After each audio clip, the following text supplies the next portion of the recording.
Good morning. Welcome to the regular meeting of the Tarrant County Commissioners Court on this Tuesday, July the 18th. I now call this meeting to order. Tim O'Hare, County Judge. Present. Roy Charles Brooks, Commissioner Precinct 1. Present. Elisa Simmons, Commissioner Precinct 2. Here. Gary Fickus, Commissioner Precinct 3. Manny Ramirez, Commissioner Precinct 4. Here. Constitutes quorum. All right, thank you. Today's invocation will be led by Jim DeLong, the founder of Changing Your City in Fort Worth. I will lead the pledges. Will everyone please rise for the invocation and pledges to our flags? Good morning. It's a pleasure and an honor to be here this morning. Let's pray. Thank you, Jesus, that you are the Prince of Peace and that you have given and deposited into every believer your peace. I thank you that your peace calms any kind of storms that we might face in our life. I thank you, Jesus, that your peace breaks down all dividing walls of hostility between people. Jesus, I thank you that your peace helps influence people to make godly decisions that line up with your will, your ways, and your word. Lord, I thank you for the honor of standing in this place this morning. And I speak your peace over this meeting, over the decisions that will be made. I ask you to bless the commissioners and our county judge. In Jesus' name, amen. Amen. Thank you. Please join me for the Pledge of Allegiance to our flag. I pledge allegiance to the flag of the United States of America and to the republic for which it stands, one nation under God, indivisible, with liberty and justice for all. And now the Texas flag. Honor the Texas flag. I pledge allegiance to thee, Texas, one state under God, one and indivisible. Thank you. You may be seated.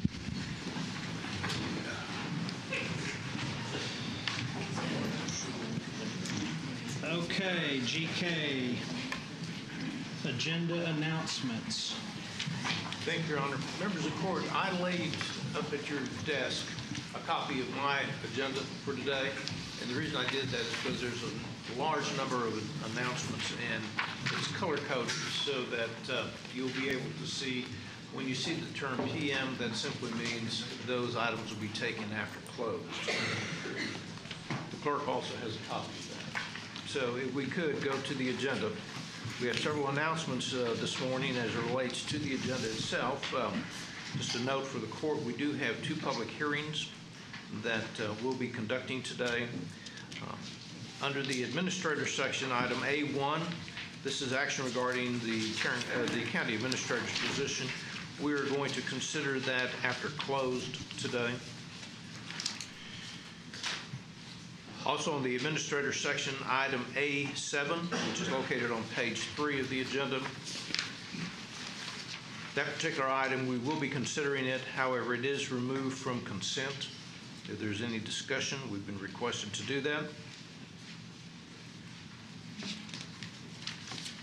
If you look on page 5 of the agenda, under reports and businesses, the criminal district attorney, E1, that is going to be an item that we were going to discuss in closed first, and then we'll bring it back out and take action after closed session. All three of the items that are under elections administration, items F1, 2, and 3, those also will be taken into closed session first and then brought back out for action by, or potential action by the Commissioners Court. Item H2, that's a TO change for the SO. That also is going to be considered after closed session today. And then finally, members of the court, on item, it's on page 11 of the agenda, but it's item O1. This is an item under Commissioner Simmons' section that we're removing that from consent, but we will consider it when we get to that point on the agenda. Also, just a note, this afternoon after we come back from closed session and take action on any of those particular items, we also have a work session, and that work session deals with the TextShare software program. Members of the court, if you like that type of agenda, for me to give that to you, if it's easy for you to remember, I'll be more than happy to do that. Just let me know. All right, so A7 is removed from consent, O1 is removed from consent, and then A1, E1, and H2 will be addressed and closed before taking action out here. Is that accurate? That's correct. All right. And also, under the election, I'm sorry if you, Judge, you might have- E1, 2, 3. I'm sorry, F, 1, 2, and 3. Oh, F, okay. F, 1, 2, 3 is closed before, got it. Okay. Thank you. Thank you, GK. Any announcements from the commissioners? Yes, if I may. Tarrant County Precinct 1 will be presenting its 8th annual Healthy Lives Matter Spotlight on Alzheimer's and Dementia. This will take place on Saturday, August 19th from 9 a.m. from 9 to 2 at the Tarrant County College Trinity River campus. This is a one-day event that hopes to point those who are caregivers for people going through the Alzheimer's journey, whether they be family members or professionals, to acquaint them with resources in the Tarrant County community that can help guide them along the way. Also, professionals, social workers, other caregiver types who are professionals and need continuing education units can acquire those at this seminar. We will have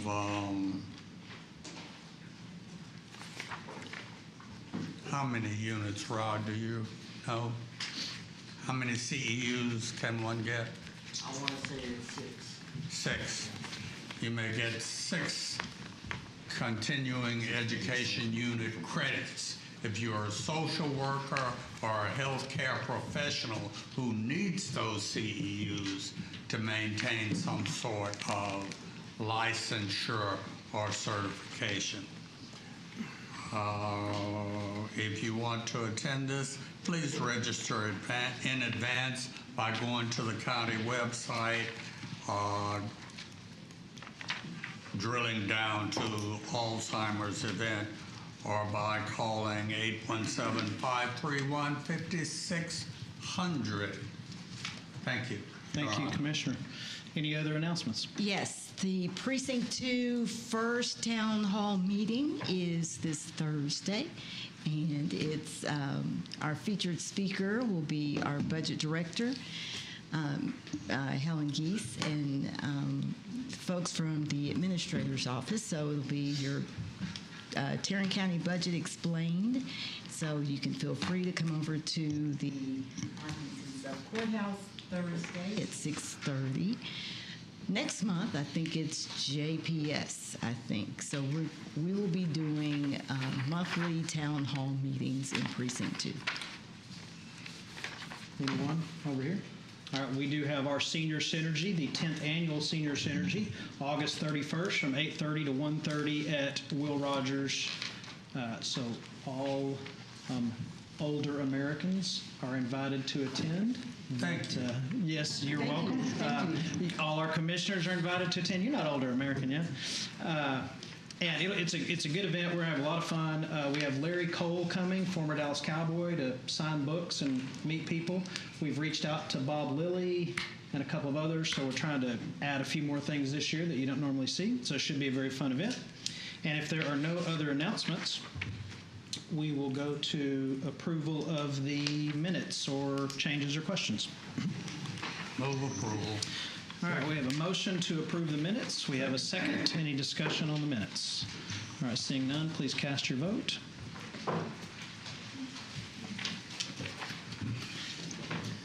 All right, passes unanimously. Next up, we have a proclamation for TXU Energy Aid, 40 years of service. Commissioner Brooks. Thank you, Your Honor.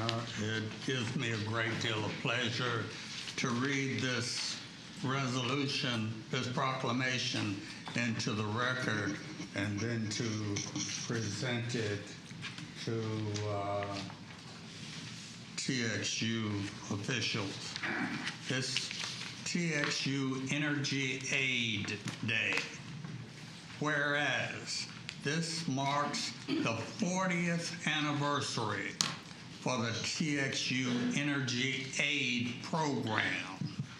And whereas established in 1983, the TXU Energy Aid is the largest bill payment assistance program among electricity providers in the United States.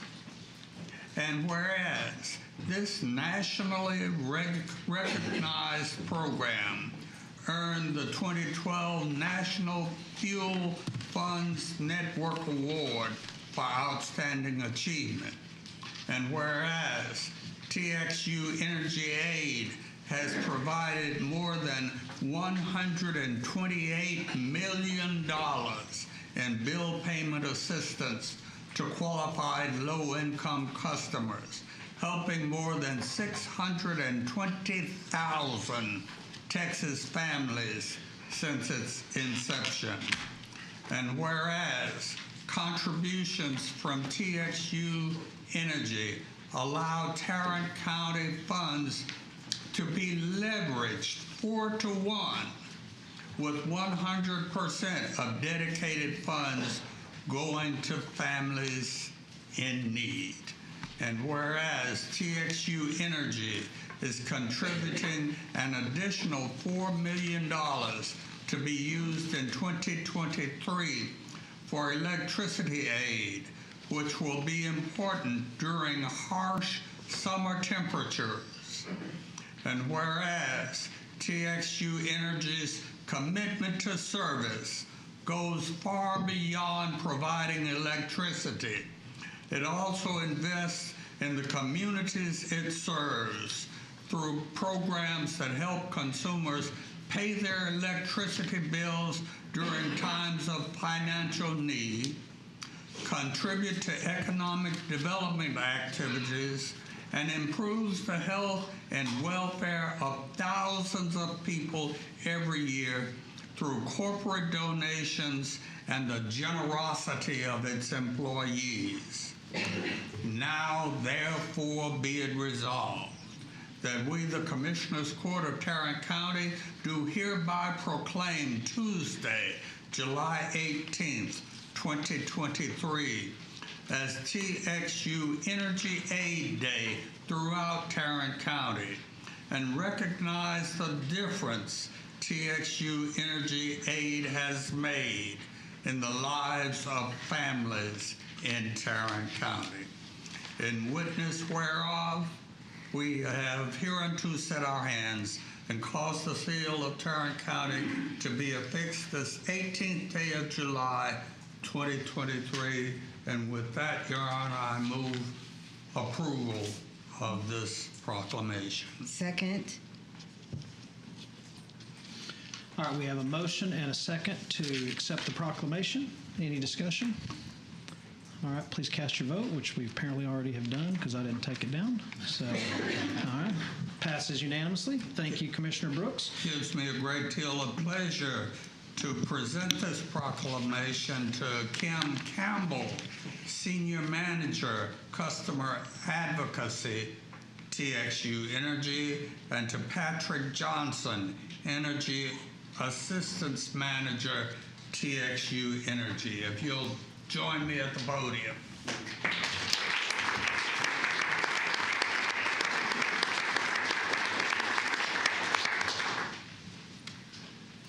All right, who's got the camera? All right.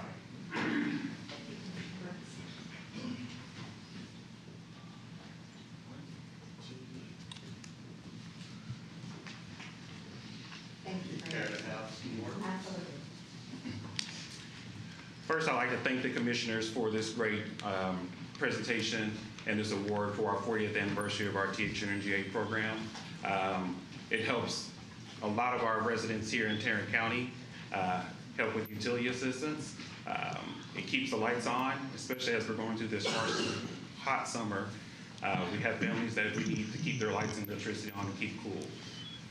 Just in the past 10 years, within Tarrant County alone, we have donated almost $12 million in bill payment assistance, helping 46,000 residents here in Tarrant County with bill payment assistance. So we want to make sure as we continue through this summer, we keep people cool, and I really appreciate y'all's proclamation for THNGA Day for our 40th anniversary. Thank y'all. Thank you. I would like to point out that this program helps our Human Services Department leverage its energy assistance dollars. So TXU Energy Aid is a great partner with Tarrant County. Thank you so much for all you do. Yeah.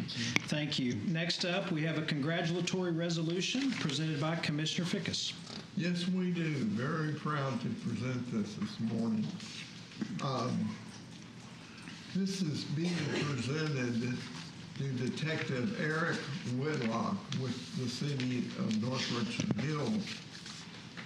Whereas in 2014, Detective Eric Whitlock was assigned a 10-year-old cold case in the non-fatal shooting of a North Richland Hills police officer, Jeff Gardner, as he was attempting to conduct a traffic stop. And whereas Detective Whitlock discovered the driver of the traffic stop had robbed a bank in a nearby city and identified 6 similar bank robberies over a span of 5 years, and believed that if he could solve any of these, then he could identify the driver who had shot Officer Garner in 2003. And whereas with advanced forensic analysis technology, Detective Whitlock developed a promising lead and coordinated with federal and local agencies to accumulate evidence leading to search warrants for the suspect's home, vehicle, as well as a previously owned vehicle. And whereas upon execution of the warrants, it was shown the previously owned vehicle was the same SUV that the suspect had been driving in 2003, and a gun was located, which was determined to be the same weapon that had been used to shoot Officer Garner. And whereas Detective Whitlock secured a total of 4 state and federal arrest warrants for the suspect for the offenses, including one for attempted capital murder of Officer Jeff Garner. But it was discovered the suspect committed suicide rather than face justice for his criminal actions. Whereas Detective Whitlock was recently recognized by the Department of Justice for his determination and innovation investigative techniques that brought resolution to Officer Jeff Gardner, as well as the victims of 7 bank robberies.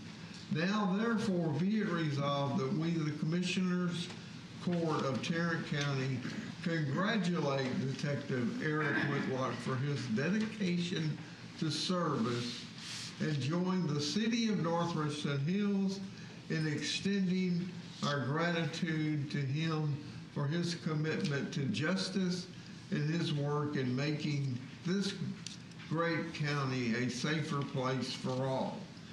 In witness whereof we have hereunto set our hand and caused the seal of Tarrant County to be affixed this 18th day of July 2023. And if I could ask Detective Whitlock, and I know you've got a group including Mark Hyndman, the city manager, and others, and I'd like for you to introduce them, please. I second Commissioner Fickus's motion to approve that.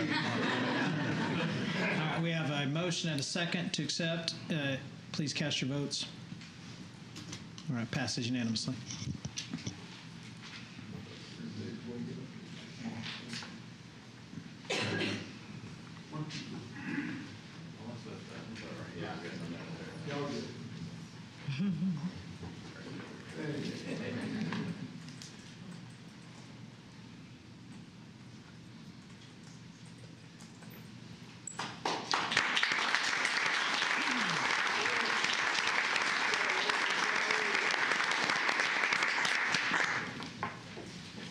I'd like to thank the Tarrant County Commissioners Court. Of course, I'm Mike Young, Chief of Police for North Richland Hills. And our real hero here today is Eric Whitlock. If you committed a crime in North Richland Hills, that is not the detective that you want working your case because this was literally a whodunit case for many years, and he put just a yeoman's job putting together cases and hunting this person down. And it was a several-year process, but he never quit until he got it done. So thank y'all for recognizing him. We appreciate y'all. Thank you, Chief.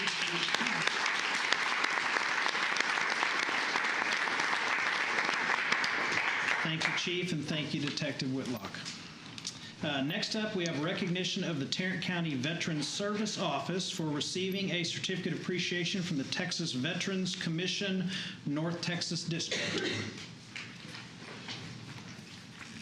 Thank you, Your Honor.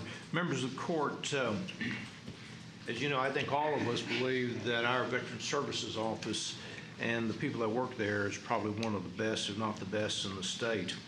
The Texas Veterans Commission actually recommended our Veterans Services Office as one of the top offices in the North Texas region. And we were basically came in second. And of course, we all, as I said previously, we all believe we're number one in that particular area. But a lot of times we do not recognize some of the things that we do for our veterans. And so what we wanted to do this morning was simply make, in a public forum, thank our, Tom Belton and his operation down there, and recognize him and his team for the certificate of appreciation, which is in the documents that you have there. So with that, Thomas, there you are. Want to say a few words? Yes, sir. Absolutely. Morning, Judge. Morning, Commissioners. Morning. It's always great to be here to brag about my team and the great work that they've done. Over the last few years, we've been able to work with veterans that have been struggling with employment, unemployment, VA benefits, bringing in close to $15 million just this fiscal year, and the fiscal year isn't even over yet with claims pending. I know when we all first sat down back in February, I believe, those numbers were a little bit lower, but as of April, that was only 3,000 veterans that we've assisted, and we're going to surpass that, and we're going to get past our 6,000 veteran goal with bringing in over $20 million in just retro benefits for our veterans. So when we have the opportunity to be recognized by state agencies, that just goes to show about the return of investment that my county commissioners and my county judge and GK have, investing in us so we can invest into our veterans to keep them in the county, keep them working, keep them from buying that home, their forever home sometimes here in Tarrant County, as well as ensuring that we're keeping quality citizens into our communities, teachers, law enforcement, Lockheed, the veterans that base up there. I'm very proud of my team. Like I said, this is 100% I'm just up here talking about them. So I do appreciate the support. I look forward to being here for the unforeseeable future. So any more times that we can come here and brag upon my veteran service officers, that I really look forward to doing that more and more as things go along. So I want to thank you for your support, and thank you, GK. Thank you, Thomas.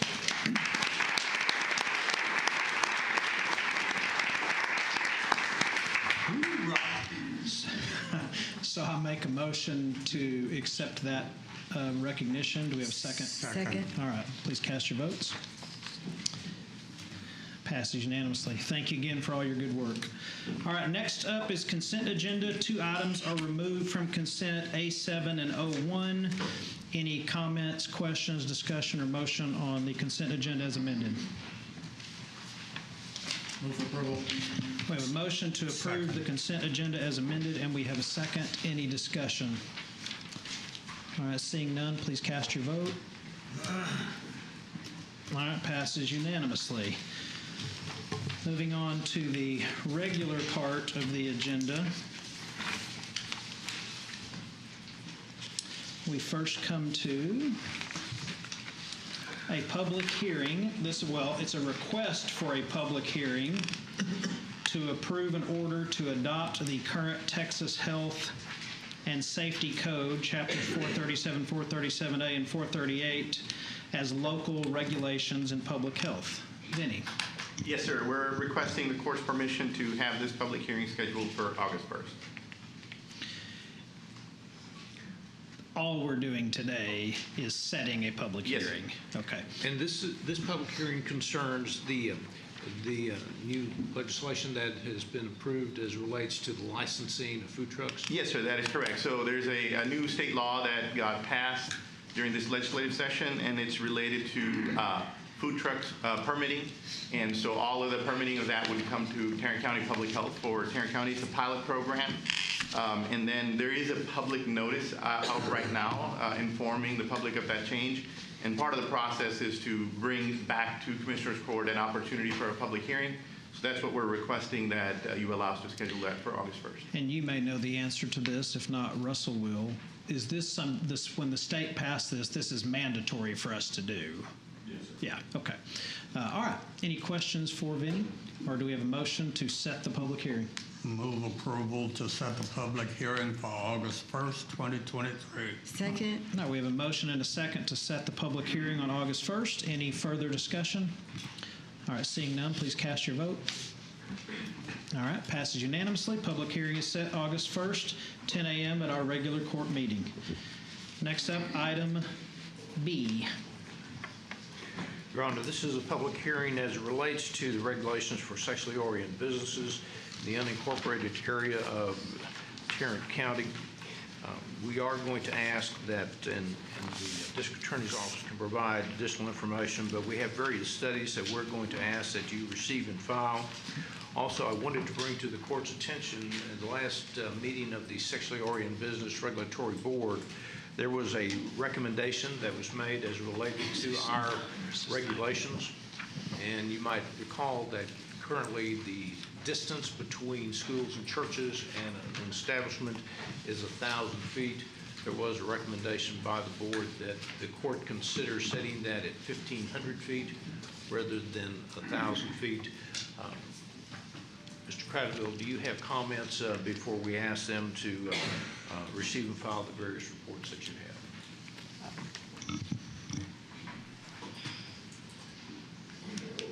Members of the court, Judge O'Hare, good morning. Good morning.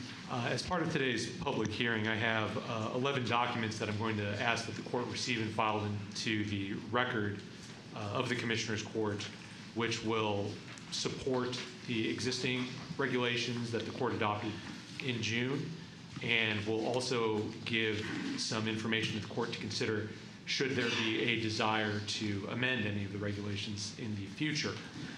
Briefly, let me walk you through what these are. Exhibit 1 is going to be the 1990 report the Commissioners Court commissioned and entered into its records in Commissioners Court Order 64498. Exhibit 2 is going to be calls for services to sexually oriented businesses as compiled by the Tarrant County Sheriff's Office in 2020 through 2022. 3 is similar calls for service from the Fort Worth Police Department to 3 sexually oriented businesses from 2021 to the end of May 2023. Exhibit 4, again, calls for service from Fort Worth PD to 11 different sexually oriented businesses from 2021 to 2023. By way of comparison, in Exhibit 5, we have calls for service to the Tarrant County Sheriff's Office for all bars in the unincorporated area of Tarrant County and a sexually oriented business for 2022. Exhibit 6 is a study from the Texas City Attorneys Association examining the secondary effects of sexually oriented businesses on surrounding properties, including on market values of those properties and crime rates. Exhibit 7 is a report from the Oklahoma City Community Development Department Planning Division that looks at property appraisal rates for properties there that are affected by adult entertainment businesses. Exhibit 8 is a similar report from Seattle, Washington, looking at the legislation involving adult cabarets and their effects on the area. Exhibit 9 is a survey of appraisers from the city of Fort Worth looking at the secondary effects of sexually oriented businesses, including on homes' appraised values. Exhibit 10 is a report titled Crime Risk in the Vicinity of a Sexually Oriented Business for Centralia, Pennsylvania, from their city attorney's office. And Exhibit 11 is a report from the Minnesota Office of the Attorney General's Working Group on the Regulations of Sexually Oriented Businesses. And I would note to the court that I realize a lot of these are from other jurisdictions, but there is precedent that says that this court can look at the experiences, regulations, and studies from other jurisdictions in supporting and making its own ordinances related to sexually oriented businesses. And with that, I'd ask the court to receive and file these 11 documents as part of this public hearing. Move to receive and file. Second. We have a motion to receive and file these documents. Any questions, comments, or discussion? Seeing none, please cast your vote. All right, passes unanimously. And members of the court, as part of today's hearing, Chief Canis from the Tarrant County Sheriff's Office is here, and he's able to answer any questions that the court may have regarding issues involving the regulation of sexually oriented businesses, including the experiences of the Sheriff's Office in responding to calls and any other areas that the court may wish to explore with them. Okay. Thank you. Chief? Do we need to move to open a public hearing? It's not a public hearing, is it? This is not a public hearing, is it?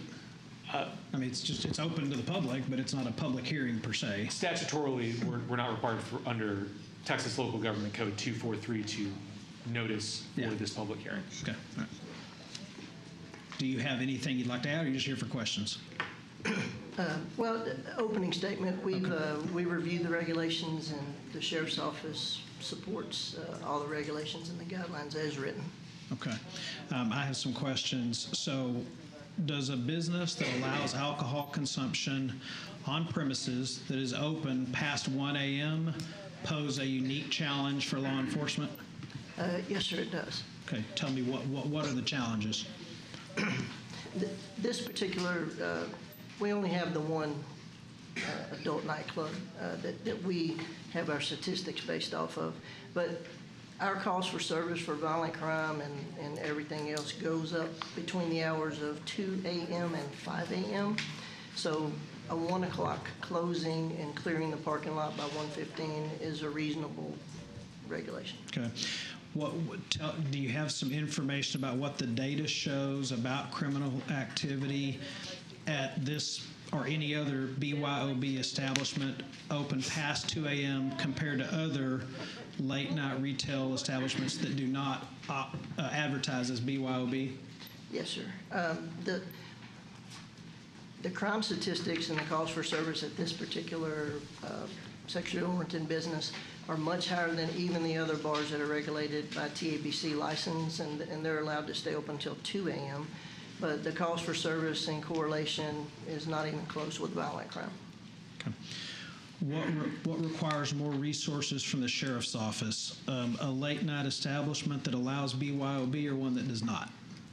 The one that allows the BYOB for sure. We could certainly use those resources in other places. Okay. BYOB establishments don't cut off alcohol consumption the same way a normal bar does, and Do you think that in and of itself causes an increase in crime? Yes. Other than having a sexually oriented business close early, are there other restrictions that you think a sexually oriented business could implement that would reduce crime? Yes. We believe that metal detectors or wands at the door as the patrons enter.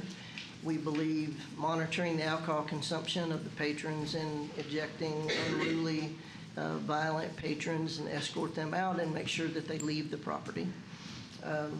We also believe that they should have security on site, and they should escort the employees at closing time to their vehicles to make sure that they're there safely. In the opinion of the sheriff's office, if your goal was to best combat criminal activity, keep the residents in the area safe, keep the employees safe, and the patrons safe, what would be an appropriate closing time for an establishment that is BYOB and sexually oriented business in nature? We agree and believe it's 1 a.m., sir. What's that? Go ahead. We agree and believe that it is 1 a.m. Yes, sir. Is there a spillover effect of crime into, particularly related to this establishment, into neighborhoods that are near this sexually oriented business? Yes. Okay. And to start just with the violent crime, and we get shots fired calls out there all the time where people, they'll be reported that they're out on the service road firing a weapon in the air or firing it at the building. And then, of course, we know of the offenses that occur in the parking lot and inside the club as well. Once you fire a weapon, you have no idea where that projectile is going to end up. So, yes, from a safety standpoint, absolutely the firing of a weapon towards neighborhoods and that is definitely, hazardous. Second of all, just quality of life issues. People hanging around in the parking lot, there's litter, there's people urinating in public, there's different things like that. They're associated with the patrons of the club. Okay. So, do the neighbors near this establishment, as well as any homes near an establishment that's BYOB and sexually oriented business, operates as a sexually oriented business, do they have reason to be concerned about criminal activity? I mean, do they have a reason to fear for what may happen to them or their loved ones? yes, absolutely. Okay. Last question I have. Are there, to your knowledge, are there any massage parlors or illegally operating massage establishments in unincorporated areas of Tarrant County? To my knowledge, no, sir. Okay. All right, thank you. That's all the questions I have. Any other questions from the commissioners? Anything? Okay. Anything else you'd like to add? No, sir. All right, thank you. Thank you. Thank you. This thing does say on here, thank you, Commissioner Mears, for bringing it does say public hearing. So if there is, even though I don't think it's a public hearing as we know a public hearing like we just called for, is there anyone in the audience that would like to speak to this item? Okay, seeing none, we will move on to 10A1, which is, well, no, we won't, because that's discussion and possible action regarding the county administrator position. I will say before, we will likely bring this back after closed session discussions to make a decision on a search firm. We did hear presentations this morning before the court meeting from 2 search firms, and we have the option of choosing one, not picking either, interviewing more. The options are pretty much limitless, but we do want to get that ball moving. So we will discuss this in executive session somewhat and then bring it back for action after close. So next up is acceptance of TechShare Local Government Corporation returns. Thank you, Your Honor. Members of the court, we're asking the Commissioners Court to accept checks which totaled $298,936.67 from the TechShare LTC. This is for partial reimbursement for capital expenses made by Tarrant County for our TechShare resources, a portion of which was returned earnings and a refund of unused funds for development projects. Move approval. Second. Okay, we've got a host of seconds. So we've got a motion to accept the returns and a second. Any discussion on this item? All right, seeing none, please cast your vote. Passes unanimously. Next up, item 3 is approval of out-of-state travel requests. We do have one public comment. Yes, Your Honor, we have several out-of-state travel requests that we're requesting that the Commissioners Court approve. We have one for the County Judge's Office. We have one for the HIV Administrative Agency. I'm sorry, 2 of them for HIV Administrative Agency. We have one for the Public Health Department and one from the Sheriff's Department. I'd be more than happy to discuss any of those. We're requesting approval of all of those requests. Okay, so do we have any questions or comments from the court?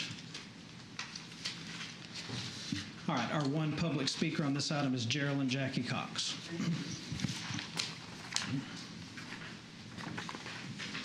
I'm Geraldine Jackie Cox. I represent Commissioner Brooks' precinct.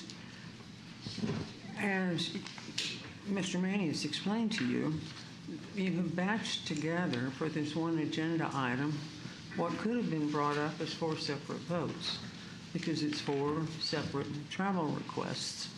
I only object to one of them.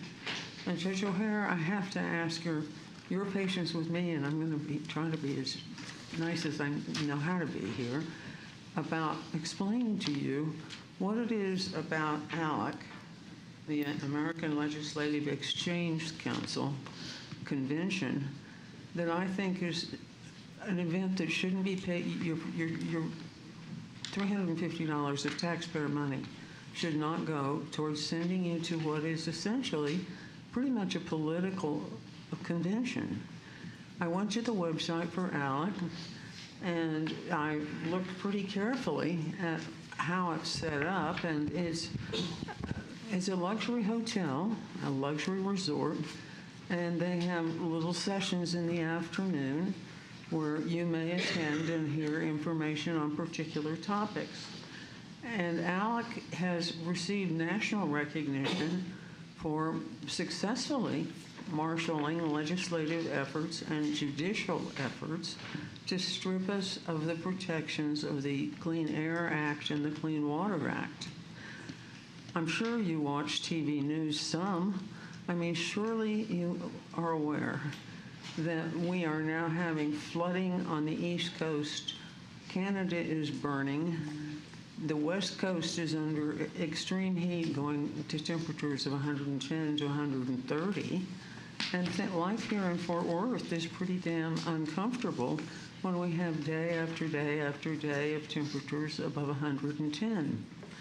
Part of the problem is excess methane, greenhouse gases in our environment, and a lot of that excess methane is vented from gas wells drilled in Texas, some of them right here in Tarrant County. ALEC firmly opposes any regulation of gas wells, and so I am concerned. I don't think that it is appropriate to spend public money to send someone to a $300 a night hotel. And so that's part of why I'm objecting to this. And the other part of it is just the idea that you're an important elected official here in Tarrant County, and issues concerning the environment are on this agenda and will come before you on other agendas.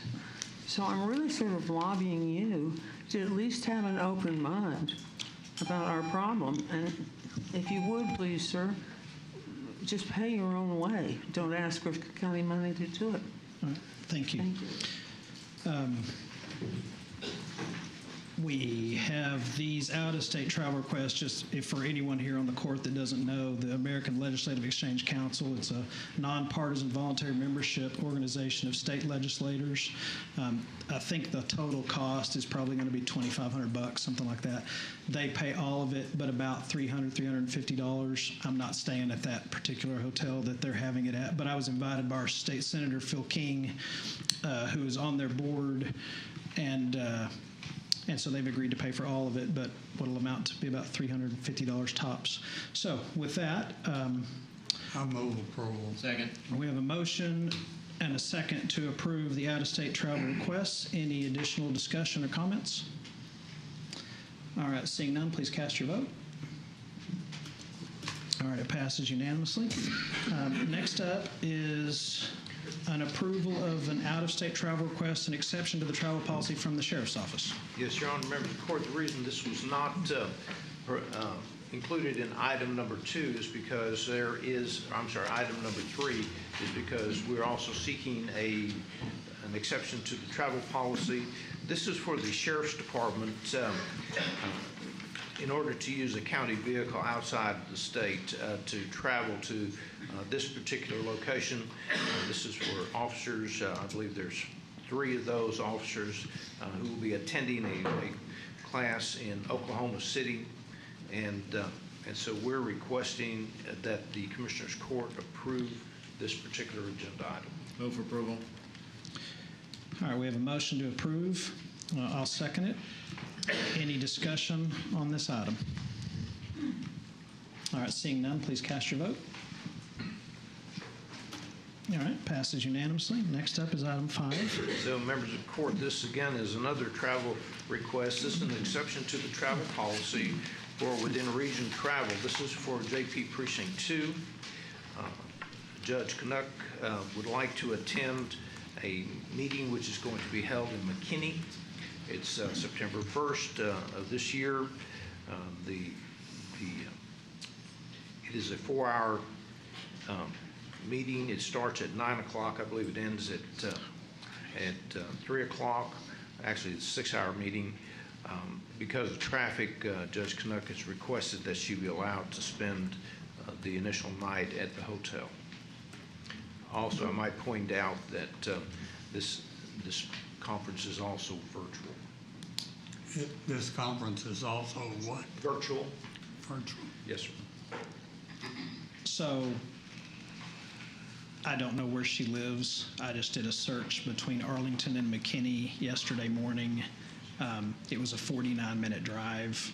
I personally can't support the idea that we send people to a hotel from leaving Arlington to go to McKinney. So, court, what do you want to do here? I'll move approval. All right, we have a motion to approve. Do we have a second? All right, we have a motion to approve. Do we have a second? Okay. Motion fails due to lack of a second. Next up is item 6, discussion and possible action concerning Tarrant County's tech share software programs. Based on the fact that we have a rather probably lengthy discussion about TechShare after the fact, I'm assuming no one has any comments or questions on this now, and we'll take it up later, but if so, please speak up. All right. Moving forward, next up is A7, which was one of the items taken off of the consent agenda. GK, are you going to address that? Yes, I'll begin that process. We also, I believe we have a speaker on that particular one also. So this is, we are requesting that the Commissioners Court approve a release of claims as it relates to the lawsuit styled Odell Campbell et al. Versus Thomas A. Wilder, District Clerk. The cause number is stated in your court communication. It was in the 17th District Court of Tarrant County.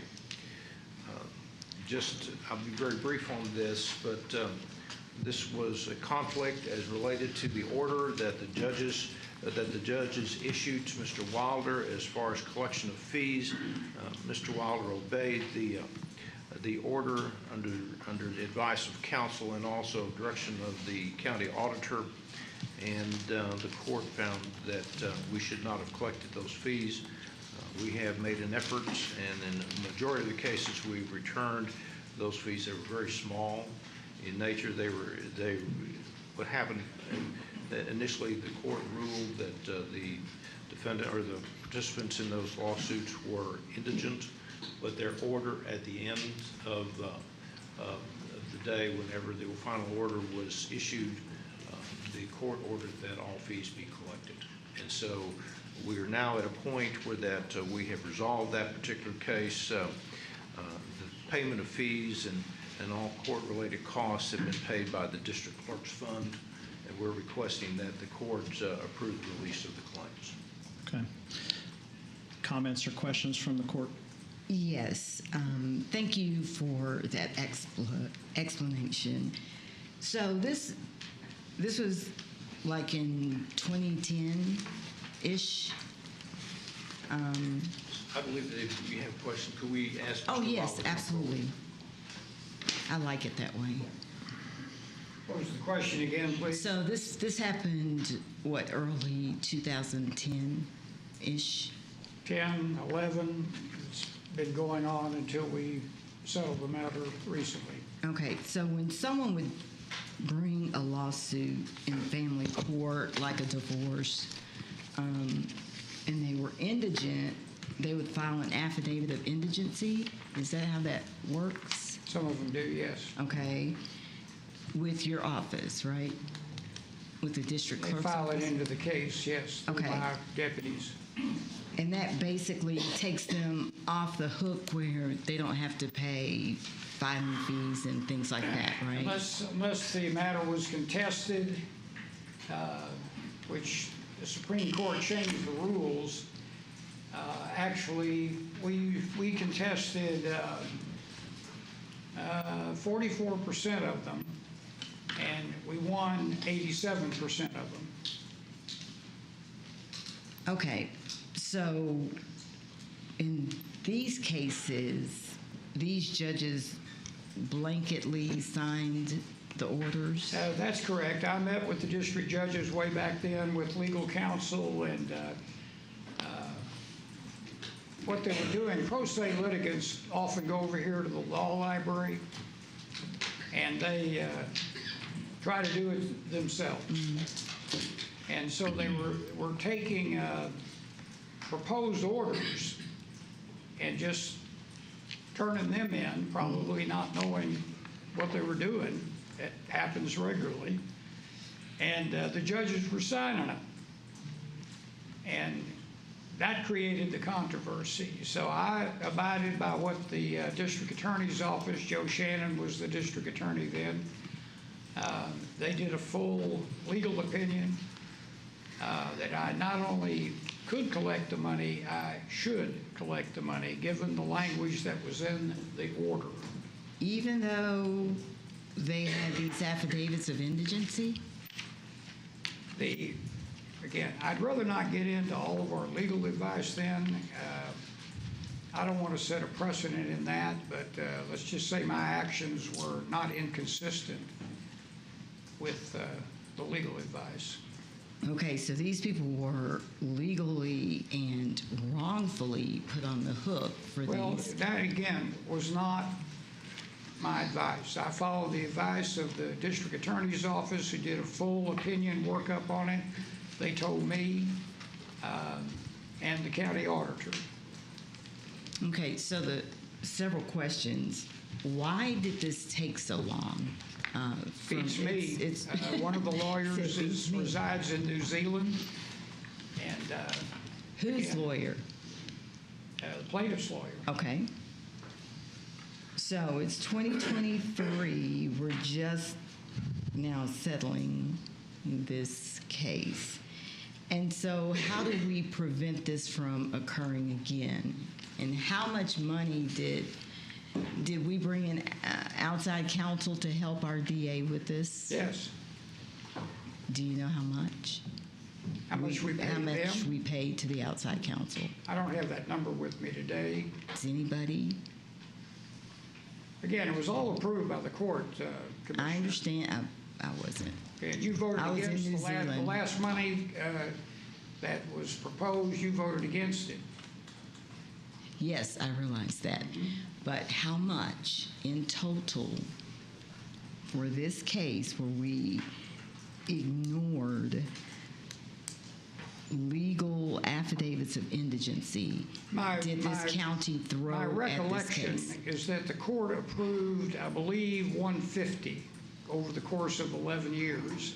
We've not used all of that. We don't have the final bill yet, as the court has not approved or not taken action on the settlement, which is a release of claims. Let me make that clear. There is no admission of wrongdoing.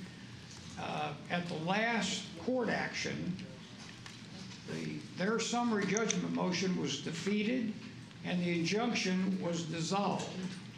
So now we're down to the final nitty-gritty, and we had a deal where there would be no further fees, and we're asking you to approve that today to be paid out of the district clerk liability fund, which is not taxpayer money. That fund was here when I got here 28 years ago. And all that's been added to it is the interest as it is supposed to be. Okay. So I had several questions. How much has the county, how much money has the county put toward this lawsuit, these lawsuits over this 13-year period? Again, the court is authorized, based upon my recollection, $150. I got that. And then so the next question is, how do we prevent this from happening again? So if persons have... We ceased the day the trial judge, who was a visiting judge, levied the injunction, we ceased contesting those, and we haven't done so since.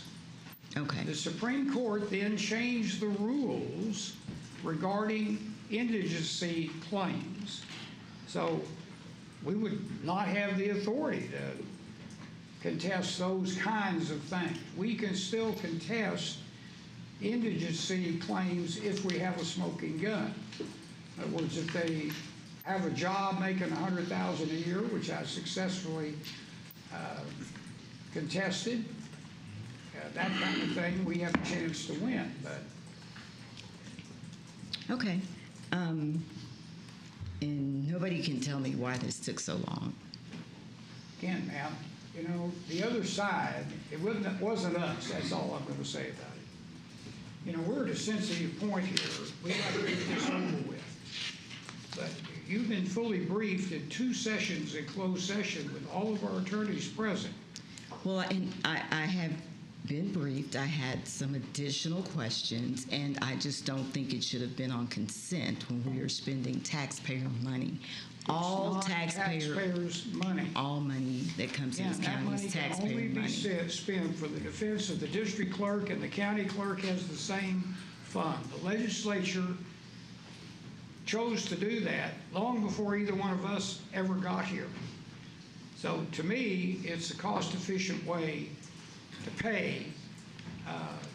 I get sued all the time. I was sued the third day I was in office by the state controller for $2 million. He got nothing after 3.5 years. This lawsuits take time. I understand, but this seems quite lengthy. I thought it was too. Violating an affidavits of indigency, and you knew what the county knew what the rules were. Thank you. I have to go and get legal advice. I do. I use the district attorney's office all the time. I did what they said, which was I must collect the money at that time. Thank you. Fine. Okay, we do have any other questions from the court, comments from the court? All right, we do have one public speaker, Doreen Geiger.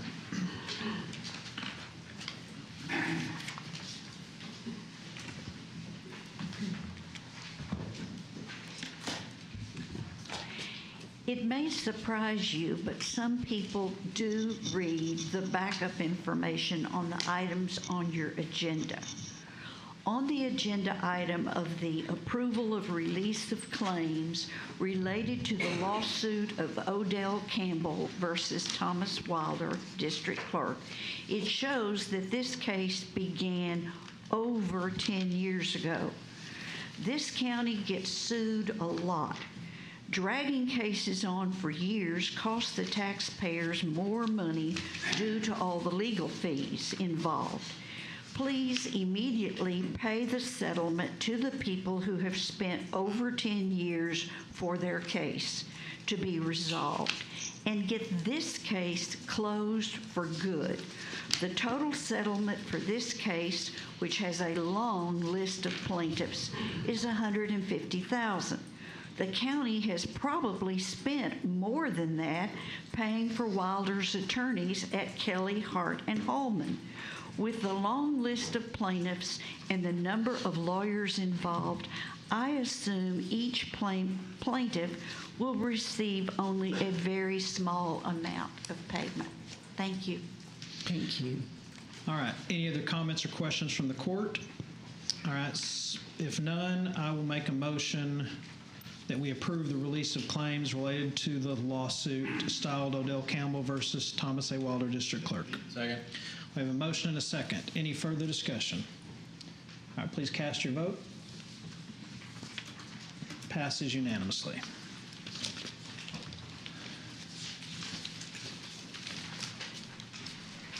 All right, next up, I believe we have the auditor section. Making her first appearance at the microphone. Please give it up for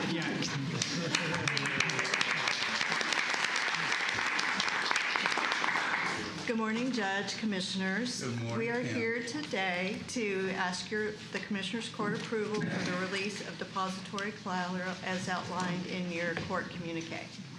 Move approval. Second. We have a motion and a second to approve the release of depository collateral. Any discussion? Please cast your vote. Passes unanimously. Next up is E1, which is discussing pending claims against Volkswagen that the county has. That will be discussed in closed session, and if action will be taken, it will be taken after we return from closed session.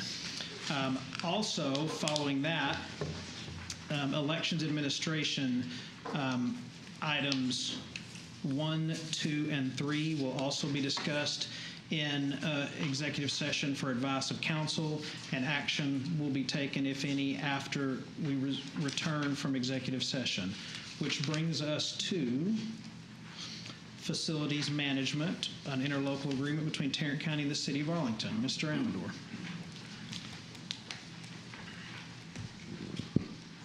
Thank you, Your Honor. For your consideration this morning, approval of an interlocal agreement between Tarrant County and the City of Arlington for use of premises located at 2920 South Cooper Street in Arlington. This will be for the public health to operate a WIC clinic and an immunization clinic. The City of Arlington has offered us this property at no cost. Public health will pay for their pro rata share of the electricity. Move approval. Second. We have a motion and a second to approve the interlocal agreement between Tarrant County and the City of Arlington. Any discussion from the court? Seeing none, please cast your vote. Passes unanimously. Thank you, Mike. Next up, Human Resources, receive and follow the personnel agenda. Will Commissioner Brooks beat her to the microphone? All right, we have a motion and a second to receive and follow the personnel agenda. Any discussion there? Seeing none, please cast your vote. Passes unanimously. Item number 2, approval of a change to the table of organization sheriff's office. That will also be moved into the closed session for discussion related to personnel, and if any action taken, it will be taken after we return from closed. Next up, item 3, approval of revisions to the detention officer recruitment program. Good morning. Good morning. I'm going to handle this item and Tina will take care of the rest. So we are here to seek approval of revisions to the detention officer recruitment program, which would include the addition of 911 dispatchers to the program and the discontinuation of the detention officer referral program. So to give you a little history, back in August of 2021, we approved, the court approved a detention officer recruitment program. As it states pretty much in its title, it was for detention officers only. The recruitment incentive was paid to and has been paid to for the past couple of years detention officers who were hired starting August 7th of 2021. It's a $1,500 recruitment incentive payable in 2 equal payments.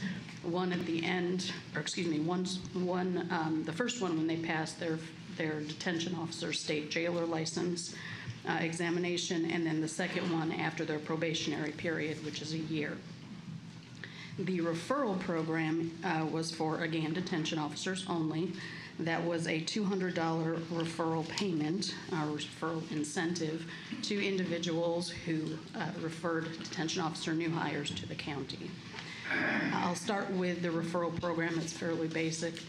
Haven't had much success with this program in the past, again, approximately 2 years. We've had 33 referrals, not very well taken advantage of. So the Sheriff's Office has recommended, and we would probably agree, that discontinuation of this program will be appropriate.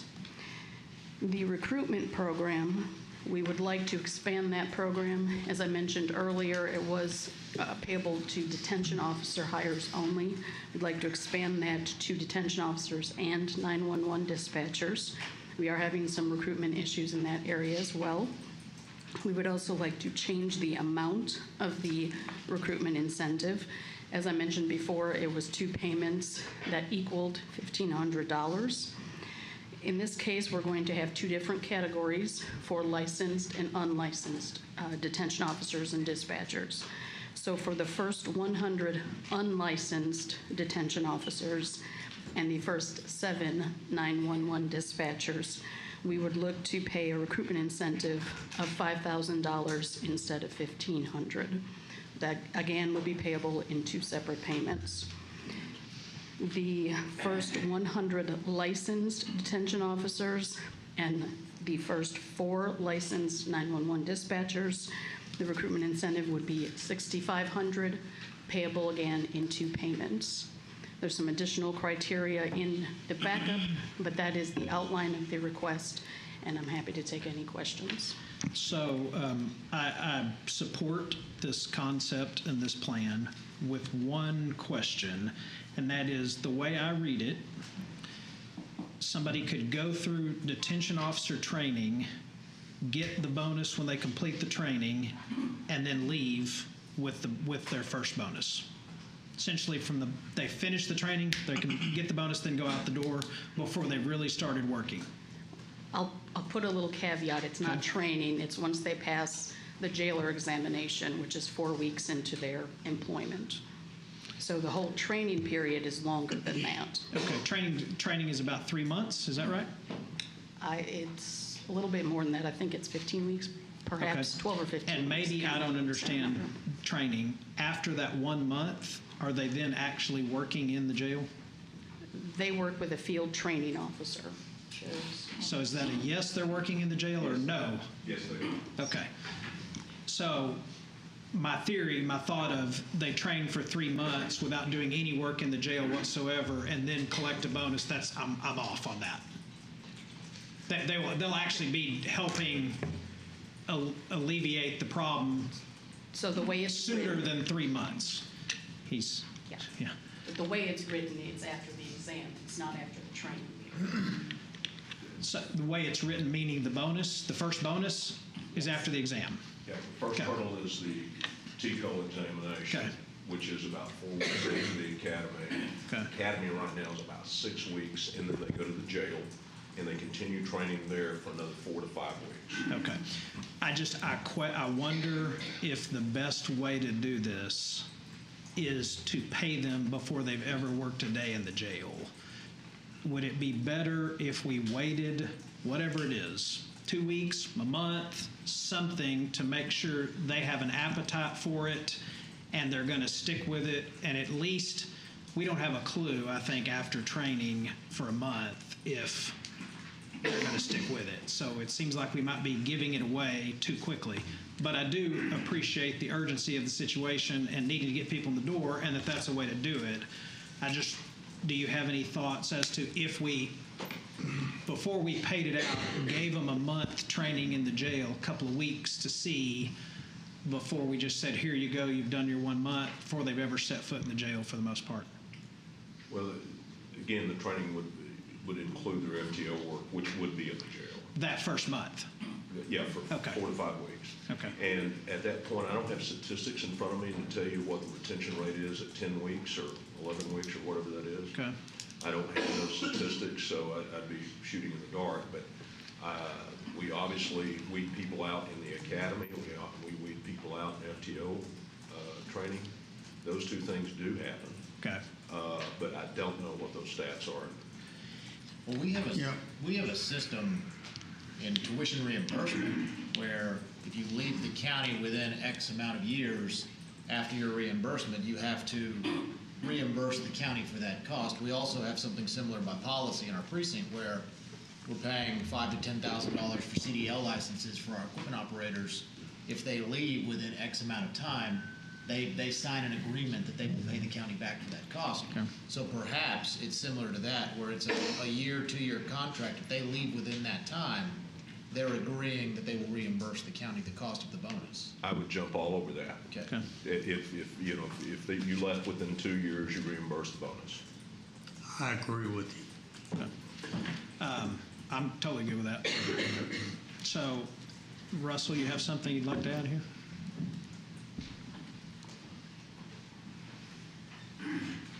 Oh, I know where this is going.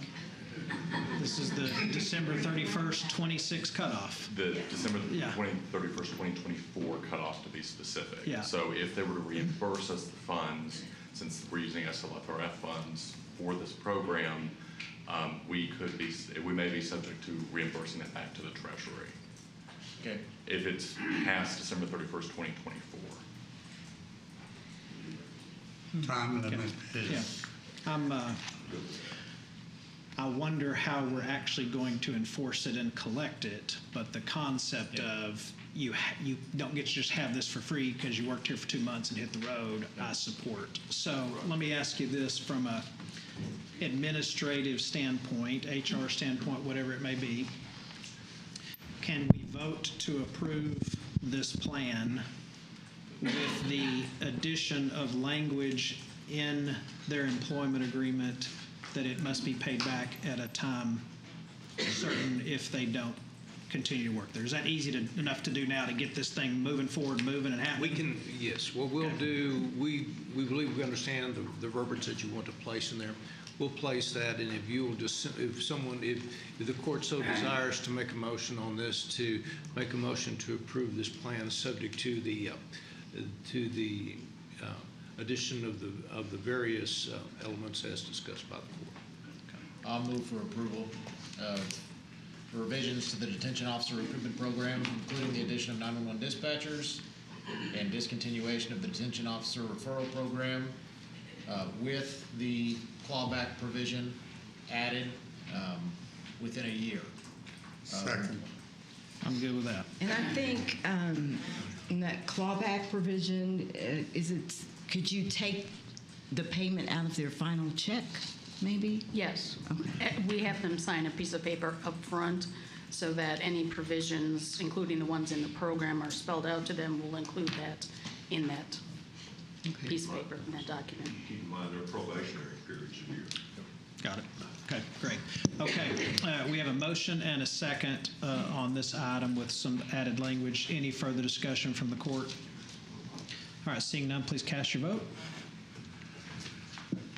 Okay, passes unanimously. Thank you. And next up is number 4, approval of the filing of IRS Form 720 and other stuff. Yes, good morning, and other stuff. So this item is related to an annual fee that we are required to pay as part of the Affordable Care Act.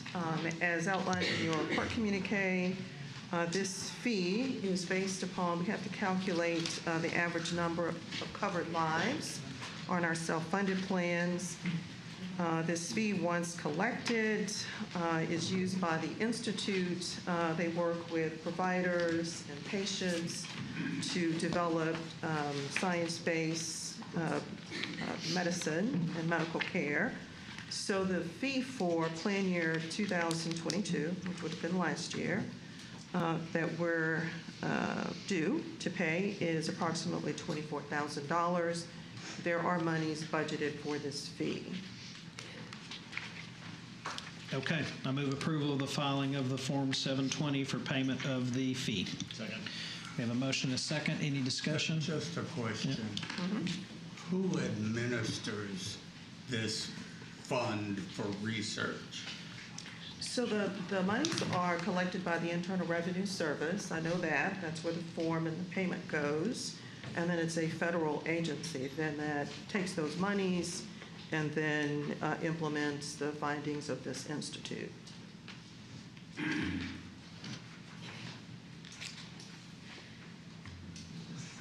got the brow going today. I'm not sure that provides a whole lot of clarity to me. How do we know that the research actually gets accomplished? That I will have to follow up, Commissioner, and provide more details. Okay. All right. We have a motion and a second. Any other questions or comments? All right, seeing none, please cast your votes. All right, passes unanimously. Next up, item 5, approval of an extension of project employment. Yes.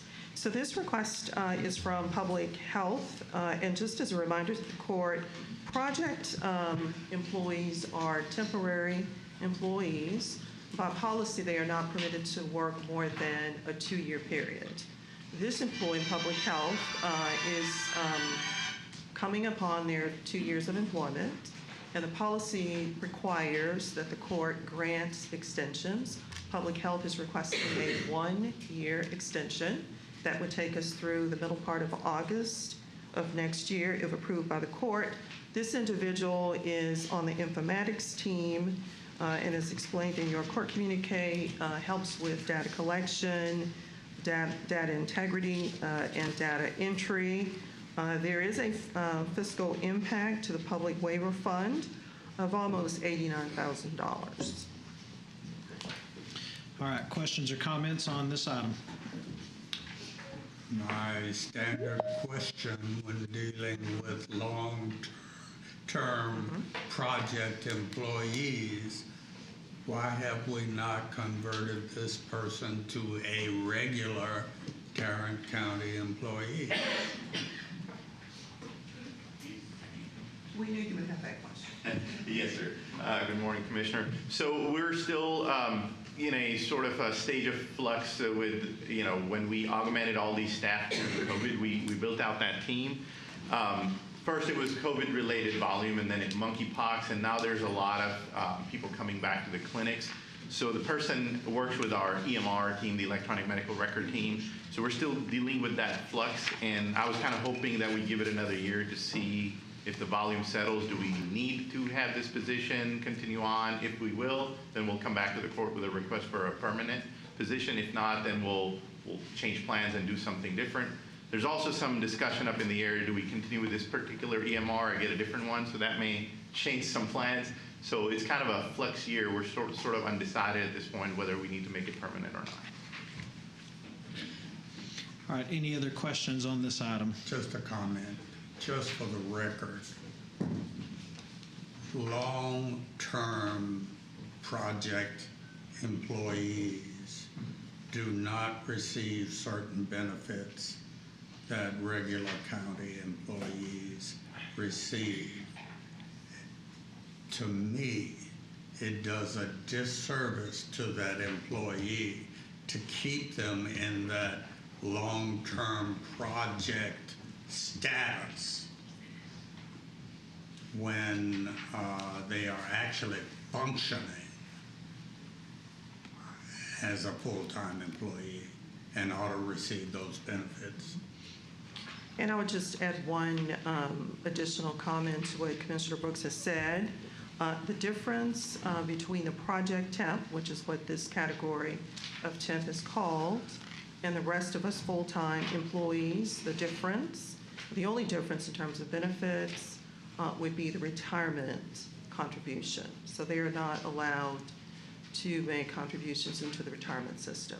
And so this has been a long-standing concern for Commissioner Brooks. And I think we've cleaned up, Commissioner Brooks, most of the areas where we've had those project temps who've served as projects for extended periods of time. I think most of those individuals have moved into full-time positions. So we're aware and we're working on it. I can see the benefit of having a project employee for 1 year and then extending it for a second year. But if it goes beyond that second year, I've got a problem. But in this case, it sounds like you're not sure if you need them yet. So why are we extending them at all then? So what I meant to say was that the volume of work is still there. What we're not sure of is that do we want to keep this position long-term? And the reason for that confusion is twofold. One, what is the volume that's going to settle in? And the second one is that we're kind of in discussions on whether the current EMR is what we need to continue with, or we do get a different EMR. And a lot of these folks have different background skills that they may or may not be able to apply to different solutions that are out in the market. So that's why we want one more year of this project position to continue on until we discuss and figure out what our future path is going to be, and whether this position or a different position would be the ultimate solution. How come we haven't figured that out in 2 years?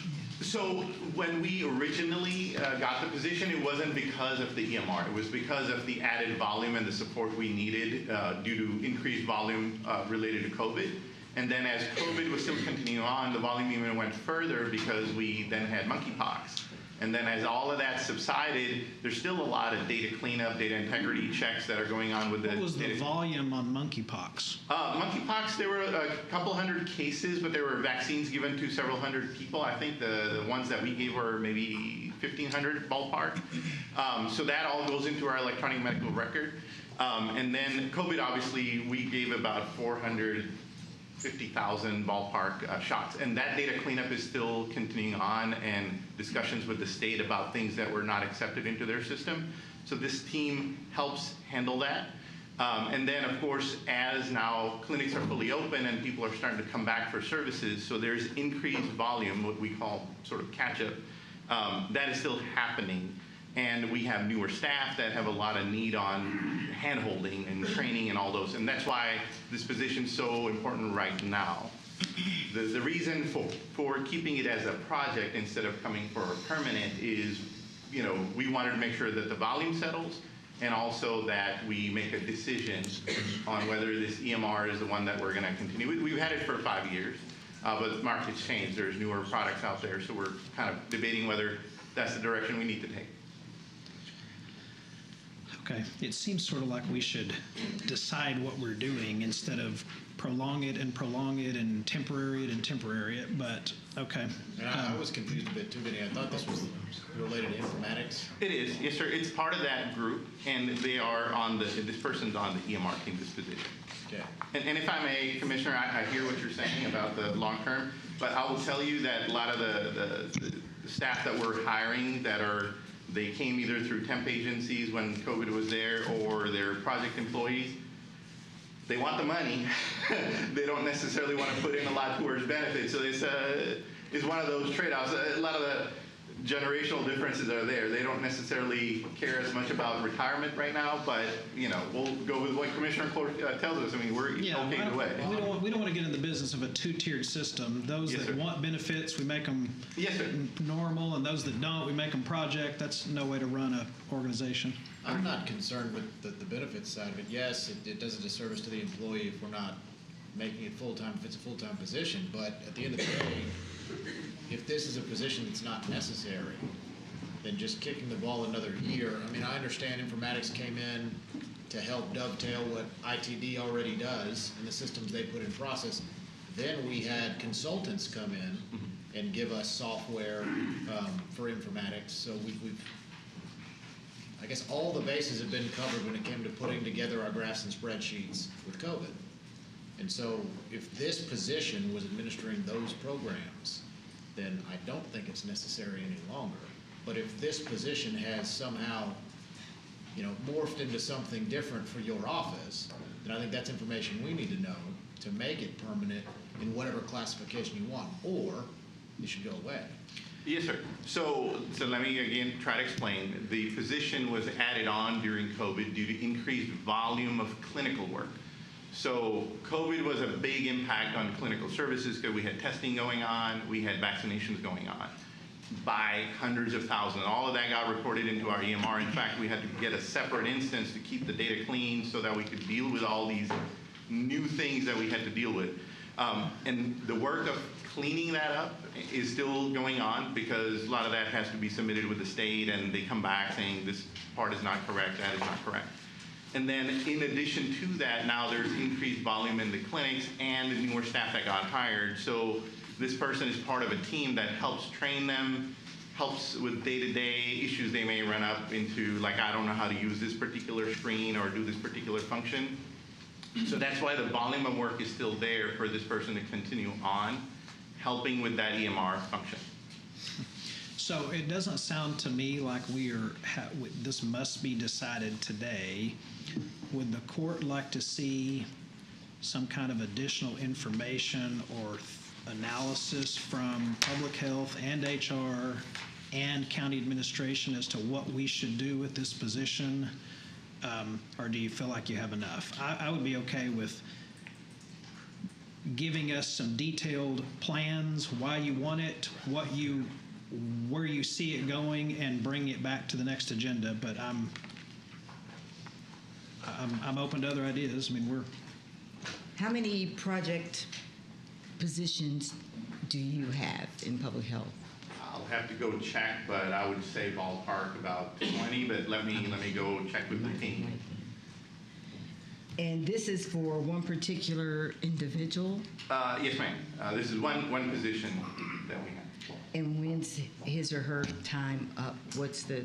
So the current 2-year term, I think, comes up in August, somewhere end of August. I think it's the 9th of August. 9th of August? Okay. Yes, I would move approval for this one and then do what you said, Judge. You know, if he's got 20, who knows how many and again, don't quote me on that number. I mean, a 20-ish. Yes, Yeah, I understand. I move approval. So you move approval. For this one position. My question is, so Sheriff's Department, for example. Yes, sir. As it sits today, how many project employees are in the Sheriff's Department? Does anyone know? From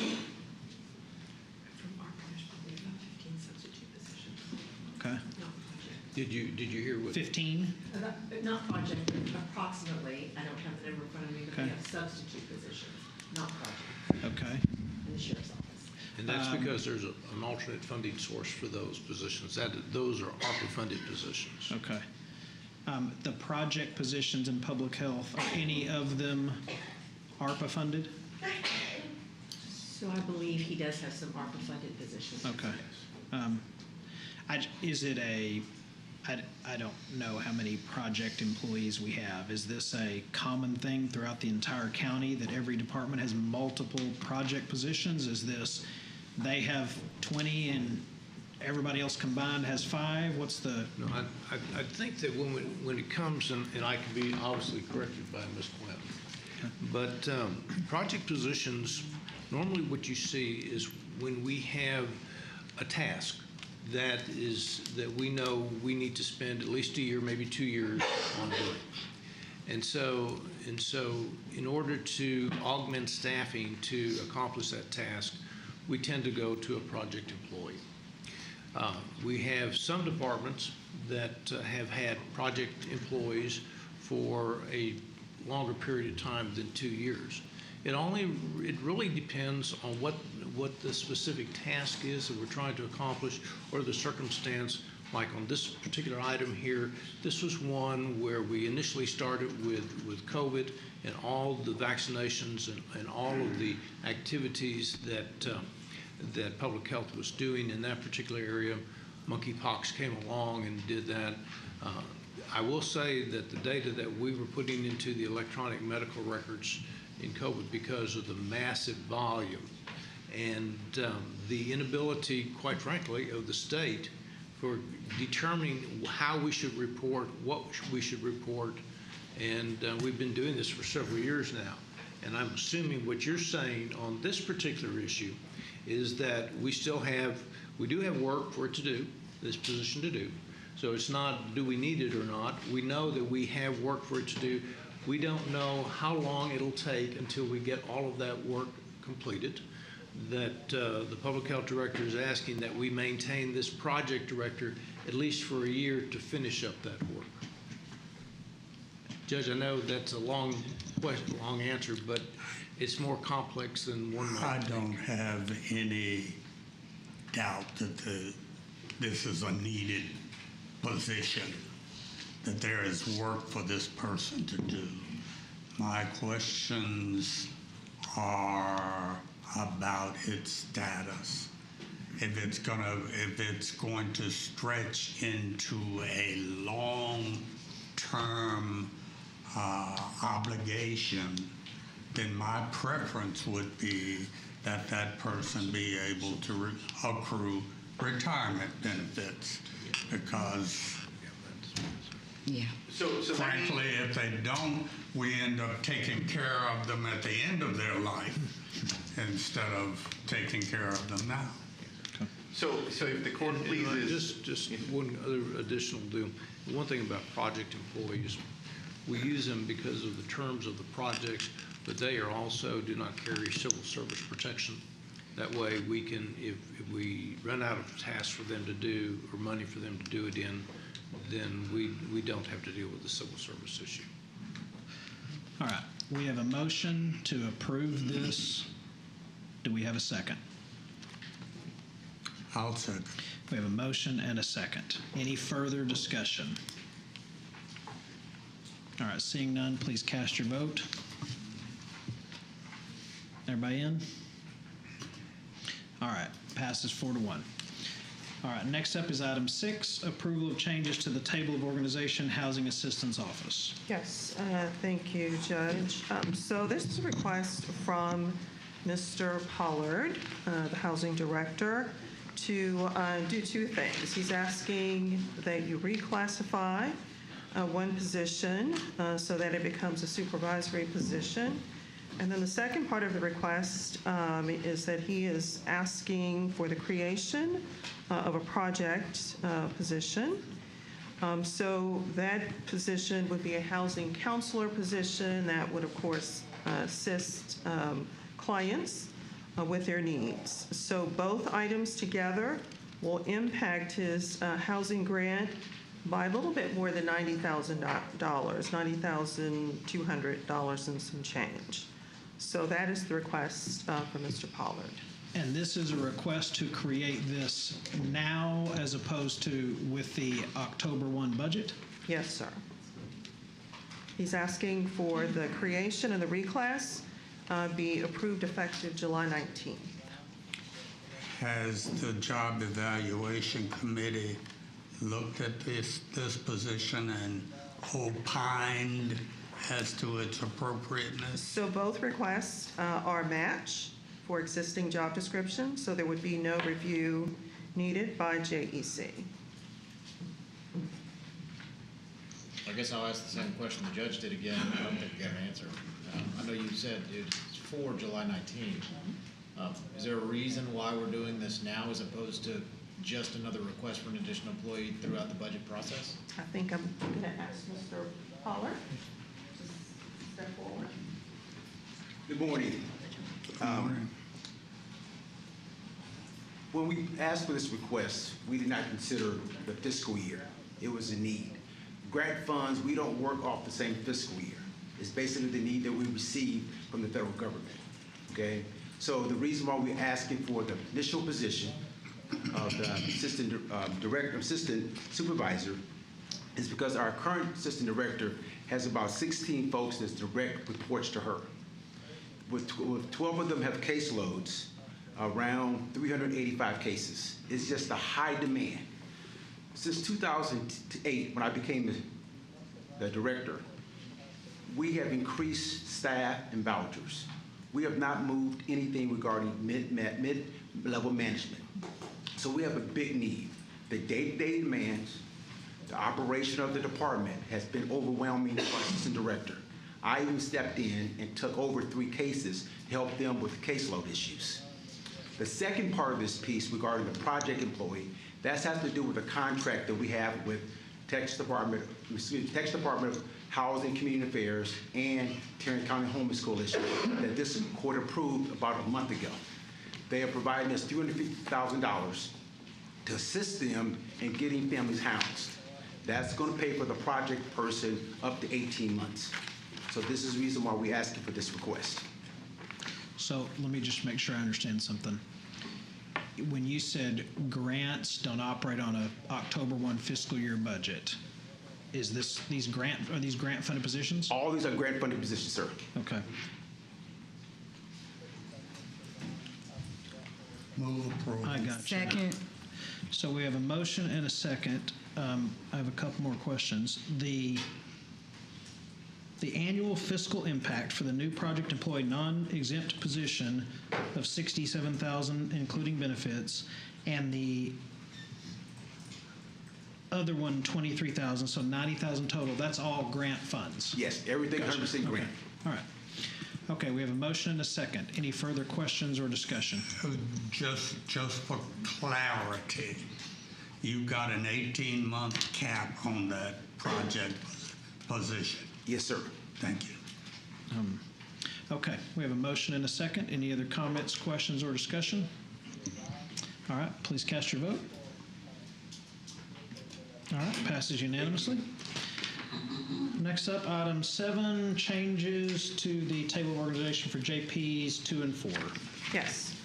So the request is that we move or transfer a non-exempt, it's a vacant position, by the way. So it's a project position, non-exempt, from JP4, Judge Gregory, to JP2, Judge Cornett, to allow her to address a backlog of cases in her court. There is no fiscal impact because, again, well, there's no fiscal impact beyond the one that already exists because the position exists. And so it's simply, the request is that it simply be moved to Judge Cornett's court effective. The position exists, but Yes. is it filled? It is not filled. It's a vacant position. These were ARPA positions that we placed in the JP offices depending upon workload. And what we're finding now is that there's not a workload where this one vacant position is. We want to transfer it over to Judge Canuck's court for the workload. Move approval. All right.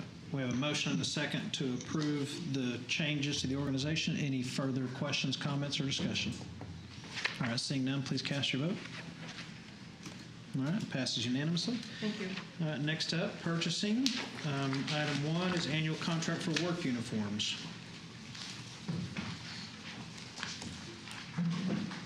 Good morning. We have 3 items for your consideration this morning. The first item is an award recommendation regarding bid number 2023-148. This is our annual contract for work uniforms countywide, awarding to the primary, secondary, and alternate vendors listed per unit price and discount from list price. Move approval. All right, I'll second it. We have a motion and a second to approve the contract for work uniforms. Any discussion? Please cast your vote. Passes unanimously. Item 2. The second item is also an award recommendation regarding bid number 2023-149. This is our annual contract for traffic paint for transportation services, awarding to the primary, secondary, and alternate vendors listed per unit price. Move approval. All right, second. We have a motion and a second on that item. Any discussion there? All right, please cast your vote. Passes unanimously. Item 3. And the third item is permission to take bids and RFPs for items A, B, C, and D. The first item, item A, is RFP for in-building radio coverage enhancement for a new juvenile courts building. So I intend, when there's a motion made, assuming there is one, to vote for this, but I just want to bring to the court's attention for Commissioner Fickus and Brooks, some of these things you've seen before. You know the plans. You know what has been discussed last year, the year before. For the 3 new ones on here, we don't. So we've been getting a little line, a sentence that says $22 million for this. Well, that's an exorbitant sum of money to know nothing about it other than please do an RFP for $22 million. So what I have asked our staff to do, 2 things. One, today, to do a presentation to us about how these projects come about. What does it take? Is it just one person says it and it just marches on down the tracks and then it gets killed at the last minute after 100 hours have been put in? But 2, when giving us this information, don't assume that we know all the ins and outs. So when I saw the 22 million, I'm like, what on earth are we doing? Then when I now understand that we own 3 buildings, this is going to essentially vacate 2 of the buildings, move them into 1, giving us the flexibility on those 2 buildings to use them for something else, to tear them down, to sell them, to turn it over to the private market. It makes a lot more sense. So I would just continue to encourage our staff. More information is better. Give us information so we understand what we're dealing with, and let's not assume that we all just know what's happening, because at least 3 of us don't. And I don't know, they may have forgotten something that started a year and a half ago. So with that, any questions or comments on this permission to take bids or do RFPs? I will move to grant the permission. Second. We have a motion and a second. Any discussion? All right, please cast your vote. All right, passes unanimously. Thank you. Thank you. The next thing here would be 01, which is the thing about the solar consortium removed from consent. So is this something the staff's going to present? You're going to present this? I can present it, or my staff can present it. Okay. And I'll ask Nathan Smith from my staff to come up.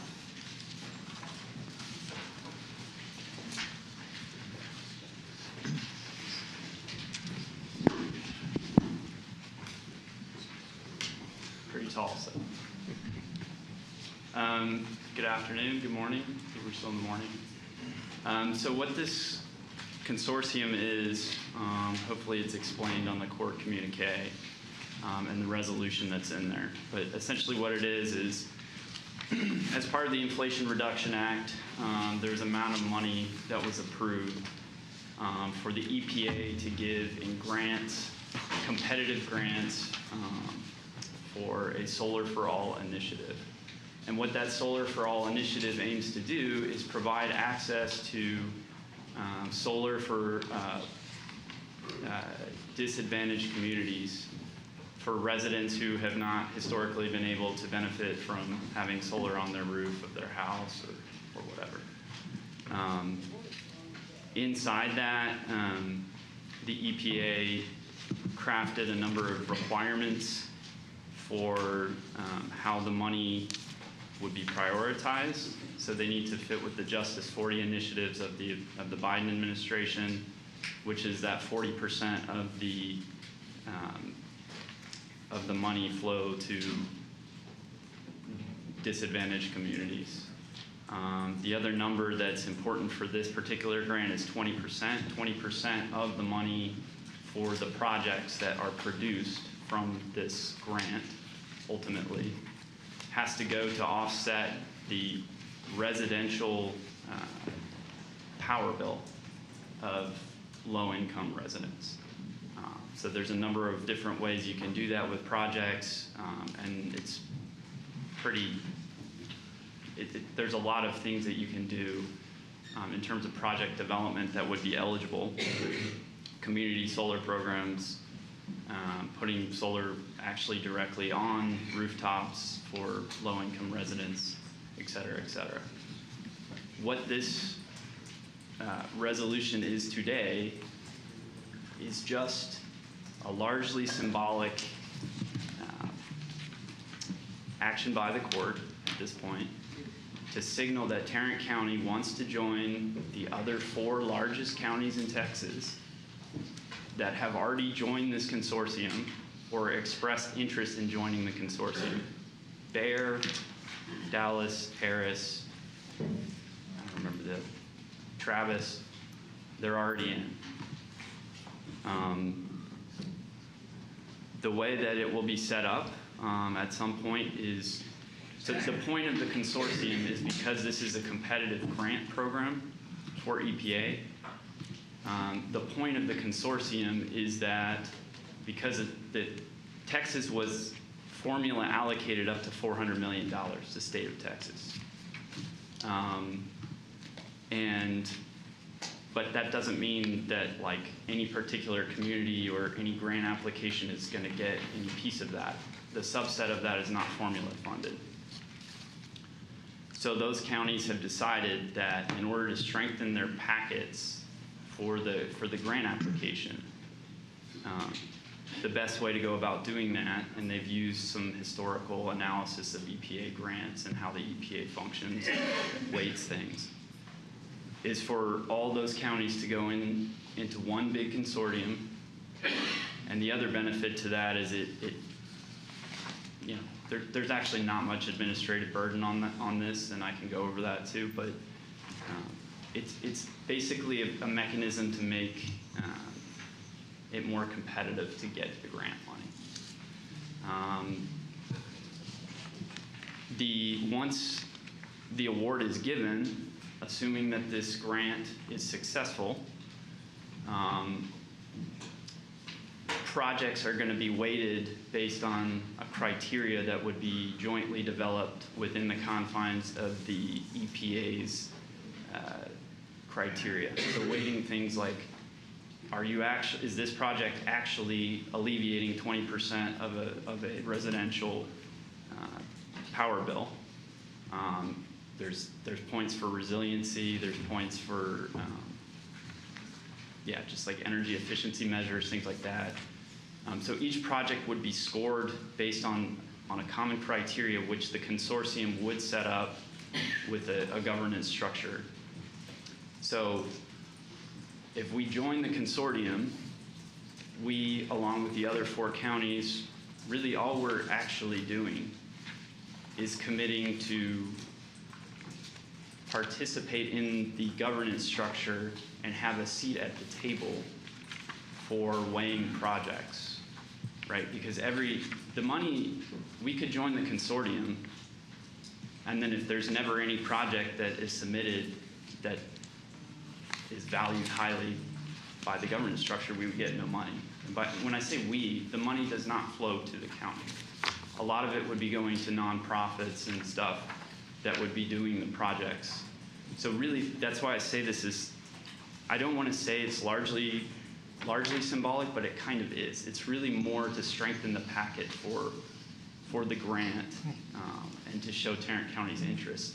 And because frankly, the other counties want us in, because saying that the 5 largest counties in Texas are in this consortium has a better ring to it than 4 of the 5 largest counties. And they think that that will make it an easier sell to EPA to get that $400 million. Okay. Any questions? So the state of Texas has already been allocated a certain amount of funds, is that correct? The state of Texas has been formula, I think it's based on population. Okay. So the $400 million is a formula funding based on the population.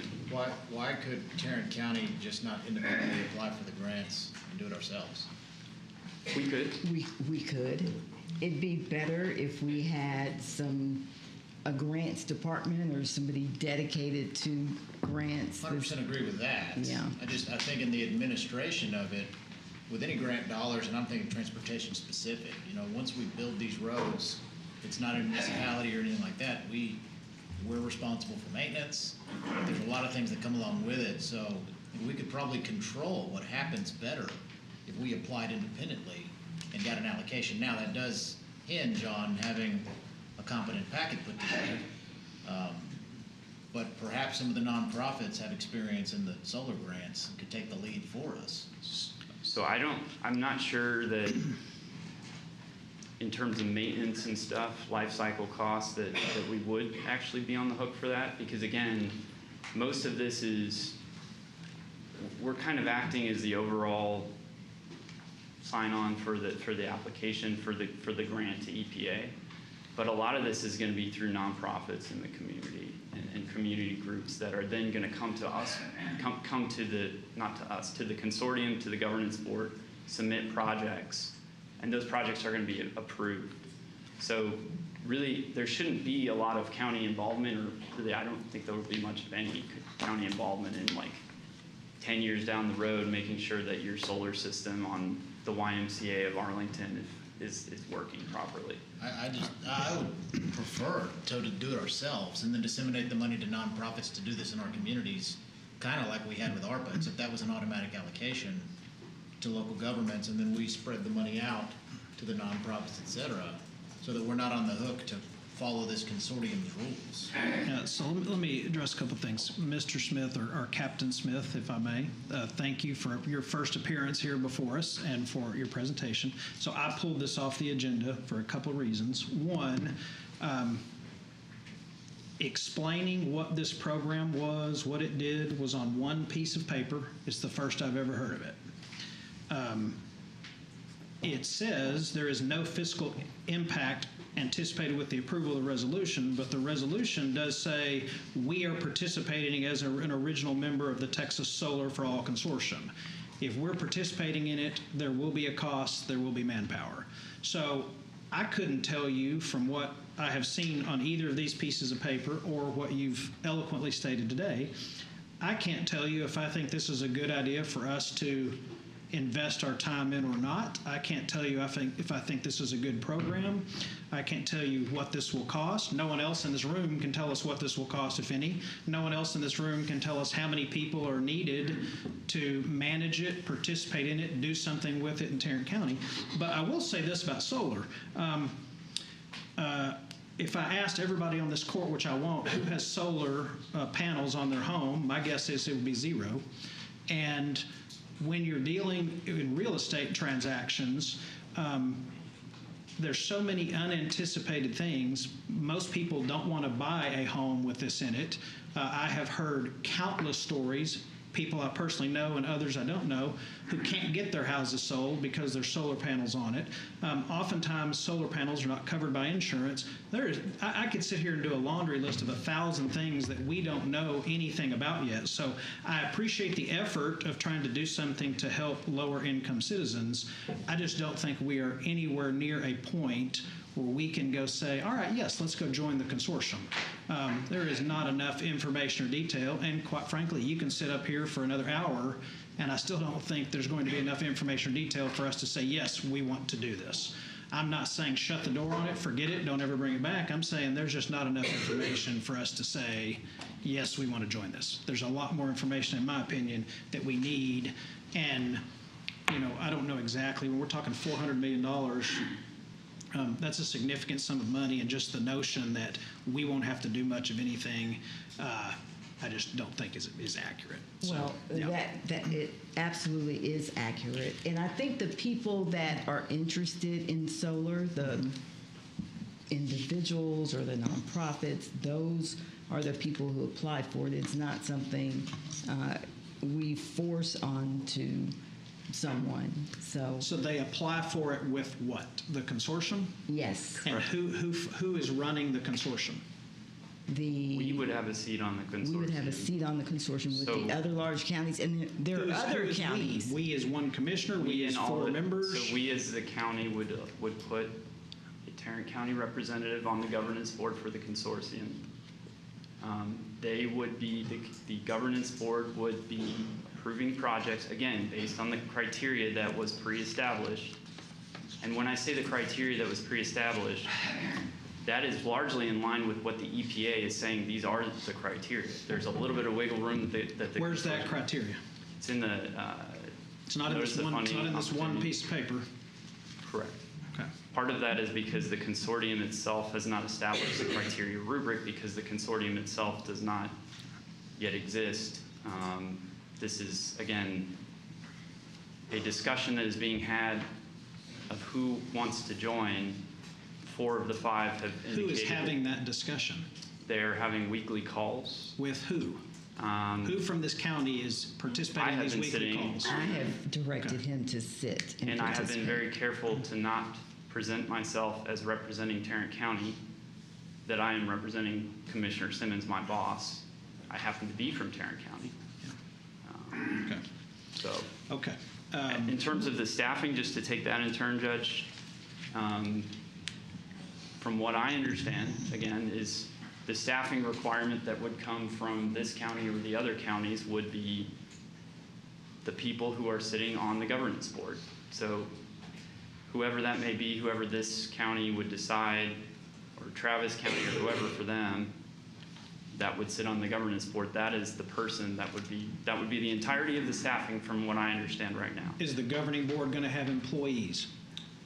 There will be so there's going to be a grant administrator. So there's different discussions ongoing about who's going to pay for the employees before any grant money is awarded. Some of the grant money can go towards that. So there's up to 25% of the total grant money can go to. Yeah, who's going to pay for the employee before you get the grant?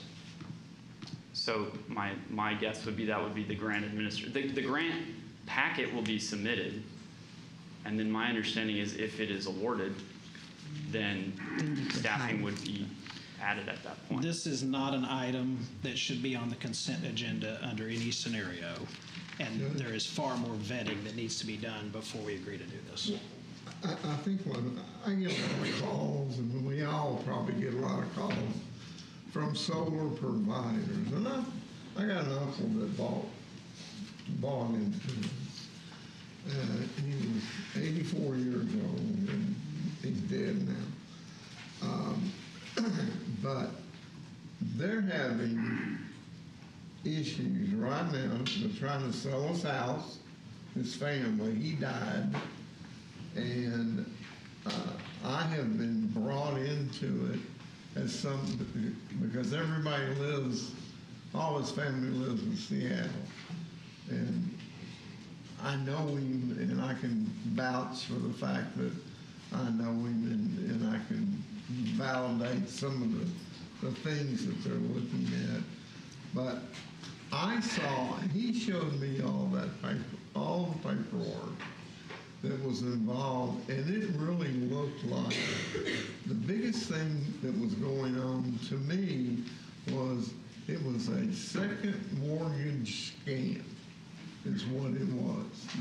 They're trying to sell you, they're going to sell you the solar, they're going to sell your note to another lender, and then that's who you're going to, you have just turned over ownership of your home, basically, to somebody else. And that bothered me. I told my uncle that, he said, no, it's fine. You know, he signed it, and it isn't fine. And now they're trying to sell the house, and they're having issues. Again, because of the panels. This is not something you force. Solar is not something you force on low-income families or nonprofits who are interested in it. Now, all this money, somebody's going to get it. It's going to go somewhere, and it just won't be Tarrant County. If we, I think it could just be the ignorance, not knowing more information, but somebody's going to be awarded this money, and we're saying we're not interested in it. We're not interested in it for our constituents who are interested. I don't think that's what we're saying. I think what I'm saying, and I speak for myself only, there's not enough information presented to us to say we should do this or we shouldn't. If you want to ask our staff to go research it, give us the legal opinions on it, give us a briefing where we understand what's happening, fully support it 100%. At this point now, I can't support us joining this when we don't know anything about it. But going back to the solar piece, so once the grant money is passed out and there is no more grant money and somebody has solar on their home and it breaks, anybody here in this room have any earthly idea how much it costs to fix it? No, it's incredibly expensive. And then let's say you have somebody, a low-income earner, an elderly person who needs to sell their home quickly to pay for medical care or some other situation, and they can't sell their house. So it sounds good in theory that we're going to help people get energy and it's low cost, but then what happens in that scenario? Let's say the person he's referring to did not pass away and needs to sell their house because that's the only asset they have, and they can't get it sold because it's $10,000 to go remove this off the house, and somebody can't get it off the house. There's so many different issues to it. We just don't have enough information, and I do trust our staff to go take a look at this, evaluate it, and say, bring us back what it would take for us to get involved. And I appreciate your passion for the project. I just don't agree that it's as simple as it won't cost anything and it's just going to be 5 board members saying, here, go here, go here. So I can- Nothing in government ever works that way. And every single joint government entity is created, always hires employees. Look no further than COG, look no further than TechShare. This is what happens, so we're just not there where I can make a decision, but maybe 3 of you can. So I can speak to 2 of the concerns that were expressed, and one is we are not irrevocably committing ourselves to anything with this vote today. One thing that was mentioned is that there will be a memorandum of agreement that will be needed at a later time, which this court will have to approve to sign to submit with the packet. What the vote today would be signaling is an interest, again, to join 4 of the 5 other largest counties in Texas. I think we got it. I move approval. All right. We have a motion to approve. What are we approving? Signing the resolution? Thank you. I'll address it. We have a motion to approve the what? Participation. Signing that Participating in the resolution. consortium. Yes. Okay. We have a motion. I'll second the We have a motion. motion and a second to participate in the consortium. With Okay. the comment that I wish that the word permissive had been used instead of the word symbolic. This will be permissive on the part of those who want to participate, to give them the ability to participate. Those who don't want to participate, it enforces no liability on the part of anybody to do anything except to choose whether or not they want to participate. Well, fundamentally, Commissioner Brooks, I think there are 2 different issues. I think applying for a grant, disseminating the grant to homeowners or companies that do this work is one lane, but the resolution or whatever we're voting on today is to join a group of other counties. And quite frankly, when it comes to how we disseminate the funds to our citizens, the criteria we place, I don't want Travis, Bear, and Harris telling us how we need to disseminate this money to our citizens. Is it EPA criteria? Yes, it's EPA, so the EPA NOFO is what outlines that criteria. And then just one other comment. It is going to be very rare that a project will be approved to go directly on a low-income person's rooftop. Most of what we are discussing here is projects. I'm going to use the YMCA of Arlington as just an example. Okay, a project would be submitted that the YMCA of Arlington has great solar radiation and can host a big, whatever, 1 megawatt solar array. Then that project is submitted. 50% of the energy flows directly to the YMCA of Arlington to offset their energy bill, and 50% of the energy flows through some kind of mechanism into alleviating the costs of low-income people's solar or energy bill. So we're not really speaking too much here about peppering Tarrant County rooftops in certain neighborhoods with solar arrays. That wouldn't be cost efficient. It's really going to be most of the projects that the other counties, such as Harris, who are already in the consortium, are lining up to submit, are that type of project, which you can call it community solar if you want. That's one word to describe it. But that's just a distinction I want to draw, because I think, it's very natural when we hear solar on to benefit low-income people, you assume that that's on their actual rooftop. That's not necessarily the case. That probably will not be the case.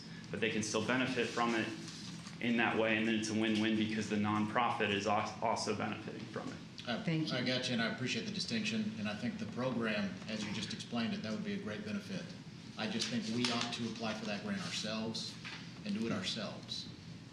Because I believe as a local government entity, we would be eligible to apply for that grant. We would, yes, that's correct. Hey, okay, thank you. We appreciate it. You may be seated. We now have some speakers that would sign to speak this item. Lon Burnham.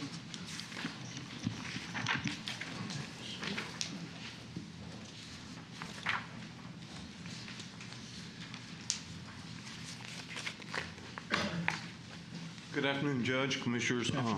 I'm Lon Burnham, and for the record, most of you know I served on the Texas Legislature for 18 years.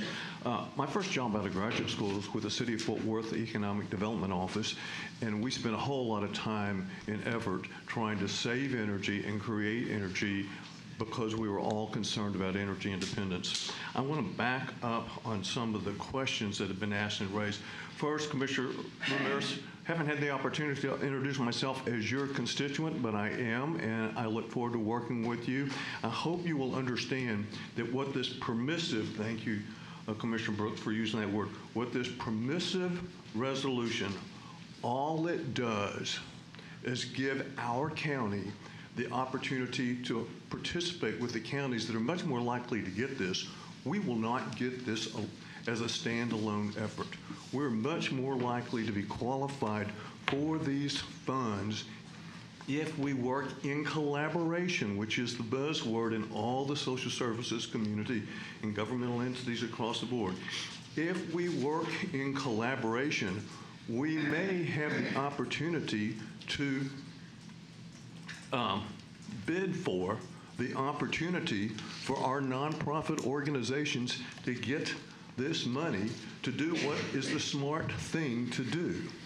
The example given by the young man in Ms. Simmons' office is possibly the low-income serving YMCA in Arlington could get solar panels. They're big enough where they can handle the issue. It's not going to go to that person that can't even afford to paint their house in one of our low-income neighborhoods. It's going to go to these nonprofit organizations. So basically, if you turn down this opportunity, it's going to be a whole lot like what the governor did last week.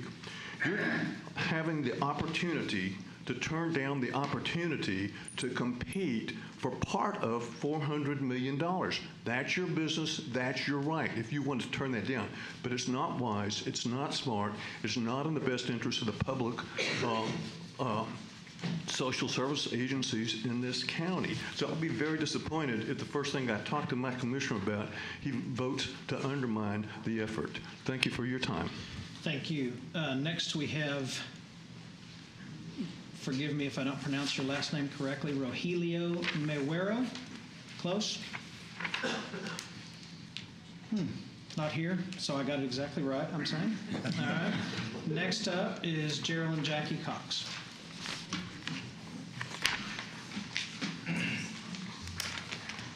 Well, I appreciate your desire to know exactly what you're doing before you sign on to doing it.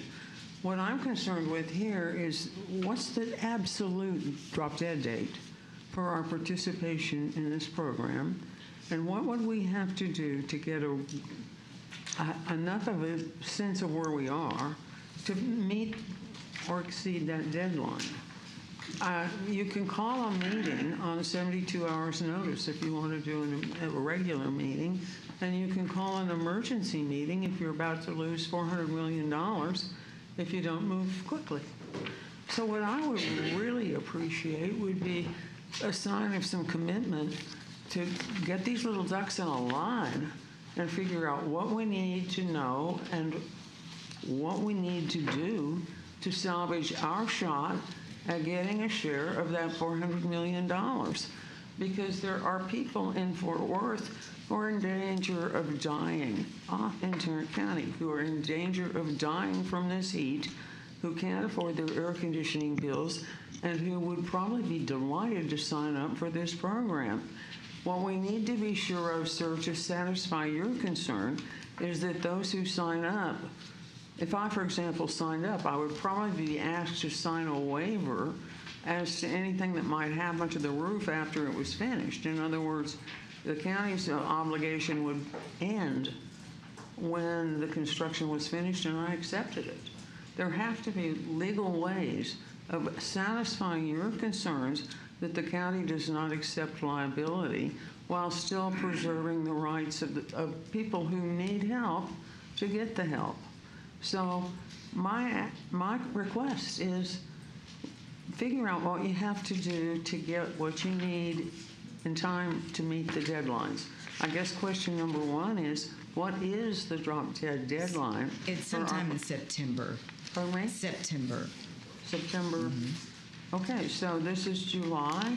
We need to get these answers to these questions for our next meeting or the meeting after that. You know, work it out, please. That's just all I ask of you, is give us a shot at it, please.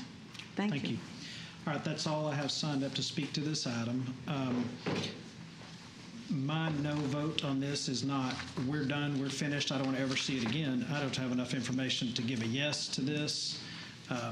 So any other comments or questions from commissioners? We do have a motion and a second. All right, seeing none, please cast your votes. All right, so it fails 2-3, and I encourage you to bring it back, ask the staff to research it, give us some data, give us some information, we can look at it again if you want to. Okay, next up, we have Precinct 4, Commissioner Ramirez, an interlocal agreement with the City of Pelican Bay. Interlocal agreement O2A and B. An agreement with the City of Pelican Bay to mow some of their roadways located within the city. Second. All right, we have a motion and a second to approve the agreement with the City of Pelican Bay. Any discussion? All right, please cast your votes. All right, passes unanimously. Next up, board or commission appointments. Commissioners, do we have any board appointments? All right, seeing none, do we have any bonds or certificates of self-insurance? No. Next is various claims and addendum. Move to approve the claims included in the agenda. Second. We have a motion and a second to approve the claims and addendum. Any discussion there? All right, please cast your vote. Passes unanimously. We have 1, 2, 3 briefing items. Yeah, well, let's go ahead and do this. Does anybody here need a break? Yes. Yes, okay. We're going to take a break here. It's now 12:16 or so. We're going to be back in here at 12:25. We're in recess until 12:25.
I just feel like I lost you again because I can't hear you. Can you hear me?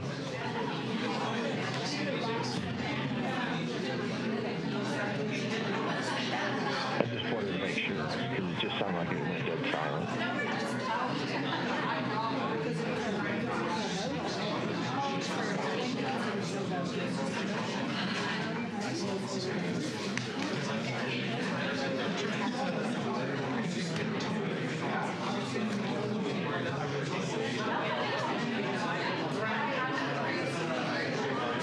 Okay.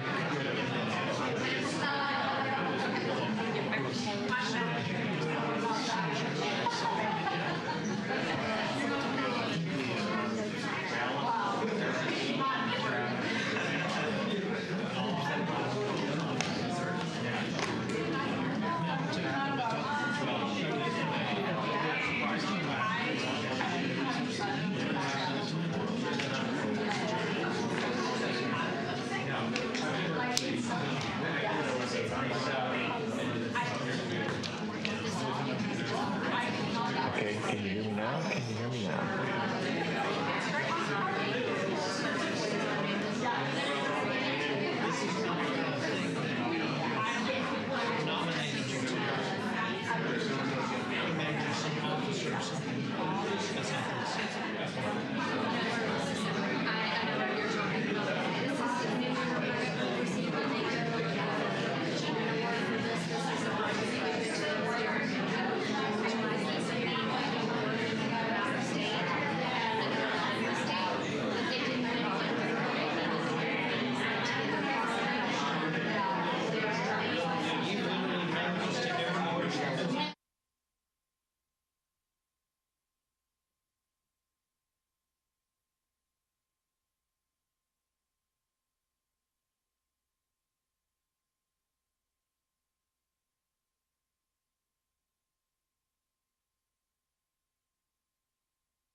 No, that's okay.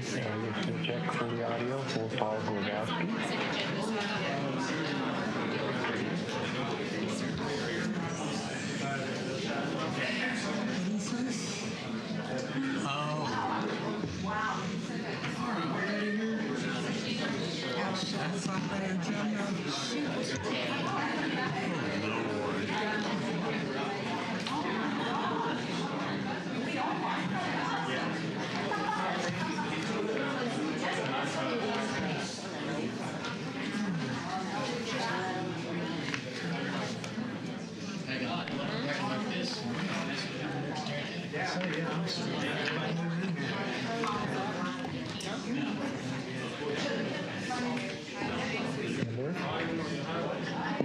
Question?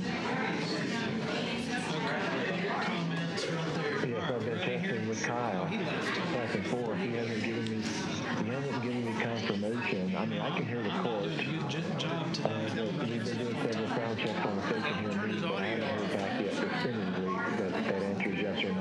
Well, I didn't start till 10:05. I didn't come in until 8:32. But he can hear me. I know that. Hold on 1 second. I'm talking to him right now. Yeah. Okay. All right, we good to go here? We live? Yes, we are. So let's do a quick test. Paul Glogowski this is going to be a virtual presentation. Paul, can you hear us? I can hear you, but I have not yet got confirmation that you can hear me. Yes, we can hear you. Sorry about that. No, Okay, so, Your Honor, we can now go to the briefing items, and the first one is the compensation system survey update. Now, before we do this, is that who is giving it? That's correct. Was everyone here given a briefing by this gentleman? I believe they were. Yes. Why are we doing it again? So that we can have it in a public forum. Okay. And okay. Hopefully it'll be somewhat abbreviated compared to what the detail we went into with the court. Cut it short. So we have, do we have anyone from HR that's going to lay this out, or would you like me to lay this out? I'll lay this out. Okay, so what this is, we contract with Korn Ferry to do a survey on our compensation, and this is the one that the court had discussed previously, and we completed that now. And we're here to hear from Paul Goglowski, who is our consultant with Korn Ferry, to go over that compensation study. So Paul, if you'll go ahead and begin, we would appreciate it. Thank you so much, and thank you, Judge and Commissioners. Yes, this is a short version of some information we sat with you to discuss. It is meant to just give the highlights and for sure answer any questions you may have that you had in your mind since the last when you first saw it, and anything I say today. But we've got a very shortened version, and even places where I can stop and say, do we need to go on and see more information? So if you could, Kyle, who's the IT person doing my driving today, if you could just go to slide 3, which is the executive summary. And so what we've been asked to do, like GK said, is to do this market analysis for Tarrant County to basically look at 2 different things relative to the market, and that is these things called structures. So as most know, there are multiple pay structures, as for example, an IT structure, a law enforcement structure, and so forth. So we look at those structure values, if it's a normal job range, minimum, midpoint, max, if it's the law enforcement, the steps within the law enforcement. And we compare the structure value to a targeted place in the market that the court had adopted many, many years ago, referred to as a 25th percentile, meaning that that target represents, in layman's terms, that given the data that's been collected, if we target ourselves at the 25th percentile, it suggests a point where we have 75% of the data participants paying more than we do, and 25% of the data coming out of the databases that pay less than we do. For the larger databases, like your exempt IT, it's a national database made up of for and not-for-profit organizations with a lean towards for-profit organizations. And so we now make a reference to where is Tarrant County, either their structures or their actual pay. What does that look like against this philosophical 25th percentile? So we look at actual pay against that, we look at the structures, and we make 2 recommendations, basically. Whether or not we think, by structure, the structure could tolerate increasing, depending on how competitive the ranges look to the market information. So we might say for one population, we think that range should go up X or Y, and that's totally using the market as a guide point. The second thing we do is we say, well, where are we actually paying our people relative to the 25th percentile? So in this idea of most organizations like to adopt a high level philosophy that says, we'd like to be able to attract and retain employees. Pretty basic. Having a competitive structure is the thing in HR and comp that helps you attract people. If we have a competitive structure, we find good people we want to try to hire. We hope our structures are competitive enough that we can get people in without having an exception every time. So any movement to structure is to improve your ability to do the first part, which is attract people into the organization. What you actually pay people has to do with how can we retain people. So what you pay people, if you're paying people competitively, theoretically, you are helping retain that employee. You have 7 different policy groups. I don't have to name them all. They're going to show up on the following page. But at a very high level and a just big broad statement, of the 7 different policy groups that Tarrant County uses to administer pay, 5 of the 7 are paying slightly, either at or slightly above the 25th percentile of the marketplace. So there'll be a visual of that here shortly, but in general, it it says, as a group, we are accomplishing the goals, if you're using the previous philosophy of the 25th percentile, that we set out to do. And the purpose of the recommendations basically is to understand where you're at and, how competitive, and to remain, what do we need to possibly do to remain competitive throughout the course of the next fiscal year. So if you could please, Kyle, go to slide 5. A lot of words on slide 5. There's a couple things we wanted to always represent on this. Number one, just down the left-hand column, all the different policy groups, which each have their own structures, their pay structures. They each have their own separate grades within those structures. We give you the number of participants or people in those structures, and we give you, just for reference of, where is the payroll dollar, where are the payroll dollars going today? And if we say a 3% increase should be considered for Group A with a payroll of 82 million, it's different at least how much you're spending. If we say, well, then let's give 4% to the IT group when the IT group's payroll is small. So this is just giving you a sense of where our people are, what our policy group titles are. And the middle section of this is a lot of words that give you reference as to where your structure is relative to the P25 and the P50. So I have basically highlighted on each one for myself on this page, the middle line on every one of them is where is Tarrant County relative to the 25th percentile. And we give you a range because, an example, for the exempt plan, you're paying very competitively relative to the market in the bottom grades, and you're not paying as well towards market in the upper grades. So to say on average we're paying 0.3% below for non-exempt, we have some places where you're paying a little bit above and some places where you're paying a little bit below. This is just a guidepost for you to understand in a little bit more detail what the groups are and how are we aligned with each of those groups. If I could go to slide 6, please. So as a broad recommendation, and the following pages as needed will give you an idea of what we are recommending for each of those policy groups of how much, if any, we think grades and structures, the value of the grades within each structure could be increased to help your retain equation of the attract part of attract and retain people. So we have a few pages that are going to explain that. In addition to any structure change, we are recommending to the county they consider a PFP, we call it merit generically in the industry. We set aside 3.5% for future money, however, to be passed out to employees of Tarrant County.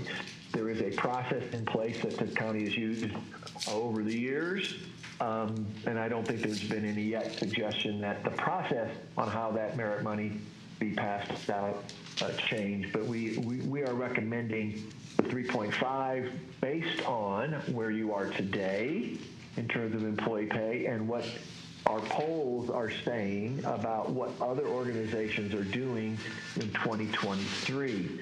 And the message we're getting from the market is around 4%. Looking at the history of what employers say they're going to do in a given year and what they actually do, there's a very solid correlation to where they actually end up spending less than they thought they were going to spend. And that's about by 0.5%. So we are recommending 3.5% PFP for Tarrant County. Slide 7, please. This is one page of 3 that take each structure. In this case, on slide 7, we have the non-exempt structure with the grades. We have the law enforcement structure with the grades. And our recommendation as to how much, if any, we think the grade value, minimum, midpoint, max, in the case of non-exempt, step values in the case of law enforcement, that we think you should consider increasing based on how well the grades in each of those structures align with the data. So if we take non-exempt as an example, the data suggests that the lower end of non-exempt, typically these are clerical type jobs, are currently well aligned with the market, the structure, but as the grades get bigger in non-exempt, you move a little bit farther away from your competitive stature. So that's why we would be suggesting increases at some grades and not all in this particular case. Same with law enforcement. That based on the data, it suggests that you might want to consider these step increase values for these grades within law enforcement. And as a reminder, it's been a discussed topic that grade 52 grade is your confinement officer. If I'm saying the title right, and maybe Ange, if I got that wrong, we can clear it up. But so go to slide 8. We can spend a brief amount of time on slide 8. And I am giving you all this Reader Digest version. So for the exempt, here's a case where the lower jobs in a few grades are a little bit farther away from the value we find in the market, but the higher you go in exempt, the more and more competitive you are relative to the, and we're not suggesting any range or structure moves there. Craft, again, aligned with the market. If you're just using market data as a placeholder for what are we comparing to, it says that you may not need much of an increase to the value of the structures because the structures seem rather competitive, again, based on your philosophy. We know through discussions with HR and some of the court members that is a very hot place for jobs and tough to fill. And this is a place where data is one part of the equation in terms of market reference, and we surely understand that other factors could come into play where you might want to do something else on that particular structure. And any one of these structures as an example, but I just picked craft to say these are simply recommendations based on the data, but we know there are other circumstances that come into play when you're making the final decisions on what to move the ranges by. And then on the next slide, I would believe it's slide 9. If you could move to the next slide. I don't show that moving, and it could be because I froze and no, there it is. I've got it now. If you go back one, I apologize, because it was just slow for me to see it. So these are just the IT exempt being shown. The middle part of the structure is where it seems like you might be a little behind your target. And for the management structure, very well positioned relative to the market data, and we suggest no structure change there for the reasons of how competitive they are. And was there a question? No, not yet. Okay. Just want to make sure I thought I heard. Slide 10 in a series of those slides shows probably what we've always said is the kind of hardest to kind of look at and define what's going on because there's only 3 grades, and I think most of the people in the grades are all in 86. And you might have a straggler in 85 or 87. But based on the data, you lose a little bit of competitive advantage, of competitive position at the top grade of the IT non-exempt, and therefore you might consider changing that. All of those changes, we can just stick on that page for 1 second. All of those changes can produce a cost to the organization, or a potential cost, I could say. Historically, when structures change, usually go up, when structures change, you do have people that fall out of the bottom of the range or fall on the law enforcement side what I will call off-step, because you change the value of the step, the employee's not making that value in step 3, so we increase that employee to the new value in step 3 in any given level of law enforcement. So it does create a it does create a cost to the organization, and I think Ange is going to talk about some of those detailed numbers. We stripped them out of my presentation. And then page 11, I'm sorry, slide 11, please. This is now a visual of everything I just talked about. It's you take all people in Tarrant County, you take all structures, and you plot against these things called points. I would also call them grades. And if the continued target for Tarrant County is we'd like to pay our people around the 25th percentile, and we'd like to target our structures to the 25th percentile, this now shows you that from about the lowest job you have in the county to jobs at about what I would call 600 points, you're very well aligned, or you're almost sitting on top of this philosophical 25th percentile.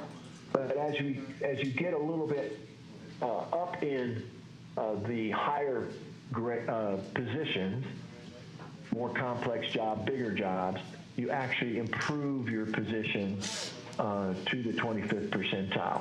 But I'd ask the court, and we talked about this before, and in our individual meetings, I had predicted how many people are at or a certain place. So if you were to draw a line on this particular chart that's on the board right now at 600 points and put an arrow to the left and an arrow to the right, you have about 94% of your population that sits in a job less than 600 points, and you have about 6% of your population that are above 600 points.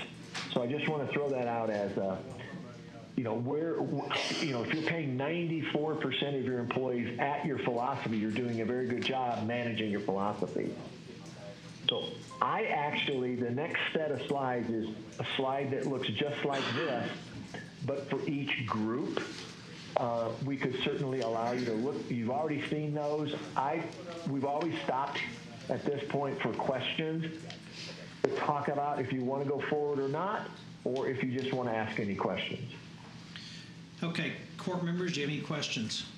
I mean, for the public, we have all seen this already extensively, I would say. So is there anyone else, anyone here has a question? All right, I think we're clear on the questions. I think we're good. Thank you. Thank you. Okay, thank you, Paul. Okay, thank you. I'm going to drop off. Okay, appreciate it. Thank you. All right, bye. Yes, did Paul participate in this study or Korn Ferry last year? Yes, they did. This presentation becomes part of the public record? Yes. Right. I would like to look at last year's slide presentation. Absolutely. If you'll send that to me compared to this year. The entire Yep, great. Okay. We'll come back next court session with recommendations, costs, etc. Okay, thank you. Thank you, Ange. All right, next, capital improvement program. Okay. If we can go ahead and ask our people in the back room, if you'll go ahead and put that slide deck up, please. So while they're doing that, let me just say that this is an item that I think is very timely because of some of the things that, Judge, you said about 3 new members of the court, and you've requested, the other court members have also. Our facility management plan is something that we do on an annualized basis, and some of the programs that you're going to see here have been addressed by previous courts. And one of the things that we're going to strive for at staff is to better inform the court as to the whole process. We realize that we have 3 new members, and we simply have to. We're going to increase our information flow to you all so that you all feel comfortable making your decisions. With that, ask Mike if you'll go ahead and start. Good afternoon. Good afternoon. So what we're going to discuss today, topics, how projects get consideration. We're going to look at current amounts of approved projects, status of our facilities management college CapEx, capital expense projects, status of ARPA projects. We're going to talk a little bit about the 350 West Belknap renovation, and then we're going to talk a little bit about the law enforcement training center. So how do projects get consideration?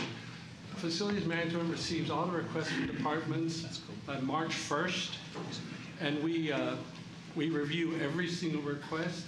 The first thing we do is we look at CapEx versus maintenance. Let me just stop you real quick. Absolutely. You just said we review every single request. That is correct. Where does a request come from? They're generated by the departments, and they're submitted by March 1st to be included and considered for the budget cycle the following year.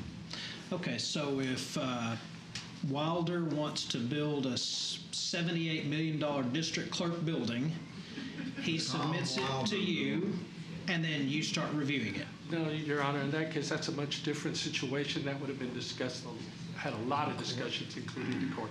Okay.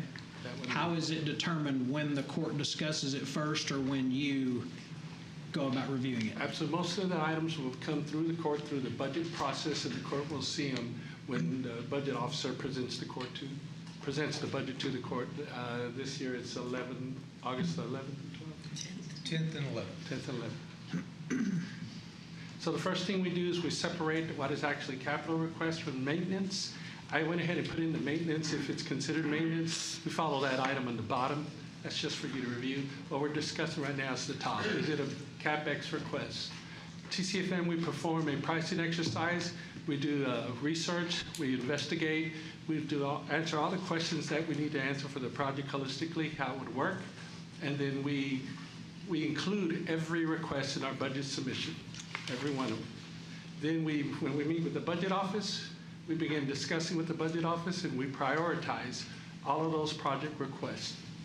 Okay? And we base it on, you can see the 3 bullets there. Some of the projects, especially some facilities management projects, can be moved into further fiscal years, and to help meet the budget, we will do that. Then the budget office may do additional tweaking. Okay? They make the recommendation to the court, and then the court approves the budget, and that includes any capital projects for the following fiscal year.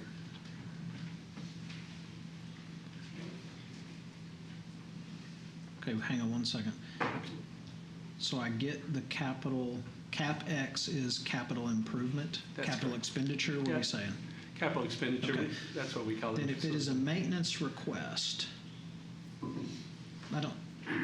Some of the requests that The will come next in- thing the only thing I see related to the court is auditors submit invoice to Commissioner's Court for payment. That's correct, because most of those are going to be items that we're doing under annual contracts that the court has already approved. Some of them may be paint a single office. That's not a CapEx request. We're going to paint that, and we're going to buy the paint using our annual contract, and we're going to do that in-house, for example.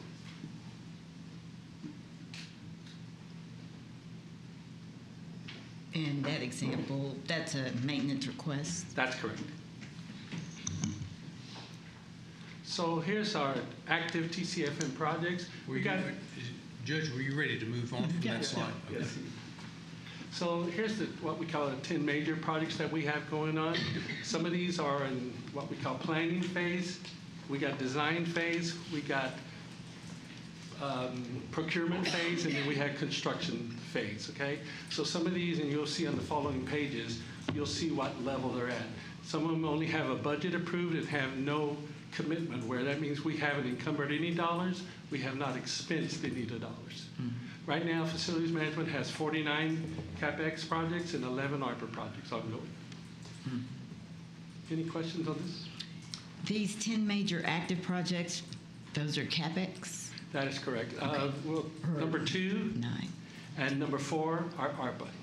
Let's take 1 and 2, for example, since they're the first 2 on there. Yes. Has the Tarrant County Commissioners Court ever voted for $28 million for the new sub-courthouse? Yes, they approved Was the it previous just the courts budget? approved a budget. Okay. And that's all we have right now. And you'll see that on the following slides. Belknap building renovation, we just approved permission to do the RFPs. Was there ever a vote taken on that prior to today? Yes, the budgets were approved, the CapEx project was approved, and the ARPA project was approved. Okay. So we're doing that with 2 floors are CapEx, 2 floors are ARPA. Okay. So the court approves every $30. So, I mean, would I be wrong in thinking that all of these have been approved by the court? The budget has been approved by the court, that is correct. And I would point out that number 3, the Deion Phillips Bagsby Southwest Sub Courthouse at $19.6 million. We're at the absolute tail end of that project. That is correct. Most of it has been accomplished. Okay. And you'll see that on slides. That's been kind of going on for a little while. Oh, it's been Yes. going on for years. Yeah.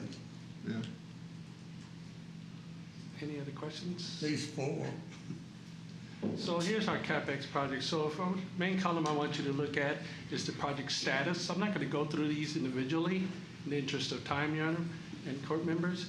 You'll see all of these are in planning stages, and most of them we've expensed $0. Meaning that we're planning them, facilities management is vetting them, we're looking at the projects holistically, we're looking for constructability, we're reviewing all of that to ensure that, yeah, we can do this project and before we bring anything to the court. So we have not expensed any dollars. And Mike, all of these, like you said, when you're essentially doing internal feasibility here, that's correct. Your staff is doing this. We're not That using is correct. consultants to. That's correct. On this one, if you look at line 2, $33,000, we did engage a waterproofing company to come in and look at the exterior skin from the ground all the way up to the 13th floor, and from that we'll build the specifications for the jobs. Sure. I'll give you a minute to look that over.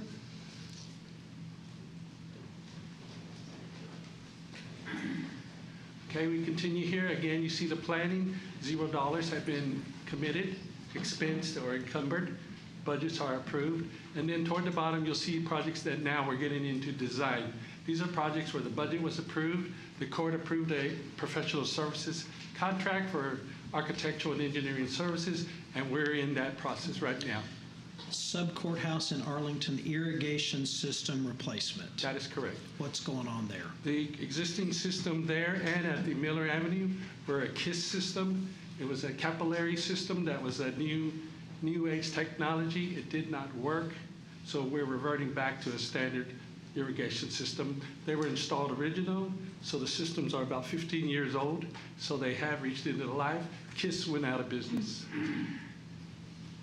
When you say it didn't work, it's been in there 15 years? Yeah, they're underground. It's a capillary system. You don't see it. Yeah. And it waters the yard underneath, so you never see it. But the system would not operate. Therefore, the company, they lost everything. They went bankrupt. They closed down. We can no longer get any parts for that system.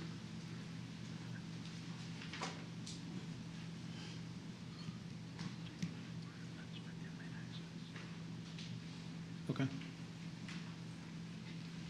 Here, we still have a couple design, and now you'll notice here in the committee column and in the project status, we got procurement. That means these projects have been, design is complete. Most of them have gone through city review, if a review is required. They're permittable. We got a permit, so it's a permittable design, and now purchasing has that. They are working to put it on the street. It's either on the street in the form of an RFB or an RFP, and then, or they're waiting to bring it to court for approval. Any questions here? Yeah, the Miller Avenue complex metal perimeter security fence shows a budget of $461,000. That is the approved budget, Commissioner. Approved? And if you, yes. By whom? By the court. Really? Yes. If you'll remember, Commissioner, we brought that project in. It came in at almost $1 million, and we rejected it, and we're revising specs to get under that budget. Okay. Any questions here? What's the date on the Mansfield courthouse to start? Do you have all the money? Yes, except for in this budget year, I've requested $4 million for land acquisition, and that will be part of the budget submission that the budget will be, if it makes the list. Is that fair to help? Any questions? I'll move on. And you're tearing the existing building down? Yes, that would be the plan. And that'll be a presentation we'll be bringing to the You court. can't utilize the land that's there? We're reviewing that. We have looked at that, Commissioner, and that's something that we would bring to the court when we bring all the options and allow the court to review everything, and the court would make that decision. Do we want to build in the existing location, okay, or do we want to build at a new location? Have you done an appraisal on the land? Of the existing building? No, we have not, because we have not got any permissions for the court to do anything yet. Well, you got permission from the court to spend $28 million. That was the budget that was approved. Yeah. We have not spent $1 yet. Yeah, but. And when was that approved? Before we got here, so. When Devin, I think it was when Devin. It was approved over 3 budget cycles. Helen, do you know which No, budget it cycle? was when Devin was here. No, I don't know when it started. I don't have when it started at hand. Commissioner, we approved the money over several budget cycles. Sure. And we banked the money to build the money to be able to get to the value we need. We've done that with most of the projects. Yes, I know. I just reading it to, I want to hear it into the record because there were people here that likely approved that. But he's questioning it now, so. Sure. We can get you that, which fiscal years. I'm just curious as to if you're going to consider it, you obviously need to get an appraisal. So, Absolutely. Yes. Even if we were to build someplace else, Commissioner, we would recommend to the court that we sell that property, and we would need an appraisal. yeah.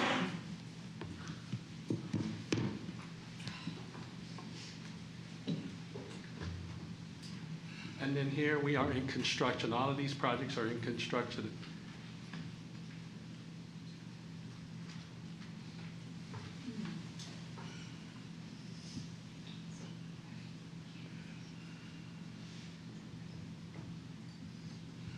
Any questions?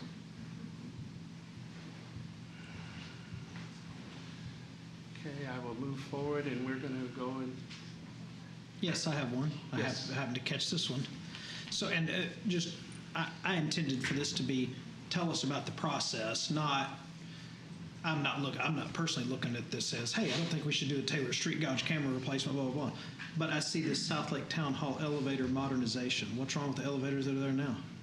South Lake, the city of South Lake determined that they needed to be replaced, and they make the decisions on their capital expense projects, Your Honor, and the county participates by 25%.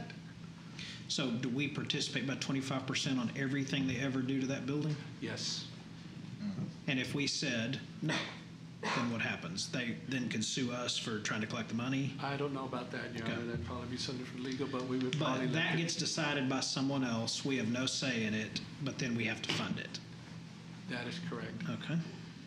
But South Lake does talk to us and let us know, and they make us aware of the situation. Do we have any other, I don't know what you would call it, joint government operating centers that we have that kind of arrangement over with? No. No. Okay. All right. And that was done in the 90s? Yeah, 99 or something, wasn't it? Well, I think it's finished in 99. Not the mayor. No, I wasn't. No, I wasn't anything. You can go. So, I had no, Gosh almighty. no moss. What do we have, like $3 billion here, sitting here? There's a slide that I'll show you. Okay. that at the end. These are the ARPA projects. Again, you can see there's 2 in design. There's 2 in procurement, and then all the rest of them are already in construction. So go back to the Mansfield Subcourthouse, for example. You don't have to go back. I mean, I'm just saying. So we budgeted for that at some point. Yes. So based on the fact that we budgeted for it, the ARPA regulations say you can't use ARPA money. That is You're talking about a surplantation? I'm not sure what that word means, to be honest with you. Surplantation. Mm-hmm. It's whenever you budget for an expenditure and then in your current budget or in past budgets, and you receive ARPA monies and you attempt to substitute ARPA monies for the monies that you've already budgeted, that's a supplantation. Okay, so I'm making something up here, but let's say the original plan was to add on to the Mansfield Subcourthouse, and that was budgeted for. And then a determination gets made later to build a new one somewhere else. Does that now exclude our ability to use ARPA dollars? Or does that now open it back up? And then I'll give you the flip side. If it was the other way, we had always planned to move it somewhere else. If we then switch gears and say, let's go add on or remodel, does that give you the ability to use ARPA dollars? Anybody know? I think we'll need to research that. Yes, we need to research and see if that would be And supplanting. that could apply to anything on here. Okay, go ahead. Any questions on this slide? And then on this slide, we have ARPA projects that are completed. The 10-year master plan space study, who did it? That was done by Park Hill, and we will be presenting that to the court on August 15th. Representing it because it's already done. That's correct. Why don't you send every member a copy of that? Absolutely. They may already have it, but certainly the new members. This is something that has not been presented yet to anybody. They just finished this. That's correct. It had to be printed to be approved. I gotcha. Yeah, we'll be bringing that to the court on August the 15th. I gotcha. Okay. Any other questions? I'll move forward. On the Resource Connection TCSO Recruitment Academy Space Study, budget $200,000, project status completed, committed $37.5. What's the difference? They came in much lower than anticipated costs, and we were able to have savings in that area. We anticipated it would cost $200,000 to do the study, and the study cost $37,500? That is correct. Good night. Okay.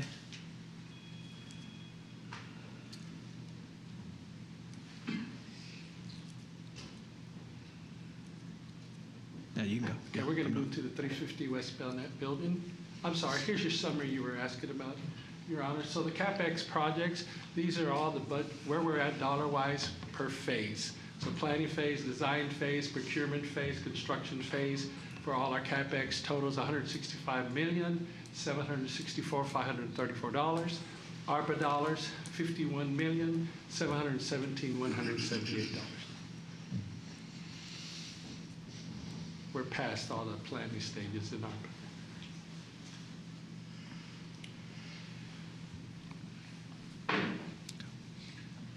We're going to go to the 350 West Belknap building. The county acquired the 350 West Belknap building in April of 17 for $13,500,000. Two questions. Why did we purchase the building? The second one would be, why do we need to renovate it? First one would be, is our jail is housed on the 5th through the 9th floor at this, 8th floor at this building. When the city approached us and let us know they were building a new police academy and would be selling this, we could not afford to lose our jail. So we purchased the building with the plan of renovating it. Why renovate it? Your Honor, you mentioned that earlier. Our intentions are to vacate the 200 West Belknap and the 300 West Belknap, move all those folks into the 350, and there's the departments right there. And you'll see on the slide here, here's the steps we're taking, but it leads to number 4, which is to vacate those buildings. The future use of both buildings will be determined at the discretion of the Commissioner's Court. What that means is entirely up to the court. Do we renovate them? Do we sell them? Do we demolish one of the buildings, et cetera? That will be a court decision. The facilities will be discussing with GK's office. By the way, we've had substantial discussions about selling those two pieces of property. That is correct. So 350 renovation makes that a doable option. So we've got jail in what addresses again? Where? The jail sits starts at the 5th floor and it goes through the 8th floor. It's at 350. It's at 350 West Belknap. And then That's the Wyndham building. Right. I took a 5-hour tour of the jail last week. Okay, but I was all underground. You enjoyed it as much as we do. Yeah, I did. I did. Huh? I bet that was hot. That was fun. So I learned a lot. Thank you, Sheriff. So there's jail in 350 West Belknap, and where else? The Correction Center is at 100 Lamar. The Lon Evans Correction Center is at 600 Weatherford. The Green Bay Jail is at Urban Drive.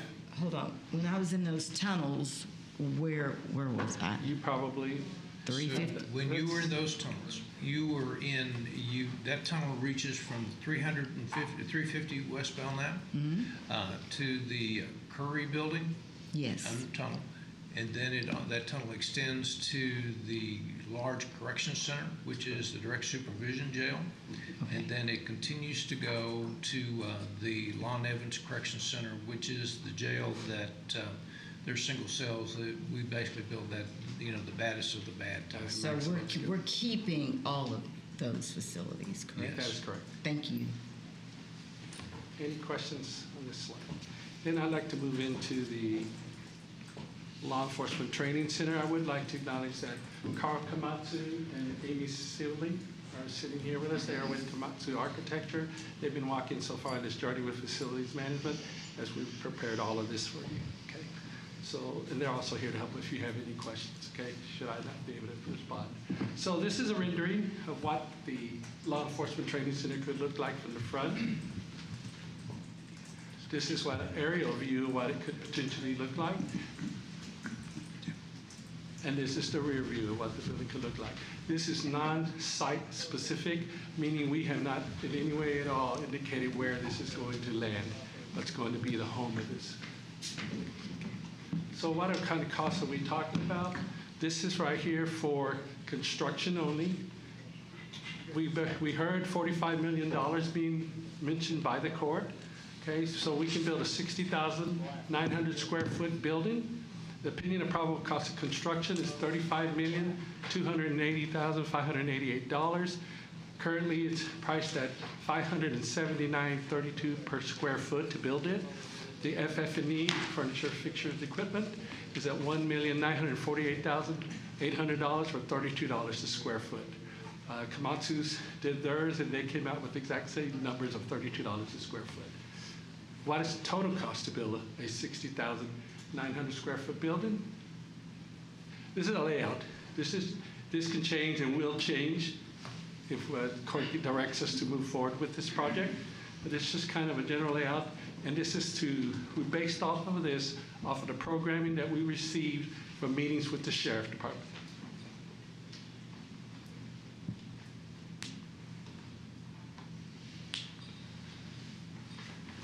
So here's the cost, the full complete cost to build that. Okay, this budget includes a 60,900 square foot law enforcement training center and a 500 by 500 skills pad. This budget includes one 80-person classroom, 5 50-person classrooms, and a 3,000 square foot quartermaster space. This budget includes a 5,600 square foot tactical village and a 2,000 square foot SWAT area. Does not include a range, an EVOC track, or an auditorium. So you can see there, I included $100,000 for site work. I have not included a dollar value for the purchase of land, should that be the direction the court wants to go. $48,486,055. So obviously, if the target budget is $45 million, facilities management would work with Komatsu to make sure we bring the project in at $45 million. You said $48 million with no range? That's correct. No land. So the drawing, the drawing that I saw, and I know it's just a drawing and it may be nothing yet. The drawing, the exterior. So that's theoretically it. That is a 60,900 square foot building. Yeah. Is that all single story or is that a second story there? That is a single story building. Why not go up? Based on what the needs are, Your Honor, putting classrooms on top of a tactical area where they're going to be doing all kinds of exercising, all kinds of training. How much is the tactical area? How many square feet is the tactical area? The tactical village, I don't have the full breakout. I believe it was like 5,800? Yeah, I was going to say, I think it's 5,600, 5,800. Okay. So that's a very small portion. I just don't, what's the thought process behind not building up and saving money? Is there a reason why this isn't a two-story building? Hey, let me get a... Or a three-story building? Sure. Yeah.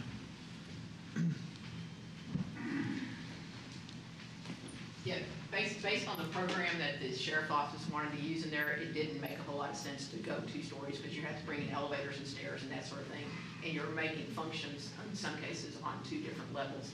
So manpower-wise, it doesn't always make it a cost-effective, because you might, you're spending money to do an elevators and stairs, and you also might have to duplicate some staff members between the 2 floors. And also just the tactical spaces and things that they wanted in the organization space that they wanted, it made more sense to keep it on the single one. Okay. Again, this is concept at this point, though. This isn't a design building, this is a concept. Right. And just because you go up doesn't mean it's cheaper. That's correct. It also affects all your building systems. So what is the timeline? So 1 month to engage in A&E and 3 months to work with purchasing to do an RFQ for, well, this is not the correct slide, for construction manager at risk. Those 2 processes will be happening at the same time, so that's a 3-month duration. The A&E would be engaged within a month. 8 to 10 months for a design phase, 3 months for procurement, but because we are using a construction manager at risk, there's the potential to reduce that greatly, and then an 18 to 22-month construction schedule. Okay. Has anybody given any thought to where this facility ought to be located? There's a couple of different thoughts. One thought is resource connection. There's another thought. Yeah. First of all, I want to thank Carl Komatsu and their whole group for working very swiftly to get this together. Everybody understands if ARPA dollars are to be used, the timeline is compressed. Mike, you've also done an incredible job, along with the Sheriff's Office, in putting it together. Remember, the initial vision for this is to provide the Sheriff's Office, world-class training to improve recruitment, retention, to make sure that we're putting out there on the field the product that our citizens deserve. And I think that we are now, but we're doing it with our facilities working against us. So the training academy to me is absolutely critical for the future. But I too was disappointed when I saw $48 million and no range. Essentially what we're saying is we're just going to replicate what we have now in a prettier skin. And I don't think that solves all of the problems. Over the last couple of weeks through this process, we've also started talking to a couple of area local partners. Some of our local academic institutions, where maybe there can be some cost savings if we were able to partner and do a joint regional academy. Something that flew under 2 flags, or just the Sheriff's Office flag, but something where we could utilize space that already exists, academies that already exist, build upon them, and create the capacity for our Sheriff's Office and accomplish the goal of professionalizing, creating a new recruiting pipeline, et cetera. I think that's the route that if we wanted to be as fiscally responsible as possible, those are all worth exploring. And I know Komatsu has already gone and looked at a couple of these different sites too. And hopefully we have some other options in the near future.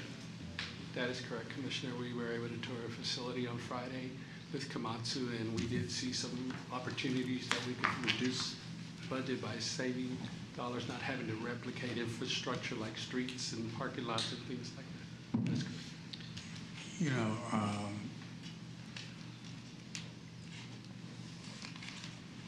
We keep saying that this is going to help with recruitment and retention. We say that without any evidence that that's true. We keep trying to throw money at retention and recruitment for the SO.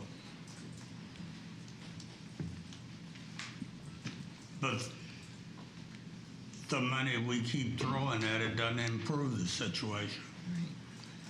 I just would like to have some evidence that if we do this, if we build a world-class training academy, that it is likely to lead us towards better recruitment and better retention of officers. If we could reduce our jail population, get out of Garza, utilize that money for a law enforcement training center, partner locally here, regionally, and not to mention what Commissioner Brooks just said, where is the evidence that if you build it, more people will want to be detention officers? It sounds good, but there's no evidence. What would be evidence? I'm just curious. Well, I spent an hour on the phone with the mayor of Orange County, Florida, and listened to how they reduced their jail population and increased hiring. It is worth doing some research and not relying on your own experience here in Fort Worth, Texas, where they got problems with their jail. If you go and talk to Mayor Demings and look at what they've done, and I'm going to fly there to learn more about how they reduced their jail population, increased, they've got plenty of people applying to be detention officers there. It's not a problem. We are not doing something right here. And to keep relying on the same leadership in that sheriff's office to fix it is, just repeating the same old mistakes.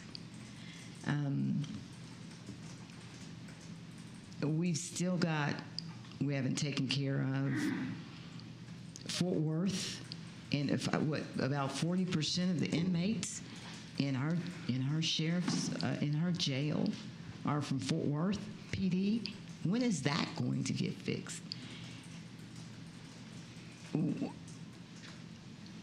Come out of Garza, and I would be interested in supporting a law enforcement academy. But there are just things we have to do, and I can talk till the cows come home. I ain't got the votes up here.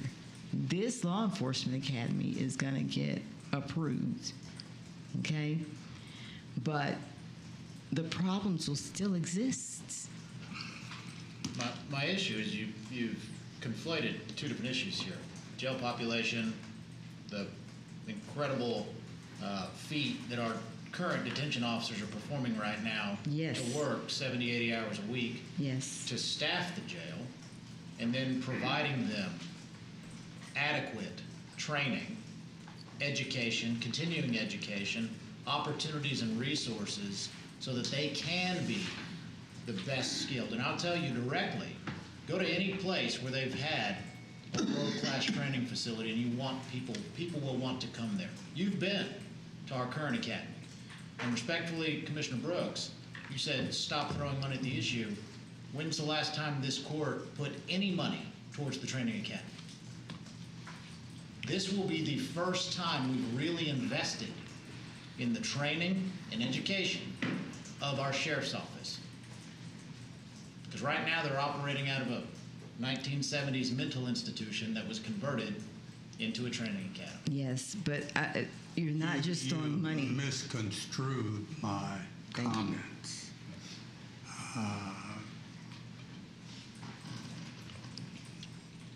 We keep throwing money at the sheriff's department in general. I did not say a training academy.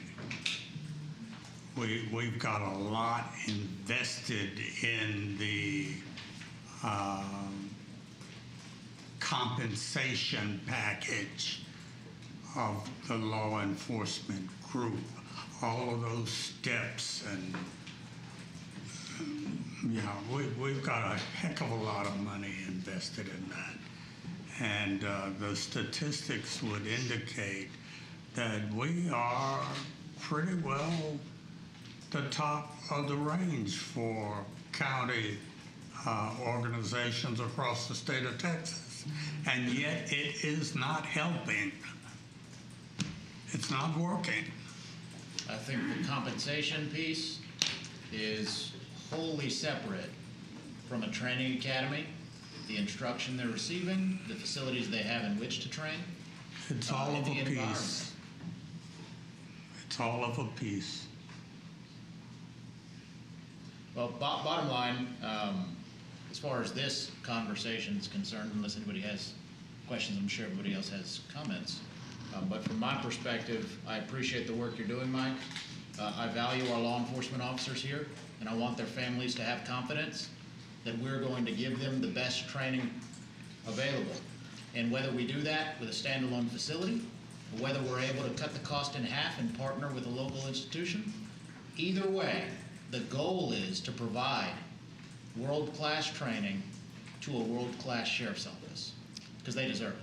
I spent 5 hours in the, did I say that already? And those are some fantastic people over in detention. Nobody's disputing that. I support law enforcement. I had an 18-year career in public safety communications. Okay. As Commissioner Brooks said, we're throwing money at this sheriff's department, and all of us on this dais knows there are problems over there. We discussed it. We'll discuss it today.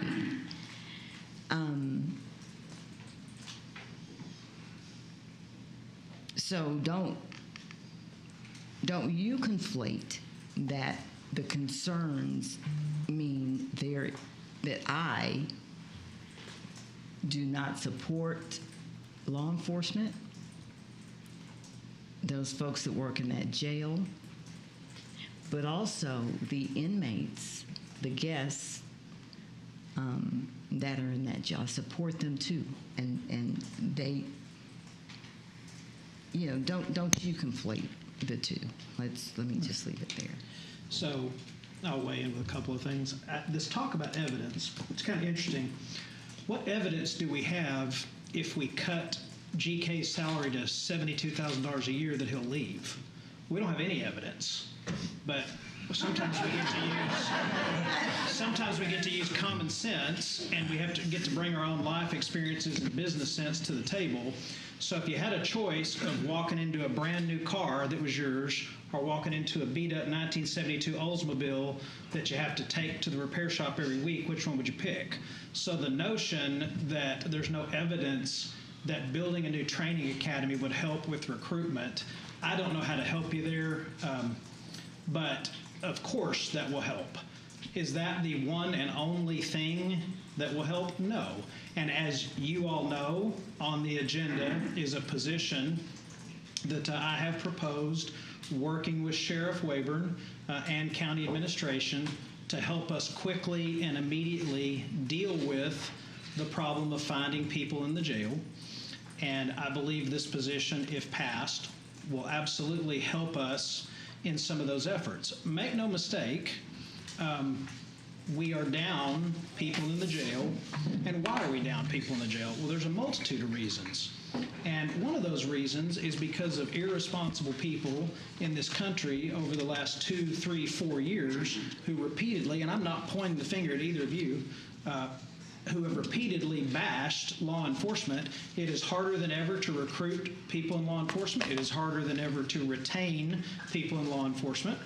And sometimes we tend to forget, everyone, that these people literally leave their house. Maybe not detention officers, but I would submit that detention officers put their lives and their health on the line. Certainly those that are out investigating crimes on patrol, they literally put their lives on their line for us to protect people and keep them safe. So irresponsible media coverage and flapping gums that have repeatedly bashed law enforcement for the last 3 or 4 years also has contributed to the problem.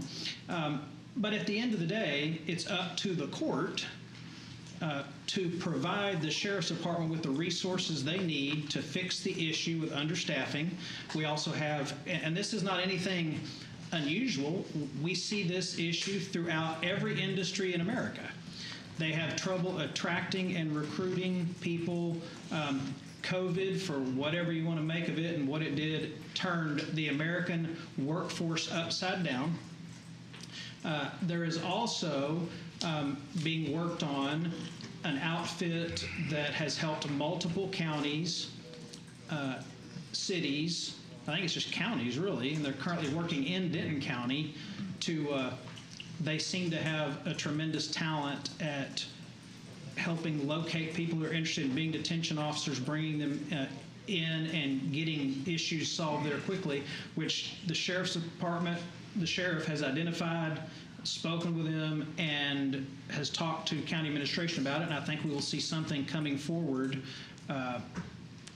shortly on getting this outfit involved, which from what I understand about it, I'm very supportive of. But at the end of the day, everyone here, I believe, wants to make sure we provide outstanding training for our Sheriff's Department, detention officers, people out in the field, people on patrol, and we also want to make sure that we protect the people in our jails. And we have a moral responsibility to do that, and I fully support that. And I believe a new training academy where you can provide better training and perhaps attract and recruit better talent will also help us to do a better job of spotting issues and protecting people's safety, welfare, and health. Now, I thought this was mainly going to be a discussion about how we go about doing capital improvement projects. My recommendation is that we bring the items specifically related to the jail back to the Commissioner's Court promptly. If it's not the next meeting, it should be the meeting after that, where we then lay out what we're going to do, how we're going to do it, and give you and administration a direction, working in conjunction with the sheriff and his office and his staff on where we're going, what we're doing, and get it moving so we can take advantage of some of these ARPA dollars without burdening the taxpayers. Judge, could I just say that I'm glad that you finally got to the point that you believe that everybody sitting on this dais wants to have well-trained officers and that we're willing to do the necessary to make sure that happens. Just because we ask questions about the program and we flap our gums asking those questions does not mean that we don't support law enforcement. That was not a reference to you, Commissioner Brooks, and you know it wasn't. It does not mean that we don't support first-class training. It means that we have concerns. And I welcome you to ask your questions. Thank you so much. It doesn't mean that we're going to ignore the deaths in the jail. I mean, that because we talk about it, we talk about problems. So yes, we're talking about detention or hiring, recruitment, training. We're talking about jail deaths. We're talking about wasting money for a Garza to send our folks off to Garza. We've got buildings here you're about to try to sell. That doesn't mean we don't want the best for the sheriff's office and the people we serve and the people that work there. Okay. If there's more comments on this, great, we'll take them. But I did want to say regarding what I thought this agenda item actually was, is even if it has been previously voted on by this group of 5 or the previous group of 5, on all court communications, provide details, provide information, not 2 sentences, not 1 line. You can even indicate this was voted on in April of 2022, this was voted on in the 23 budget, this was voted on to do an RFP in February of 23. So I'd like to see information. Also, when a project is proposed, and if we want to set a policy, I think that's a different time for discussion. I believe there's ample opportunity for the commissioners to vote to approve a $33,000 fixing the exterior of a building without having to have a vote before we start going down the path of maintenance. But when it comes to significant capital expenditures, my preference, and I believe the most prudent way to do it, instead of spend hours on end of staff time moving something down the tracks, is to make sure this group has approved going forward with it. I can't even remember what it was at the moment. I could stop and think about it, but whatever we stopped, oh yeah, I remember the office remodeling. There's no telling how many hours. I specifically asked you how many hours put into it, and there were hours upon end put into that I think a vote of this body would have eliminated the waste of that manpower. Additional information I would like to see on any proposed capital expenditure or improvement or addition is, why do we need this? What is the cost? When do we actually need it by? Will it save money? And really, why are we doing this? And I want to be able to distinguish between actual needs that county services and is going to run into serious hardships or issues versus more vanity-oriented projects. Now, maybe that is being addressed with the budget department, and I have full confidence in Helen to address that and not let vanity projects through, if there are any. But that's what I would like to see moving forward, so we all know exactly what we're voting on, approving, giving permission to take RFPs on, and the like. Understood. Okay. Not meaning to cut the discussion short. Any more discussion on this item or the potential training academy? All right, seeing none, Commissioner Ramirez wants to give us an update on Tarrant County's broadband efforts. Yeah, well, it's not so much an update, more a tossing an idea out for discussion. As you know, there's been several federal government programs passed down through the Infrastructure Act that disseminated grant monies across the states, and Texas just got $3.3 billion in the latest allocation for what was called the BEAD program. It's the Broadband Equity and Access program. Now, the comptroller, they have 270 days to put their 5-year plan in place, but then the Texas comptroller will be the one that ends up disseminating the funds to entities that apply.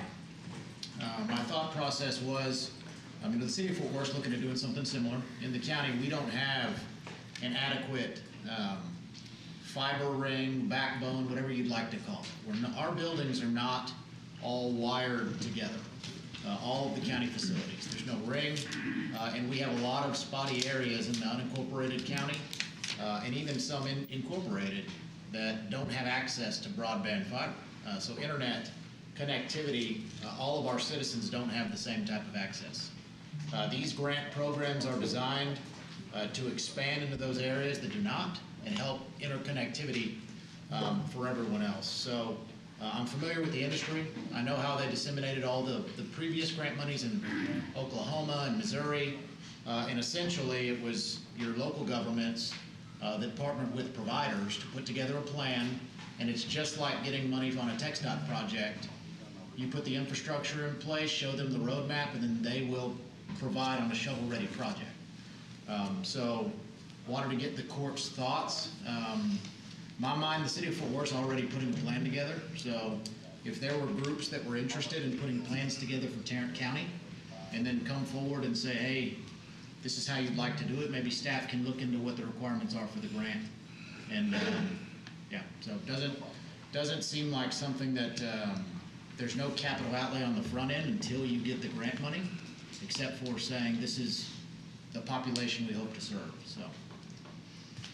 So I'm 100% for the staff reviewing it, looking at it, and coming back to us with here's what's out there, here's what's available, here's what it would take on our end to participate, be part of this process, and then make a recommendation one way or the other. Yep. Are you proposing, once they come back, you're proposing that the county applies for this grant on its own, or did I hear you say with a group through the Secretary of State's office? I don't know. So the state of Texas gets an allocation of dollars. And so you no longer apply to the federal government for the grant monies. Your local government applies to the comptroller to receive the dollars. And so the county applies to the comptroller. From how it's worked in other states is usually, I mean, you have dozens, hundreds of fiber providers, ISPs, that have the engineers and whatnot that put these plans together. Usually they partner with local governments, they put the plan together, they partner on the grant application, get the funds, and then they deliver the project. Usually that's how it works. It's similar to a roadway infrastructure project, because that's what it's considered as your basic infrastructure on the broadband. So that's how it normally works. Like I said, I wasn't proposing anything. My idea was to have the discussion to say, is this something that we want staff to look at? Because ultimately, I think it does merit discussion, getting our broadband house in order, getting everybody access to the same level of communications. A lot of people work from home now, et cetera, et cetera. But it's an opportunity there to go capture some dollars if they're there and see what it looks like at least. I think that COVID proved to us, it demonstrated that not all areas of our community had the same access to broadband. We had school districts who had to go park trucks in certain buses in certain communities in order to provide broadband access. We had families that had to go and take their kids to the parking lots of Starbucks or McDonald's in order to get them access to the broadband that they needed in order to do their homework. Our community, and I'm calling Tarrant County our community, is not equally wired, and we got to fix that. Yeah, my wheels started turning when we had that discussion about our renewal on the AT&T contract, and it was just for the connectivity on our buildings. And then we realized that not all of our buildings are on a fiber ring, so to speak. And a lot of communities, local governments are going to that, A, for security purposes, but B, so that you can bounce ISPs off of your fiber backbone. It's just like I said, I know the city of Fort Worth's looking at it. I think they're doing it through ARPA dollars because they were eligible. So I think they're doing it through a different funding mechanism. And this potentially could be a couple years down the road, but I wanted to have the discussion with the court. Like I said, this is not a proposal. This is just an idea. Okay, so I am 100% in support of broadband, for expansion of broadband for the reasons that Commissioner Brooks mentioned. I'm just going to take a moment of personal privilege to point out the sheer hypocrisy as you compare this to the solar discussion. And I think probably because we were a bit more proactive with our research and efforts on the solar discussion, for some reason that didn't get support. but it's just the hypocrisy, and now we're pro-federal money. What's the, kind of wonder from you what the distinction is? There's an incredible distinction. To me... And you're talking about using staff here. I don't have a proposal for you. Mm-hmm. This is an idea, and if you don't like it, you're free to say, let's not explore this any further. Mm-hmm. I'm not asking you to vote on anything. I'm not asking you to join forces with Travis County, Bexar County, Harris County to do anything. But to go get the Fed money. How do my colleagues on the court feel about this before we ask staff to press forward? Out of courtesy, I'm asking. Yes, and the resolution was an idea, just like your idea, out of courtesy. Thank you for answering. Okay, any other discussion on this item? Anything else? Okay. All right, seeing that, any announcements or comments from the court? All right, seeing none, we do have 2 people signed up to speak in public comments. The first one is Bob Willoughby.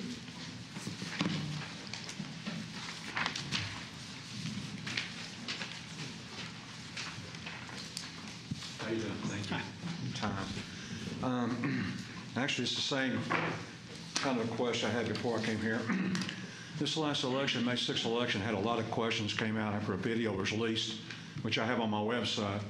And I tried to get some questions to the election Tarrant County Board to answer some questions about it, and they sent me to a Bill Hanning. So while you're here a little bit longer than that, it's because of Bill Hanning, not me, okay? If he was doing his, what happens, you start on one issue, sometimes it turns into another issue, and Bill Hanning's another issue. He is the public relations for Tarrant County elections, okay? He's the one that sent me to ask these questions. The man don't answer questions. He hung up on me, and one question he did answer wasn't true. So anyway, this is where I'm at now. I'm still here with unanswered questions about our local election. I really don't know who to go to ask because Bill Hanning's not doing his job. If he was doing his job, I would have been here last time or this time.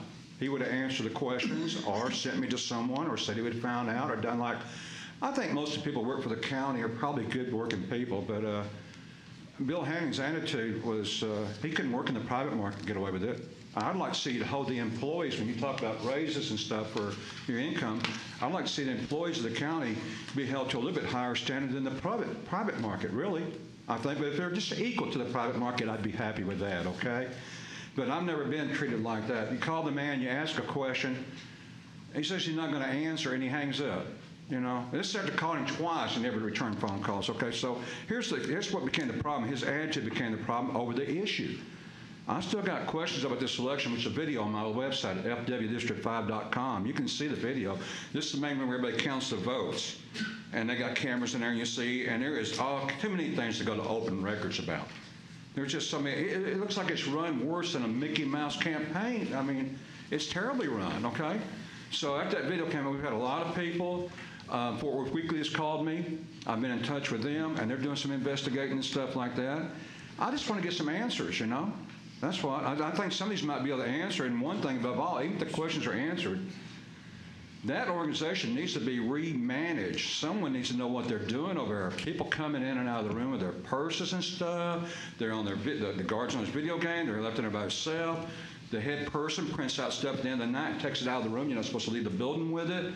It's just not properly, professionally run whatsoever. I never seen anything like that. But everything may be above board, okay? Maybe. But that's why I got questions. So there again, just who do we go to when you got questions about your campaign? Because I did file a contestant suit in court on this May 6th election. And I want some answers, okay? That's what I want, some answers. I want someone to ask. If Bill Hanning was doing his job, I wouldn't be here wasting your time. Thank you very much. Thank you. So Troy is the interim or acting elections administrator until July 31st. Troy, you can raise your hand. Troy? You can contact him. In fact, he did answer a question for me once. Okay. I like him. Okay. After July 31st, although I don't know if he'll be able to answer a lot of your questions, Clint Ludwig will be the elections administrator. You are also welcome to call my office, and we'll try to answer questions for you. I appreciate it, Jen. I appreciate the job you're doing. I appreciate the job all y'all doing. Huh? I'm we sorry. have an elections integrity task force. But But anyway, someone needs to be in that job, do his job right, okay, that thing. And Troy, thank you for your answer. Thank you for your time. Thank you very much for your time. Next up, I have Nan Terry.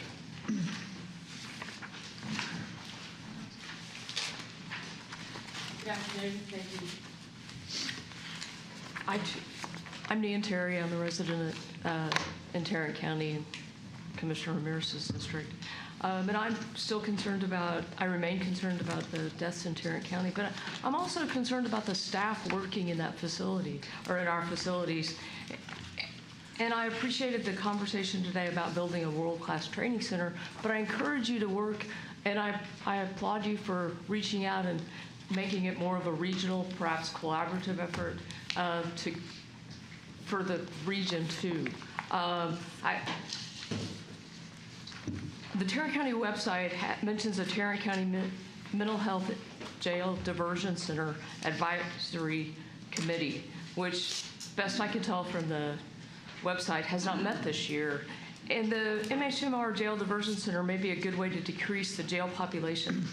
It's a shame with the difficulties we have finding staff and sending inmates to Tarrant County that the advisory committee is not at least holding meetings. There's been at least one. Not according to the website. I preface it that way.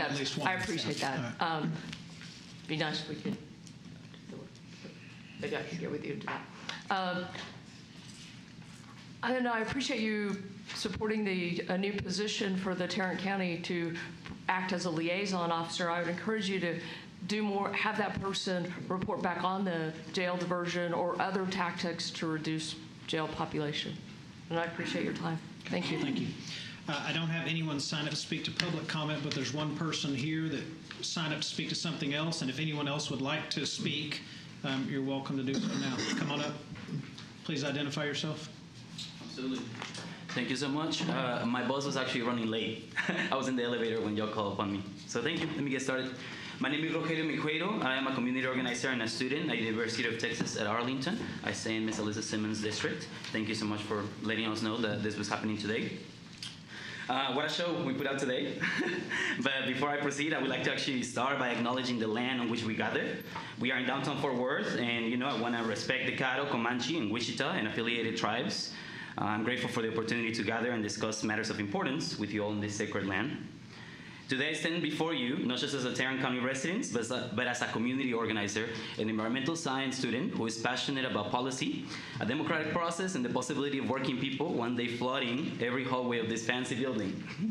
We don't get to have this air conditioning in every single area of the city. Not long ago, our construction workers, a lot of my family members, have been suffering from the fact that we can no longer get even a water break when we're out in the heat.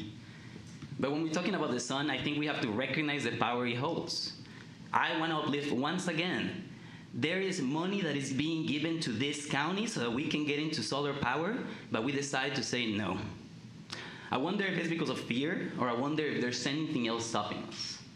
Look, I heard you say many things today, and I wrote down a few of them. And I honestly, there was particularly one where it was like, let's try to get that money if it's there. Let's talk about evidence. The notion that there's no evidence that investing in renewable energy is better for equality, is better for jobs. There is evidence. Students at the university, believe me, we're doing our job. We're just asking for y'all to do yours. And the reality is that this money is here for our communities because we are the ones who you should be investing on. So I'll leave you today because I waited a little bit for it, but the word I want to leave you with is legacy. What will the future generations read about us? Will they witness a county leadership that is willing to meet the need of the moment? Or will they learn about a partisan, divided, and a set of adults that just like to fight about who gets to keep the money? Maybe I should propose putting solar panels on the police departments. That way we can really care. There you go. I respect our officers. I respect every single public servant in this building. But I firmly believe that no matter the color of your skin, the zip code that you live in, or the language that you even speak, everyone in the city deserves good quality air. And that begins divesting away from the thing that brought us here. In the area where I stay, I live 2 blocks away from an oil and gas well. There's countless mornings where I smell that in my backyard. So you may not smell it, but I do. I know the crisis we are facing. I'm not telling you to no longer invest in oil and gas. I'm simply telling you to invest in renewable energy. let's not be afraid. Thank you so much. Thank you. Is there anyone else that would like to speak during public comment?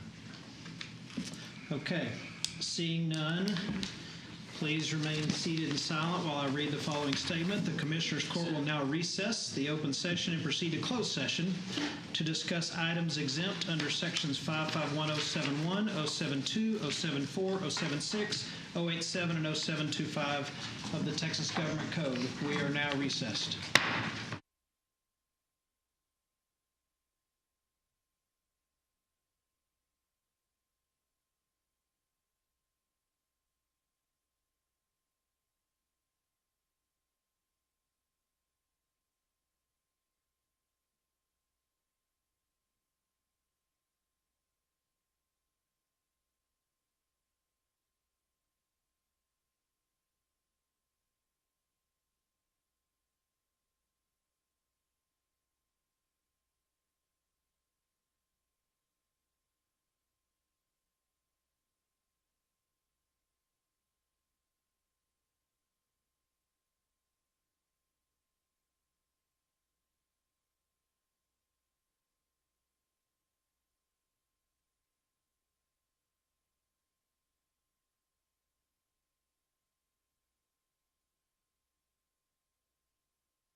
I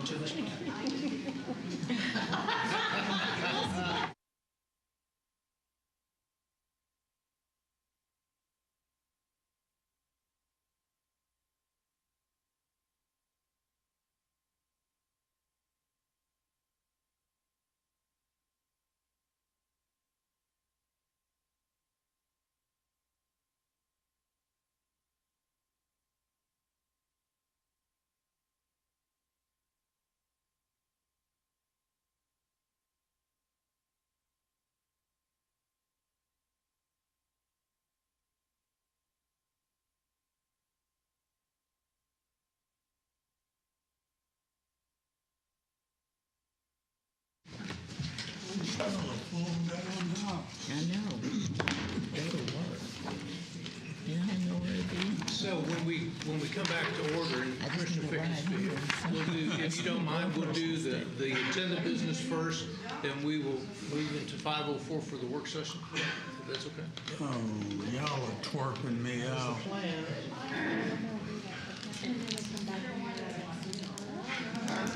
Yes, sir.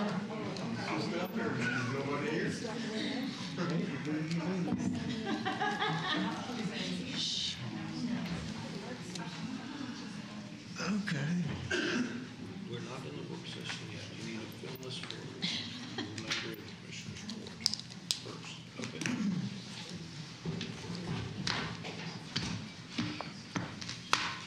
We good? Yes, sir. Okay. We are back from executive session and a brief recess. First item on the agenda will be discussion and possible action regarding the county administrator position, including the possible retention of a recruitment firm. Do we have any motions, comments, or anything else? I move to engage Mackenzie Eason to conduct an executive search for our next county administrator. Second. All right, we have a motion and a second to appoint Mackenzie Eason as the search firm for the county administrator. Any comments, questions, or discussion? That includes the approval of the contract. The contract they submitted, the district attorney's office has reviewed it, and it's acceptable to form. Yes, that's what I meant.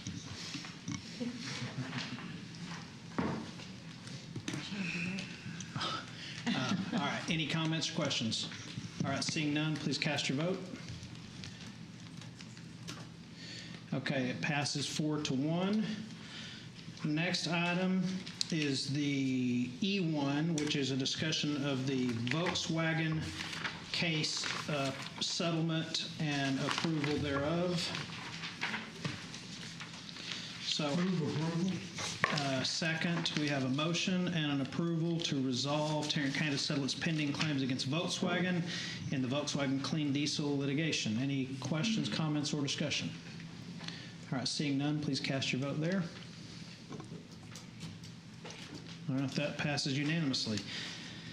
Next up, we have 3 items related to elections, starting with F1. F1 is approval of the central counting station for the November 7th, 2023 election. Move approval. Second. All right, we have a motion and a second to approve the central counting station for the November 7th, 2023 election. Any questions, comments, or discussion? All right, seeing none, please cast your vote. Passes unanimously. Item 2 is an approval of the appointment of the ballot board presiding judge and alternate judge for the November 7th, 2023 uniform election date. Move approval. Second. We have a motion to approve and a second the approval of the appointment of the ballot board presiding judge and alternate judge for the November 7th, 2023 election. And I will just make a comment that I have asked our attorney if there is any way that the Commissioner's Court can reject anyone who is nominated. And the law is very clear that if they're eligible to vote in the county, they're eligible to serve here regardless of what other issues may be pending or may be out there. And failing to follow the choices of the parties would result in a lawsuit against Tarrant County that we would lose and pay attorney's fees. Did I get that accurate? That is correct, Judge. And this is consistent with the Secretary of State's guidance on the issue as well. So in accordance with the law. So we have a motion and a second to approve the appointment of the ballot board, presiding judge, and alternate judge as listed. Any further discussion or comments? All right, seeing none, please cast your vote. All right, it passes unanimously. And then finally, item 3, approval of appointments of county election judges and alternate election judges. I move to approve. Second. We have a motion and a second to approve those appointments. Any discussion there? All right, seeing none, please cast your vote. All right, passes unanimously. Finally, the last item that we discussed in executive session is the approval or a change to the table of organization of the Sheriff's Office with a newly proposed position to address a multitude of things, most importantly, the difficulties in bringing the staff up to the level needed to adequately serve the jail. I will approve the change to the table of organization as presented on the agenda. Second. All right, we have a motion and a second to approve that change to the table of organization and create the new position. Do we have any discussion or comments?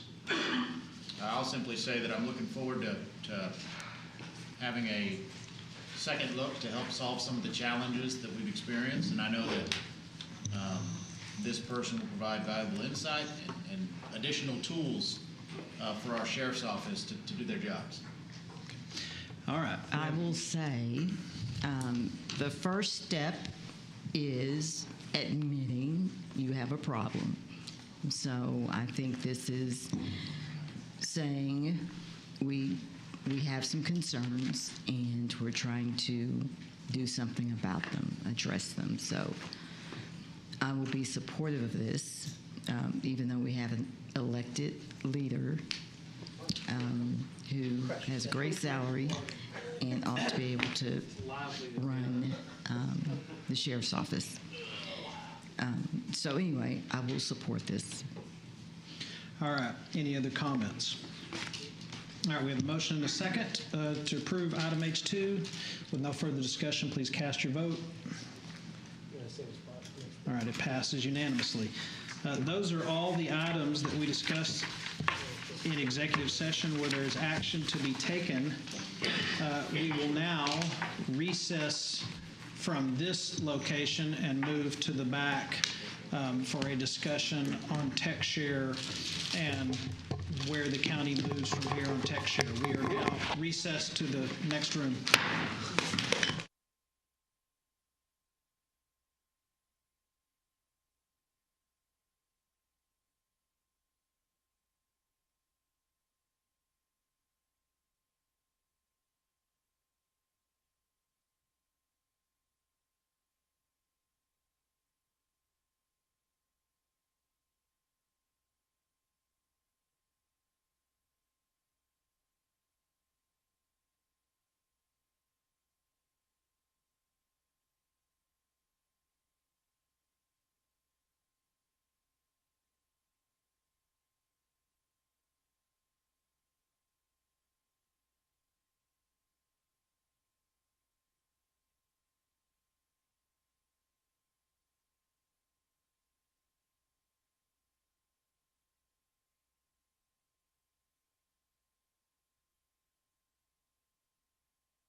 sit there and tell Sit there them. and tell sit there and sit there and sit there and tell.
may not hear it here, but it's recording on the stream.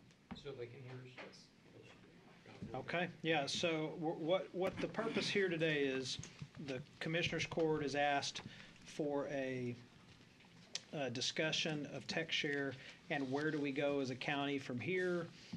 We want to make some decisions here, if we can, on the direction we're going to go with TechShare, what we want TechShare to be, what are some options, but we also want to make sure the people who are employed by TechShare know where we're going and what we're thinking, and the multiple entities that participate in a TechShare program in one way, shape, or form.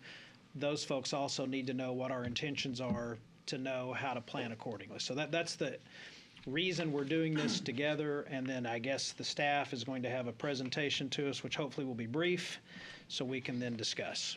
Very good. Okay, so what we're going to do, we're going to have at least 3 presenters, maybe 4 presenters on this. We're going to move fairly quickly. You've seen some of this, but what this slide shows is basically in graphical form how long that Tarrant County has been involved in the TechShare program. So on the on the left-hand side, you see all the different programs that we are running. We have broken it up as far as development and implementation and then in production. You'll see that we have our longest in production one would be TechShare Juvenile. The prosecutor follows next. Indigent defense. One thing about indigent defense was that when you look at the financials, you'll see that we partnered with the state of Texas, and the state paid for a large portion of the development aspect, and then the counties were responsible for the implementation and then the continued M&O on that. TechShare Jail and Bond is something that has come on fairly soon in 2018. Magistration, we put magistration in production on 2019. TechShare Court, we have TechShare Court 1.0, 2.0, and then 3.0. 1.0 was an effort where we partnered with a company called AMCAD. We bought the right to utilize their software in Texas. As we were beginning to develop that, AMCAD went bankrupt, and so we hit a major glitch on that. We tried to do some development on that, but we realized that it was not something that would be productive as far as larger courts. AMCAD did provide a justice of the peace piece of software. And John, that is implemented in, is it Potter County? Potter County. It has been implemented for quite a while, and they are very satisfied with that. And that means that Potter County is part of our TechShare court program. Then we went to 2.0. 2.0 was something where we were still working with Dallas County, and we had engaged the services of Sageti. which was a international firm to help us develop that. During that period, Dallas decided that they wanted to simply stop their participation, and that pushed us into 3.0. 3.0 started in 2019, and we went live on Techshare Court on May 1st of this year. One thing that many people don't realize, the CJIS Odyssey program. The CJIS Odyssey program started as one of our first programs. It was in 2007. We had contracted with Tyler Technologies to help build a variety of different software products. We did not own any of the intellectual property on that. We paid Tyler approximately $10 million in total on those activities. That's part of the $68 million that we spend on the Techshare programs. We utilized some of those software programs. We still utilize some of them today. I think the county clerk uses Tyler as it relates to the county civil courts, the county probate courts, and we also have Tyler implemented in the JP courts. It's going to be interesting to note that, because a slide we're going to show you a little bit later is one where we talk about the maintenance and operation costs, and you'll be able to see how much each of these basically are costing us.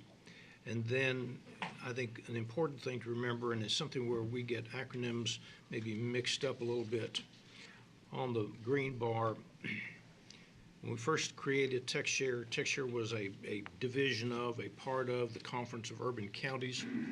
In 2019, we broke away from the urban counties and we created the Techshare Local Government Corp, and we're going to refer to that as the LGC. So our relationship with the CUC at this time, and John, you might help me a little bit with this, but we contract with the CUC to provide staff support for the activities of the LGC. If I may? Yes. Just to clarify, so the LGC doesn't have any employees. They're all employees of CUC. Right. We do that for cost-saving reasons. And then there are some employees that provide services to both entities as well as public power boards. But those are relatively few in comparison to the total. So when we talk about Techshare as we know it today, we talk about Techshare in the environment of the LGC, not CUC. So, yeah, here we go. You've seen this slide before. This is something that Mr. Dayhill had shown the court previously. I think one of the things that's important on this is that you see the different programs, but you also see the number of counties that are utilizing the different Techshare products. I believe, and we have another slide that will follow this, and it indicates that there are 48 counties in Texas that use the software, and in various degrees. A lot of it is prosecutor. We have some that are involved in courts. Not in courts, but in prosecutor. And then we have different counties that utilize other parts of this software package. So one of the things that... Okay, 1 second. How many of those counties are partners in the LGC? There's a total of 5 counties On that list? in the corporation. Yes, it's Travis, Tarrant Travis, Midland, Potter, and Denton County. Yeah. So, and we're moving fairly quickly, so if you have questions, just let us know. So if I could have the next slide, please. Okay, so when we talk about the amount of monies that have been paid to the entire Techshare program, you'll see that that number is $68,493,000. That includes all development and implementation, maintenance and operation, and as I said, some of these programs have been running for about 16 years already. One thing that was not... $68,492,000, is that what Tarrant County paid or what all entities paid? What Tarrant County paid. So one of the things that you don't see, that we didn't show you previously, was the agenda management piece. You might remember that the court gave us permission to move forward on the development of agenda management. It's coming along fairly well. Yeah, what was the number when we did that? What was the number that we said we were not going to go over? What?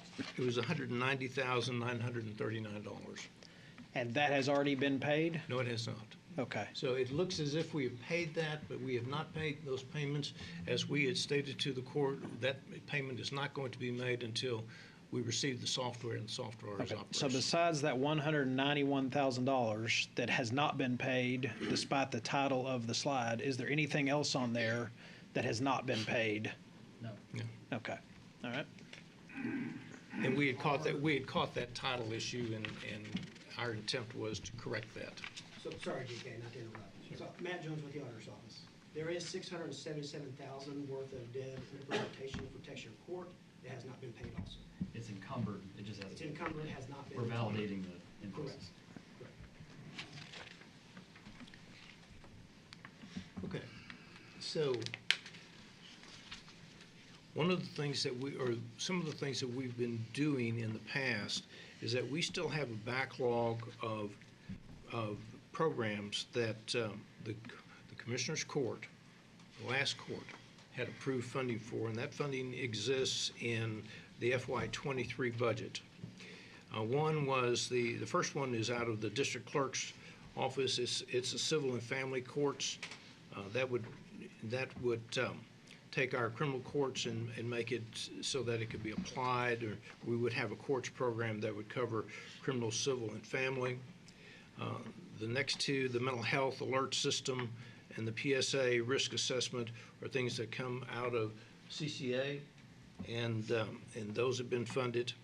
And then the law enforcement agency gateway development is one that had been requested by the Sheriff's Department, and just for whatever you might think of what LEA gateway development is. What this is, it allows the local police departments to begin to populate the data that we need to bring someone into our jail system. So we don't have duplicate entry, and that it saves the time, some processing time as we go through the booking process. All right, let me just clarify what's on this slide. So when we last left this discussion, I think the court was pretty clear that we were okay with moving forward on developing court management software and nothing else. That's correct. You asked us to halt any other future development. So is what you're saying is we've halted those four? These have not started yet. Okay, and courts, civil, family. Okay, we're talking about tech share courts for the civil courts, tech share courts for the family courts. Is that what that's referring to? That's correct. How on earth could we come up with an estimated cost of $450,000 after all we've spent on the other programs? So a lot of the software that we would be using for civil family has already been developed, and it sets inside the criminal aspect. Second of all, the complexity of criminal cases is much more is more significant than what we find in the family and the civil. Normally in family and civil you have two parties, and we don't have to interface with the jail. We don't have to interface with magistration. We don't have to interface with the criminal district attorney's office. We don't have to interface with CSCD or any of those other outside entities, which we have to do in the criminal courts. Criminal court software is the most complex of all the elements that we've done in TechShare, simply because it takes all those individual elements, jail, DA, and that whole gamut. I think there's about 5 or 6 that have to interface with criminal courts. You don't have that interface with civil. You have basically two different parties. The data that is collected and the reporting that stays mainly in the district clerk's office, and so that's why we believe that we can bring this in at this number. And I would venture to say that I would plug about 15% increase on this for administrative services. Okay, so I've never practiced family law in any way, shape, or form, but civil law is what I've done my whole life. And the amount of paperwork that gets filed, the pleadings that get filed, the motions compared to criminal courts has got to be 100 to 1, if not higher, per case. Think of it as processes rather than the amount of paperwork devoted to those processes. Okay. If I might just add one thing. Please. It's also not mainframe connected. So that presents several easier transition pieces there. We don't have to shut off a mainframe. We don't have to migrate the data. It never was connected to a mainframe. Okay. You Well, we have a history of saying estimating costs will be X, and then they grow exponentially. Correct. And so this time we know it. This time we really believe this is it plus 15%. I just don't know how anybody here on the court or the public, quite frankly, could buy it. I believe it's truly what y'all think or hope you can do. I just don't see how there's any way on planet Earth that you're going to keep it anywhere near that low, based on past history of every single thing that we have developed. I think it's, and I understand what you're saying, Your Honor. I do believe that that the process that if we were to move forward on this, our process would be different than we have on the previous ones, where that we just started down the path of development and implementation, and really didn't put a definitive dollar amount that the county would pay. We did that with agenda management, and basically saying we will not make a payment until the software is delivered.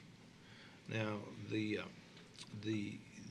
problem that we run into with this is that when you have a project that extends more than 6 or 8 months, there are costs that are incurred and are paid by the LGC, and so we would have to make sure that there's adequate funding for the LGC, but also really develop really strong project management efforts on this.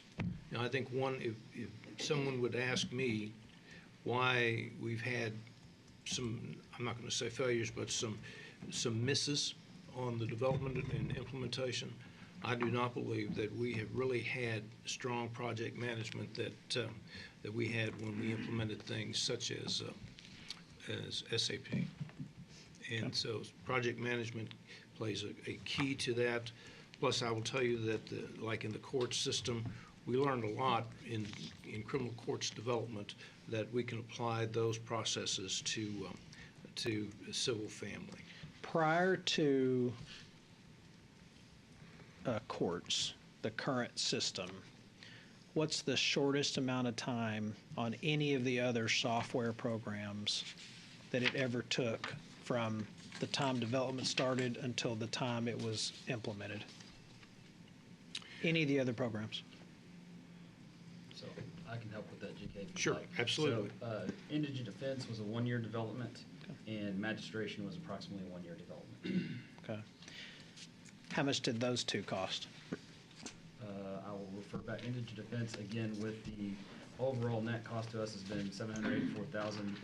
It's a deficit of it's a savings of $568,000 because we did have that grant from the state that actually paid for that, so we actually put money back in the bank on that one. And magistration, I don't have the exact number because it is built up through the court software, but we could certainly get with the auditor, see if we can get you that independent number if you'd like that. Okay. Could I interject on that? Yes, you may. Actually, the magistration was built with inside, it's originally considered part of the contract with Texas Prosecutor, and it was built with maintenance and operation fund at a Texas Prosecutor. That's correct. So there were no funds spent besides what the county spent towards that.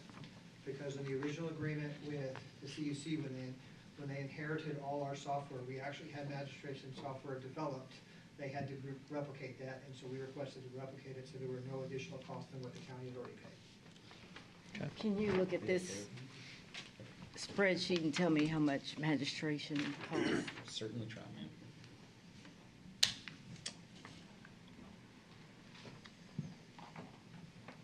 No, I'm sorry. It's rolled up in I heard. numbers here. So he said it's rolled up in Right. Rolled up in prosecutor. Right, so even prosecutor, all I have is overall totals. I don't have that individual program that's on the sheet. But we can certainly work with the auditor's office and clarify those numbers. This is what we had from yesterday.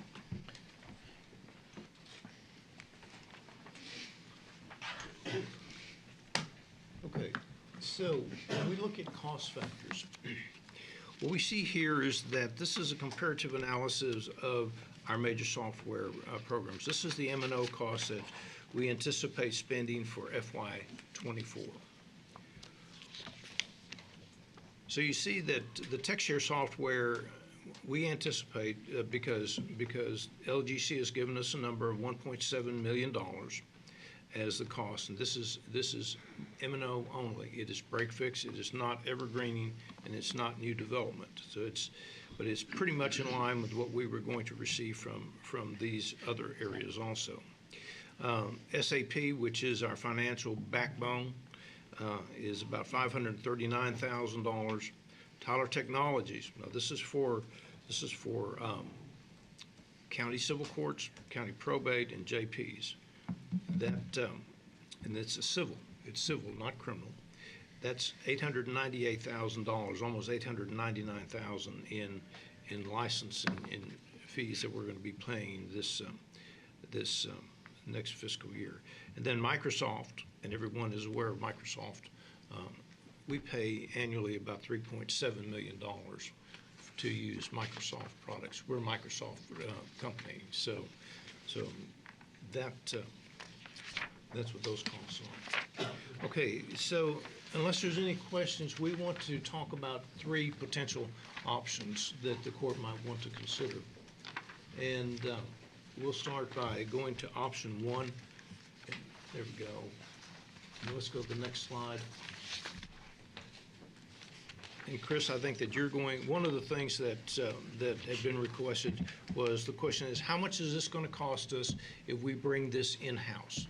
And so Chris and the ITD have worked on that, and Chris, do you want to give us your input on that?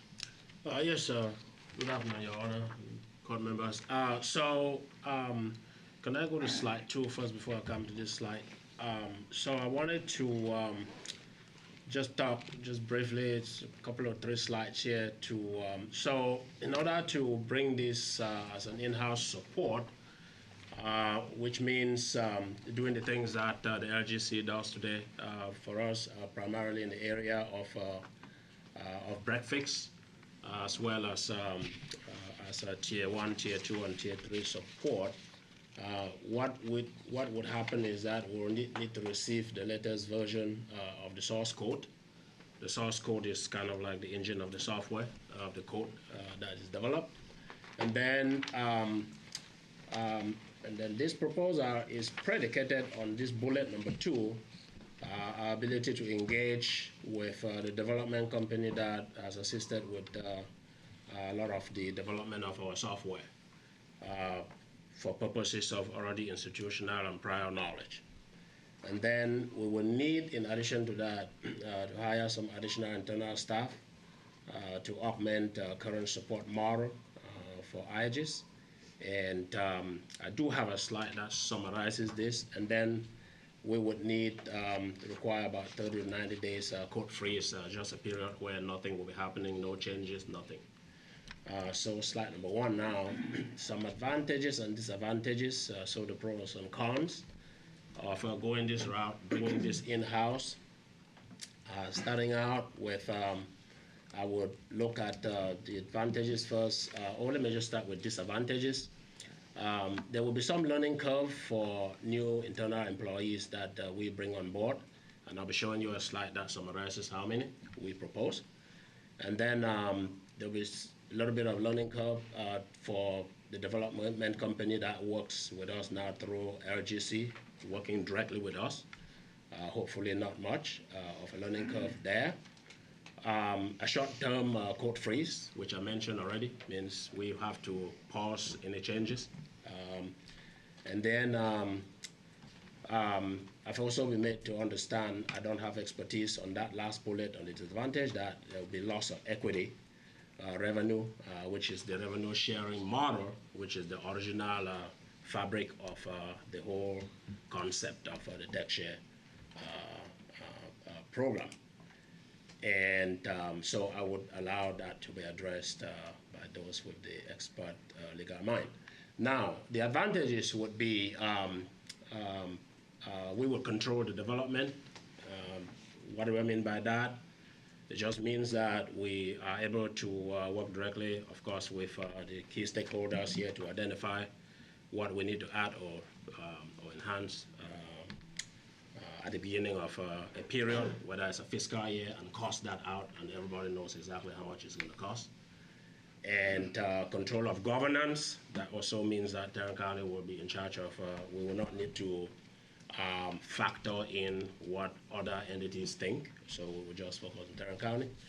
And then no assessment of shared indirect or general class costs, which is something that I think everyone knows what we mean there.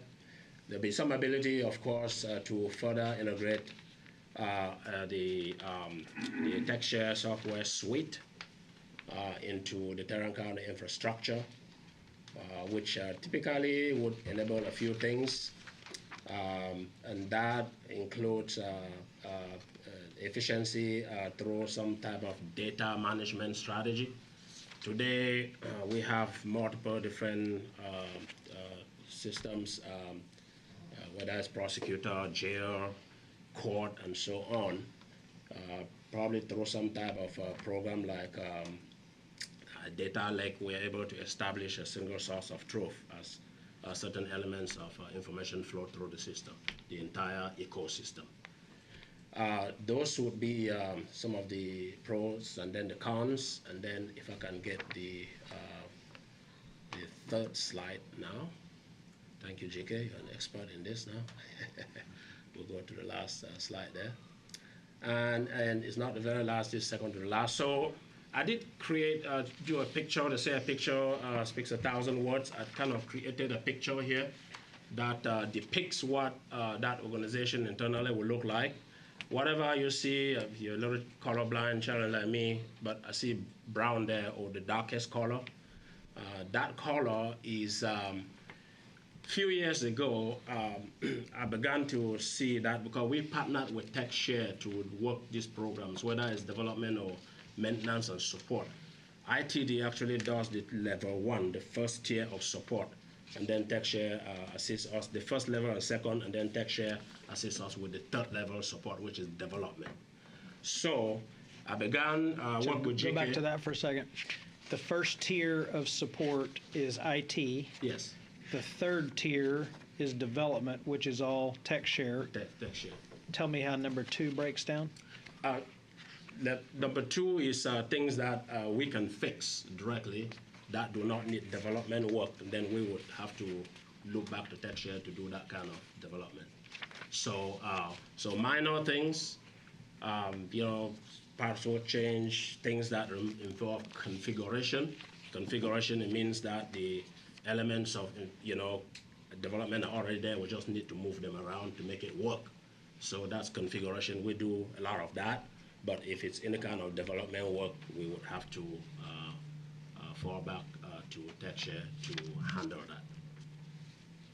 So those dark numbers there represent the organization that began. So those are people that work and touch some of our other TechShare, you know, software that is not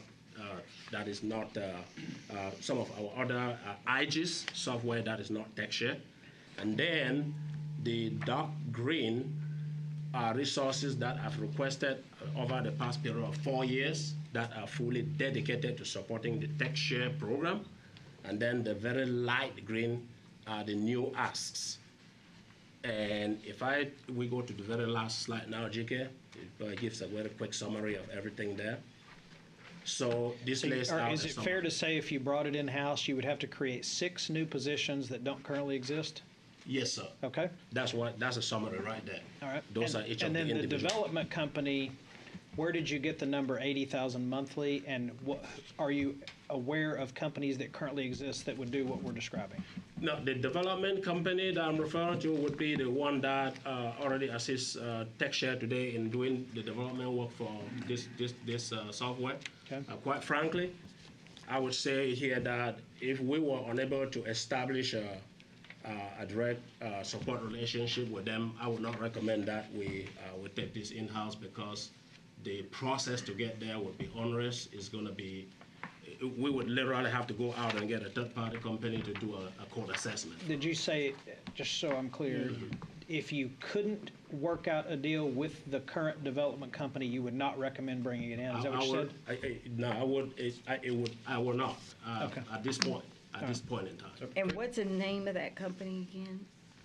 There's Simpat. So Simpat is that company. They do much of the development work. Chris, walk me through, maybe this is better for TechShare. What percentage of work does Simpat currently do on our suite or on court specific? Because how I understand it is Simpat does the lion's share of the work, and TechShare is essentially a pass-through, basically just taking a haircut on Simpat's work. So, if I may, Commissioner, that's been true from what I can tell from our hours reports and our billings. That's been true on court development. There has been a substantial contribution from TechShare staff, but we've outsourced a lot of the court development to Simpat. But that's not true on our other products for maintenance and operations. So for court specific, Simpat is the subject matter expert. Has carried a bulk of the development work. Okay. Yes. And what you're saying, Chris, is going forward, a connection with them or a contract with them would be necessary to bring this in-house because they're the experts on that software. Yes, sir, because it will allow a more seamless transition. That is the way I look at it. And I'm comparing that with having to go out, because we don't have the brains of the code for this software now. And in order to do that, independent of being able to do to have that direct relationship, it will mean that we will have to bring in a third-party company to actually do a code assessment. And what company? A third-party company to do a code assessment and then give us a recommendation on how we can do it. And TechShare doesn't have the brains of this code either. It's Simpat, right? We do. Well, I disagree with you there, Commissioner. They did a bulk of this development, but again, it's built on the same architecture that we have built our other products on. And so I think that we have staff that is equally as competent with the technology. They may not know as much of the, for example, in-court processing work, simply because when you're a developer, you learn how courts function in order to make the system do what the customers want.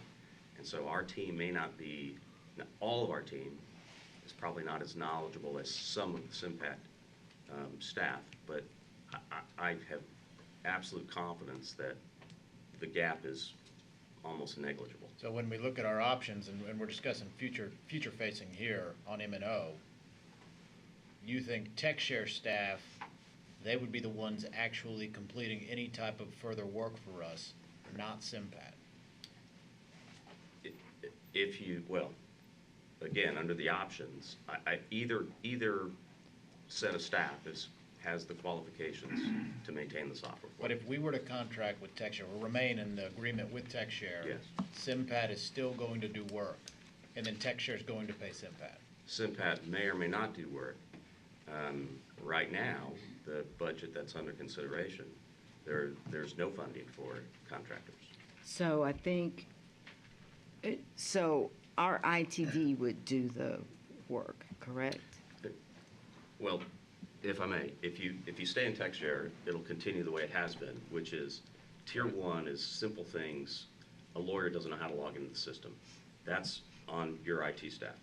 Tier 2 is there's a glitch in the system, something's not functioning right, but it's not stopping your work for the day, right? And so your staff has responsibility for that too. Tier 3 is when the system stopped and your team can't figure out why, and they call our developers. We would continue to provide that level of support. We will just continue with the relationship as it is today. Yeah, I guess you clarified it for me. My concern was that we had a Tier 3 stoppage. We call TechShare. TechShare's just getting on the other line calling Simpat to do the work. Not true. Okay. Chris, just make sure I'm comparing apples to apples here. There is I guess this is option 3. There's an option 4 to discuss that isn't in here, but option 3 is continued partnership with TechShare. And their proposed fiscal year 24 budget is $1,731,000, which is purely, John, I'm assuming, purely for maintenance and operation of the currently existing programs. Is that right? Correct, but Okay. again, to the question, per your prior question, we will have the capability to maintain tier 3 Yeah. maintenance, right? So we can have development staff on Yeah, hand. but this option 3 presented here in these materials, 1.731 million, y'all continue to do our maintenance and operation of the programs we have. Correct. Your initial estimate is about the same. I mean, it's not much, $50,000 more. Would that be doing everything that is in proposal in option 3? Maintaining every single thing we have as it currently exists, and then where we're not capable of doing it, that's where the development company comes in. Yes, if we need new development of new functionality or major enhancements of software, that's when we cost that out, and then we get the developer to do it. Okay, but option 1 and option 3, are they doing the same thing? They're apples to apples. Okay, got it. But I do want to make sure that, John, did you say this includes Evergreen as well? Which is basic standard upgrades to the software? Because I thought I heard that it's just break fix. Just want to make sure that that's the case. Yeah, so Evergreen is a pretty broad term, and we think of it as making sure that the software is on the latest and greatest platforms. Right. And as a general rule, as new versions of the products that we use come out, those can be implemented and rolled into the software. However, I need to qualify that and say there may be something extraordinary that comes out that will require an excess expenditure, and there's no way to know that, right? When is Microsoft going to produce an entirely new version of .NET that we'll want to migrate to? That is an extraordinary expense, and that's not accounted for in the budget. So in a major development, we'll have to, which is what I'm hearing, we'll have to pay for that John, separate. what are our ordinary ongoing partnership costs to stay in this LGC as the biggest agency remaining in it? Is that factored into this cost here, or is that additional to the 1.7? I don't know that I understand the question. What is TechShare charging Tarrant County for all the overhead, for the partnership with CUC, for the staff, et cetera, et cetera? So that's in the 1.7? It's all costed in. That's everything. Yeah, and if you want, I'll address the overhead. Please. Okay, so you saw a reference to general and indirect, and some may think that that's overhead. That's not correct. General is what we call the expenses that are shared between the Conference of Urban Counties and Public Power Pool and TechShare. And while the budget for general is derived from the CUC's needs, only people are shared with TechShare. So the amount of general allocated to TechShare includes 2 accounting staff, our IT manager, and me. And then, because there's internet service in there of about $30,000 a year, we allocate half of that to TechShare. So TechShare out of general gets people and $15,000 worth of internet service. Now the indirect budget is TechShare's version of overhead, but it also includes staff that works across all of the resources. There's no easy way to allocate their time within a budget because every day they're working on everything. And so if you subtract out staff from that budget, you're left with true overhead, right? Insurance, occupancy, stuff like that, right? And so for 2023, our total overhead number is about $217,000. In 2024, that's projected to go down to $175,000 out of a budget of $3 million. So that's about 6%. This year, it's about 4.8%.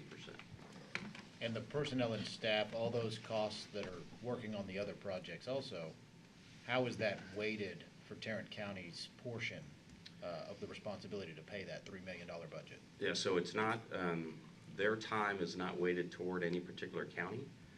What we do is we go through a process of determining how much time they spend on the various entities. And that's how much time is allocated, and that's how much of their budget is allocated to the entities, right? So for the accounting staff, most of what they do is tech share. So 90% of the cost of the accounting staff is assigned to tech share.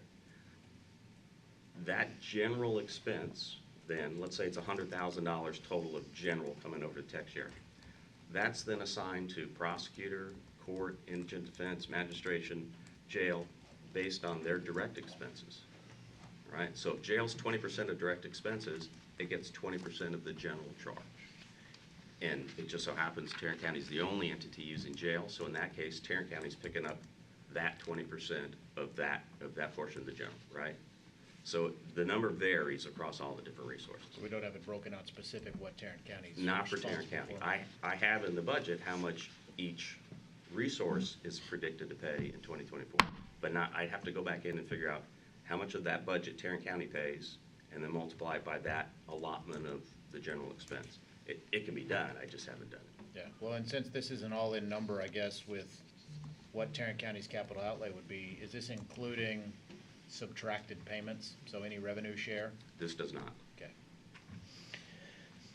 So 1, I think I understand. I think everybody understands. 3, there's some slide stuff, but 3 is basically keep going with tech share as is, not counting any development. There is no development in this $1.73 million budget. Correct, and if I may, we have a history of when we do development projects and implementation projects, those are separately funded. So those come outside of our budget. So this is truly just M&O budget. Okay. Why don't we get through this piece of it? Whoever's going over option 2, run through option 2 real quick. I'm doing option 2. Okay. I'll speak to it very quick, but to answer your earlier question, we paid $139,000 was our piece to develop magistration. So it was $139,000.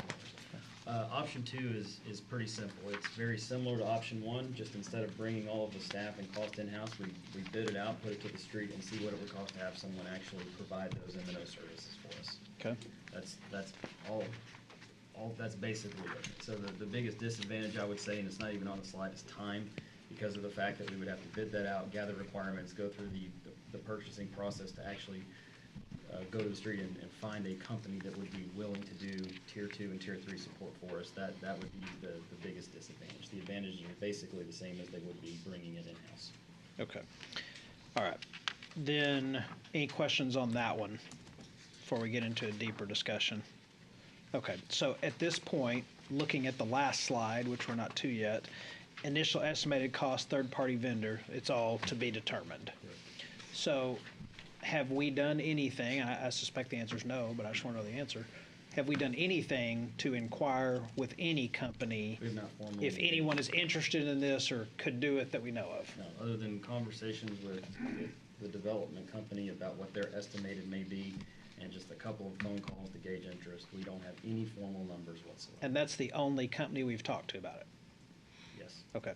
So if let's say we said do a, whatever it is, RFP, B, D, or whichever letter we're picking, if we did one of those, any clue as to what we would expect in terms of a response? Do you think we'd get 38 people? Do you think it'd be 2? Any idea? I have no idea on that, just honestly. I would say that whatever costing we get back, I would assume would be comparable to options 1 and 3 that we see here. Just guessing. Okay.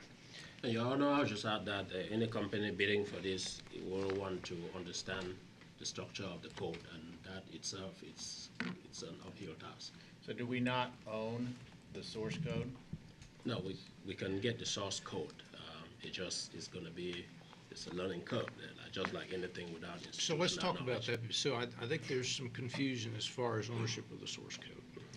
So, and John, you can help me on this, but if we make a decision to leave the LGC, then we will get the source code on all of these products as it was developed and exists at the point that we leave the LGC. As far as monetizing any of that, it's my understanding that we can't because we don't own 100% of the source code or the IP, that it's owned by a variety of counties. We have a bulk of that piece simply because we're in every one of those programs, but any ability to have access to future development from either LGC or anyone else, that would be restricted or not prohibited, and we couldn't monetize the software. You need to help me if that's incorrect. Just a little bit. Sure. The agreements, there's a master interlocal agreement for TechShare, and everybody signs it, whether they're an owner of the software, that is, they pay for the development of the software, or if they're a renter, a SaaS user, and they pay an annual fee. And that agreement says that the stakeholders, those that have paid for the development, under certain circumstances, get to walk away. If they want to leave TechShare, they may, and they can take the code with them. But they can only use it for their own business purposes and cannot monetize it as long as it's being shared within TechShare. And the reason is, of course, TechShare is built on the promise of going out and bringing in more folks and lowering the costs through economies of scale. And we don't want any one county to leave and rip apart that ability. So that's why that's in the agreement. If it's not being shared, right now, jail is not being shared, the county would be able to take it and monetize it because it's not being shared through TechShare. So it's not that all the other counties own the intellectual property right. They don't, but the agreements put in place certain guardrails. So walk me through this mechanism. What if we took maintenance and operation in-house, same cost annually, just for the maintenance and operation, but we remained a partner in TechShare? We continue to remain a partner, we're just not paying for the service. You can't. The agreement describes what it means to participate in TechShare, and that's to share in the annual operations and maintenance costs. So now let me throw another option. So Tarrant County, through our, I guess, agreement or bylaws, has 89% of the voting power on the board. So if 89% of the vote says the local government corporation, TechShare, is putting out for bids the software that has been developed, seeing what private companies are interested in buying it, and then whatever deal gets worked out through the local government corporation that says, hey, look here, Microsoft paid $5 billion. At that point, when that is paid out, it gets shared up, it gets divvied up based on ownership, right? Correct. So, GK, just to say we can't get out of it, well, we control it. So if we choose to go that direction, that's basically one man making that choice. Obviously, Gary's his own man, but if the Tarrant County Commissioners Court votes to say, we want to go sell this, then that is an option you can do in whatever format you do it. So if you say, so option 4, I would call it, is we say, let's go take this to the market, see who's willing to pay for it, see what they're willing to pay, and see what agreements we can work out in terms of money that we recoup from any potential future sales, maintenance and operation deals you can put together that is perfectly workable under the current bylaws, correct? Yes, but one qualifier to that, Judge. The board, of course, operates like any other board. Anything to be decided upon and voted on requires a motion and a second. Mm-hmm. So if there's a motion and a second, Tarrant County controls the vote, no doubt about it. Yeah, okay. So I think we have to look at that as a fourth option. In some form or fashion, however we do it. And I'm not sitting here telling you we can sell this thing for a ton of money, recoup all of our investment over time, be paid millions.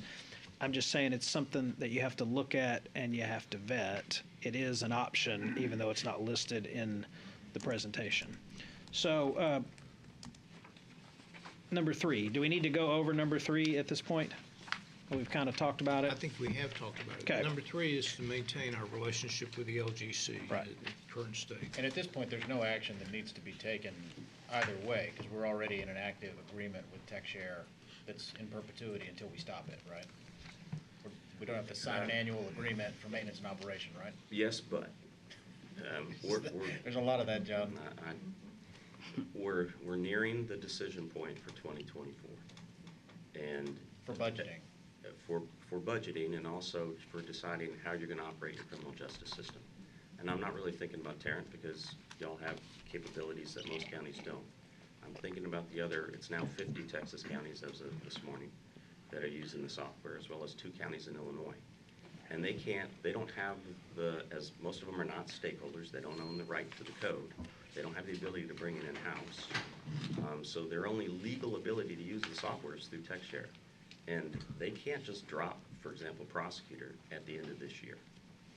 It's just not a practical option for them. And so I've been requesting that y'all would make a decision sooner rather than later for the benefit of those entities as well as for our staff. So I'll leave it at that. Yeah. Two things that are not in the presentation. One is how much money Tarrant County has collected so far to date. And the whole, at least the way I've always understood it as an outsider looking in or as a taxpayer looking in, is the whole thought process and selling point of TextShare was that by doing this and taking it on, we were going to be able to sell it, recoup lots of money. And so we don't know how, there's nothing, although I think I know what the number was. I think it was like 1.5 million or something, and I think we've now received some checks. Maybe it's up to 2. So it's credit, refund, rebate, and reimbursement. Yes. How much? It's 1.867. Yeah. So we have spent $68.5 million, and we've recouped less than $2 million. On a big piece of this was selling. This was going to enable us to pay for the costs and recoup money. That's a part of it. I think the other part of it is after our discussion with John at the last court meeting, there doesn't seem to be, where we discussed this, there doesn't seem to be any real plan to market it. And there are no people hired by TextShare, whether it's outside organizations, whether it's employees, to go try to market this anywhere. So my issue, the whole thing is we need software. The other thing that is not listed here is how much we pay annually for each one of our software programs for maintenance and operation. And so to have accurate information, be able to make a sound business decision, if we're paying $750,000 annually to have our jail management software maintained and operated, okay, is there another product somewhere else where it's $200,000 a year or $400,000 a year? And then what is the progression? So if we're paying whatever the number is, $725,000 annually for jail software to be maintained and remain in operation, where was it in 23? Where was it in 22? Where was it in 21? Is it going up? Is it going down? And I think what the numbers would show, if you could even put that together and analyze it, I think what the numbers would show is our costs to maintain our software programs, which by and large, all the ones, and I'm not speaking about courts, I don't know enough about it, but by and large, everyone seems to be happy with the things that have been created. I've spoken to Benny in juvenile. I've spoken to the sheriff's office. I've spoken to, I think, the DA's office a couple of different times on it. And so far, everybody seems content with what's there. What we need to be able to make a good decision and be able to have a sound discussion is, okay, if we were to stop using TextShare for jail and buy a new program, what would it cost? How much do we pay annually in maintenance? And so if it's $250,000 to buy a program and $250,000 annually in maintenance, okay, that's a better deal unless there is a plan for how we're going to take what we have now and market it and take it out to the market. And so what I think I am pretty convinced of is we have no earthly idea what the value of all this really is, or if there is much of a value at all. We could be sitting on a gold mine that's worth tens of millions of dollars if marketed properly, or we could be sitting on something that's always going to be something that 50 counties have, 100 counties have, 20 counties have. But where we are now, we have no earthly idea what we're sitting on, and there needs to be an element whoever is doing that, whether it's TechShare, whether it's Tarrant County taking the impetus on our own, we need to be moving, we need to go find out, okay, what could this become to help us offset our costs or recoup costs? And there just doesn't seem to be any plan in place from anywhere to do that. We need that element for this program. So Judge, there is a slide in this deck that and we just put it up on the screen. And it shows the M&O 23 versus 24. And we broke it out by the different programs. Okay, so walk me through this one, just for example, jail. If we paid $760,000 in this budget to maintain and operate it, why did it go down to 400? Because you've been doing far more than operating it. There's been additional development work on it, and that's going to stop in 2024. When did that go live? And let me say, January of 2022. 22. But Judge, a lot of that cost is also related to integrating it with your new court system. So a lot of the charges that were directly related to jail, talking to court, have been put into the court budget. And let me make this comment about this. I don't think anybody here, you, is trying to hide something, okay? But there's always a cost. And here's what we think it'll cost. And what's never included is, well, we got to do additional development to do this. So everybody looks at the court cost, but when we look at the jail cost, it doesn't incorporate that we have to do more development in the jail, and it's very hard to follow, and it's just not out there. It's not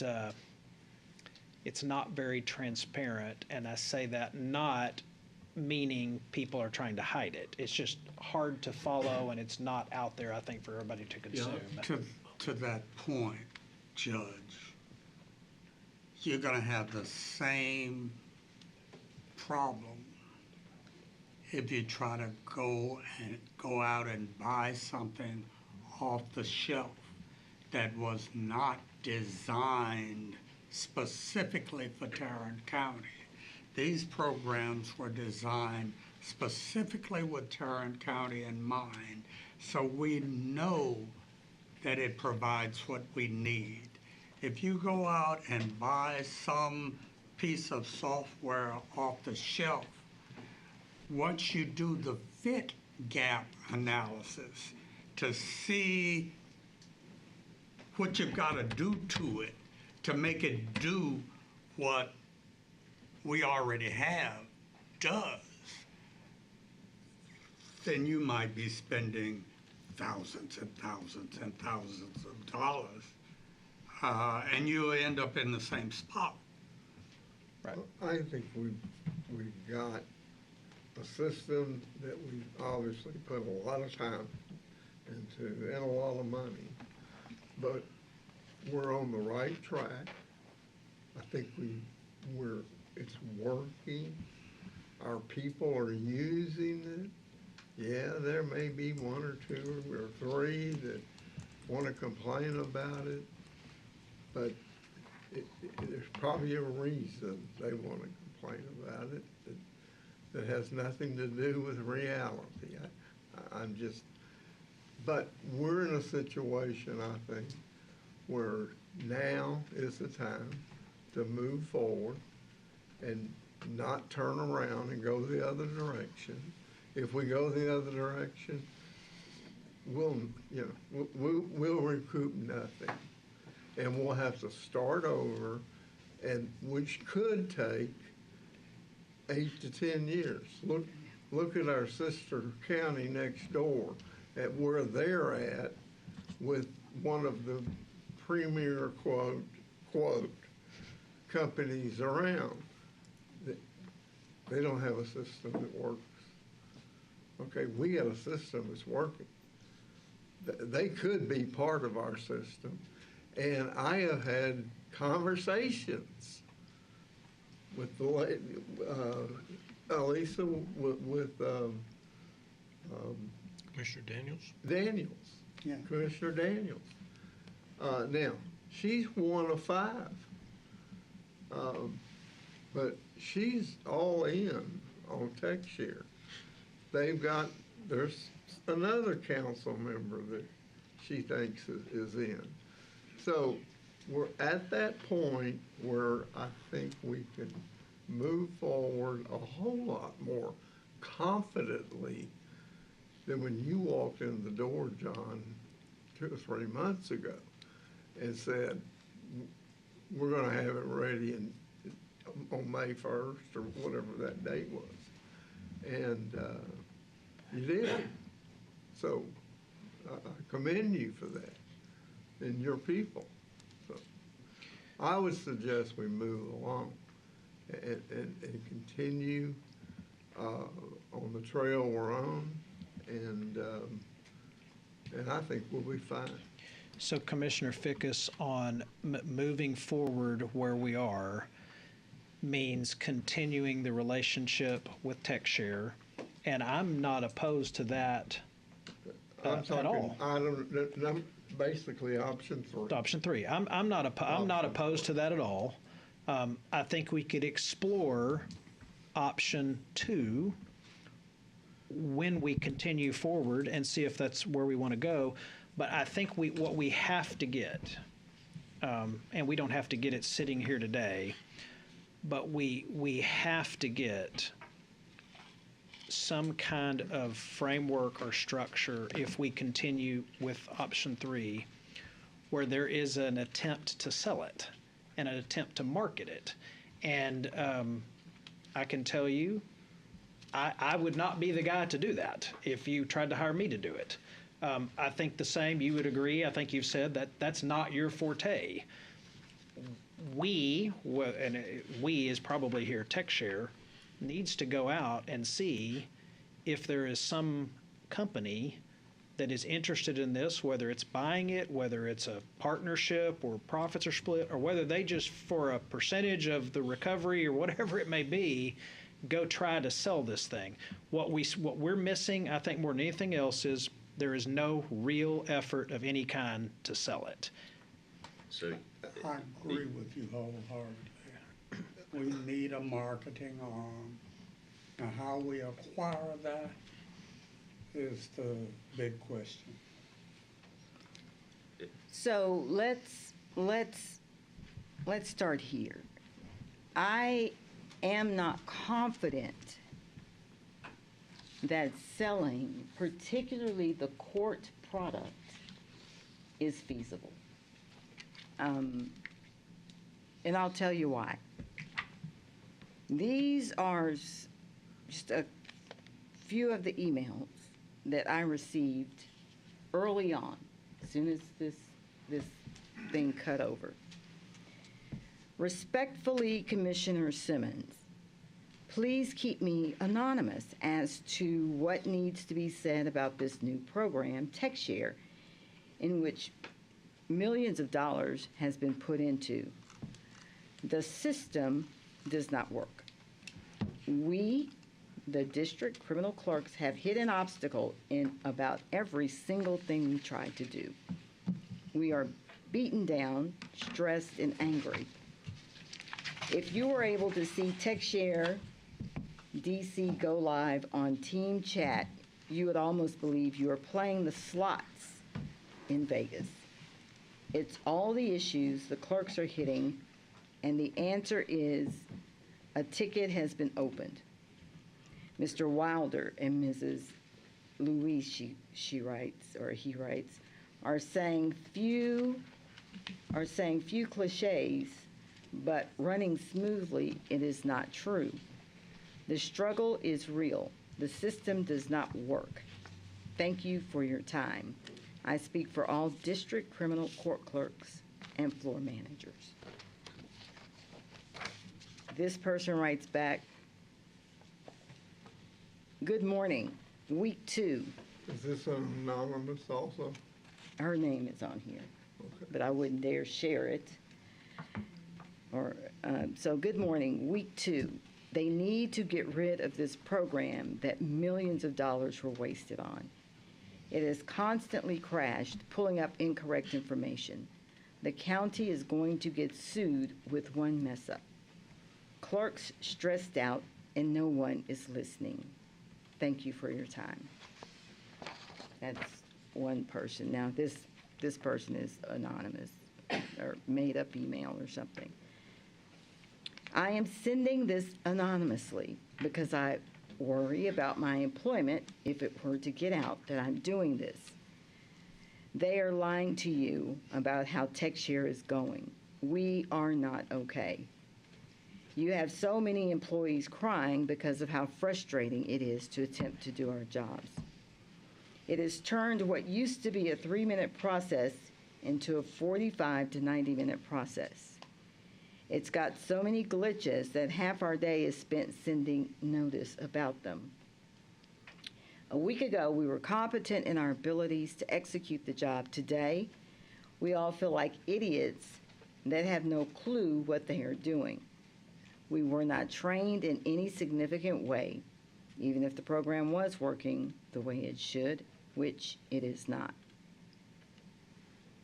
I was notified about a probationer being put on a TDC chain because the system failed to report properly, and it appeared to be a 10-year sentence and not a 10-year probated sentence. Thankfully, he raised enough hell to get them to stop and call. We have people that are being pled to time served that are held longer because the system isn't notifying the jail properly, and we have to call and tell them to process them. But we don't know that they aren't processing correctly until we get angry phone calls about why someone's loved one is still in jail. Our judgments are failing to populate even remotely correct after production. It goes from accurate to missing credit time and incorrect financials. It is not okay. It is not going smoothly in any sense of the word. It is not successful. It is a liability in every way imaginable. And anyone that tells you otherwise is trying to save face for this poor choice.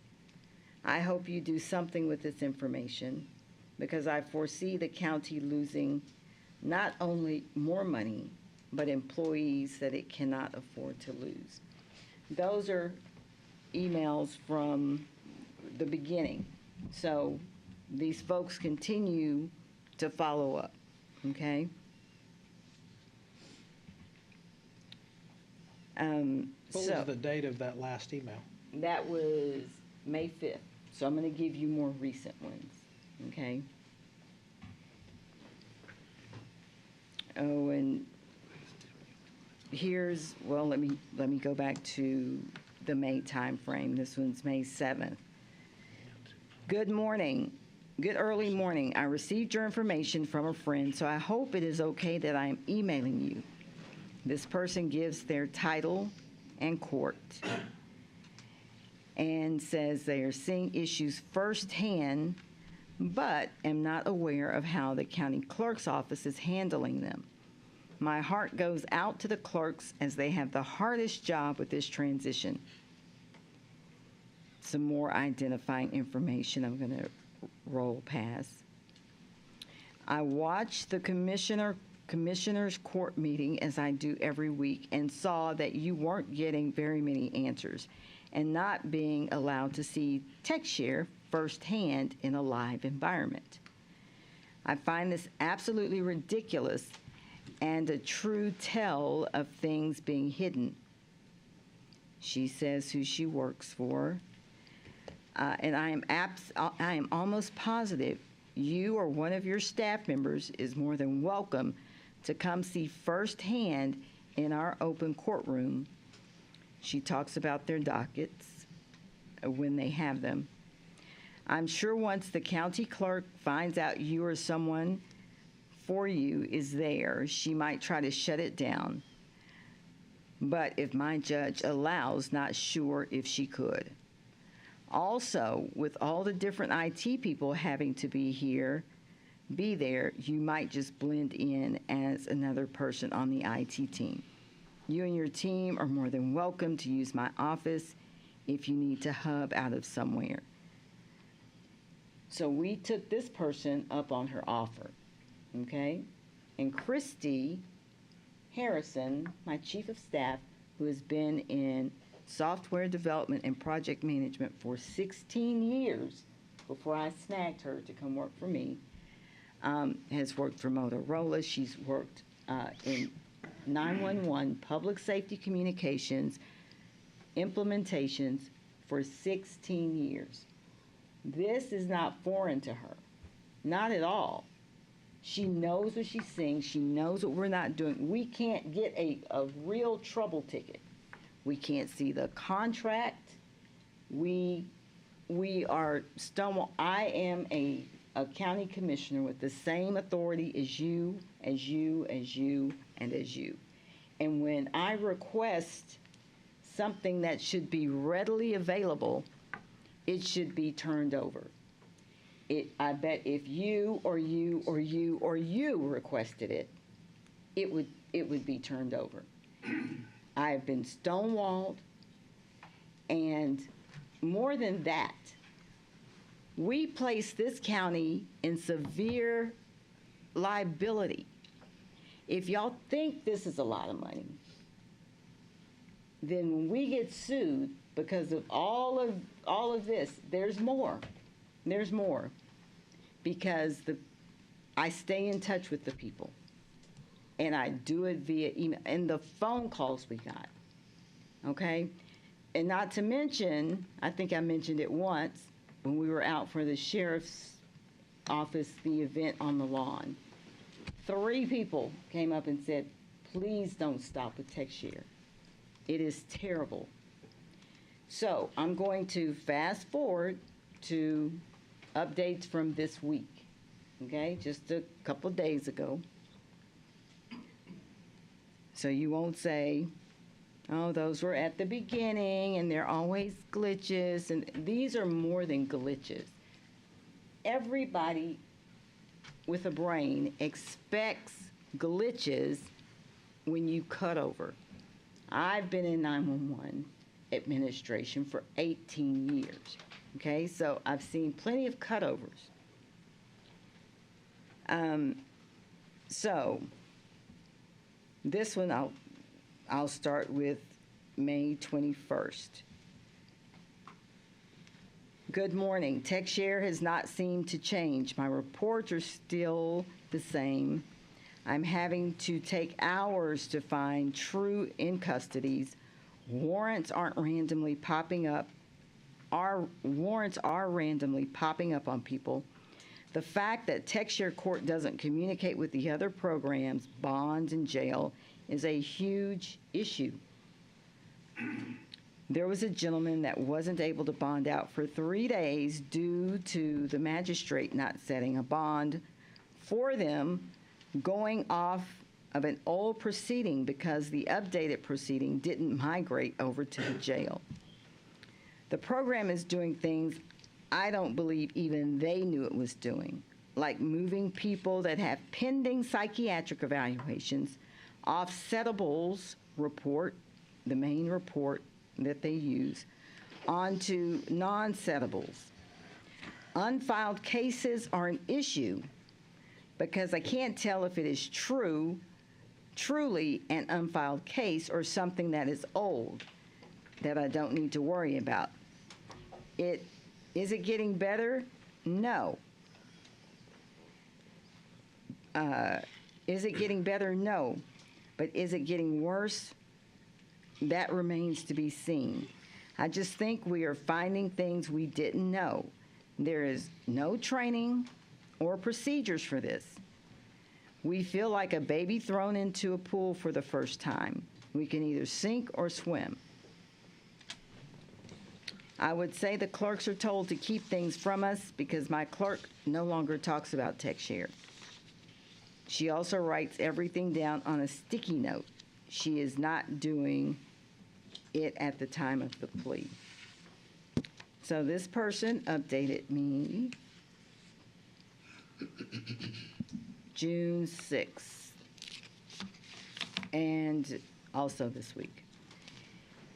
It is not getting better. Every time they say they have fixed something, it seems as if something else messes up.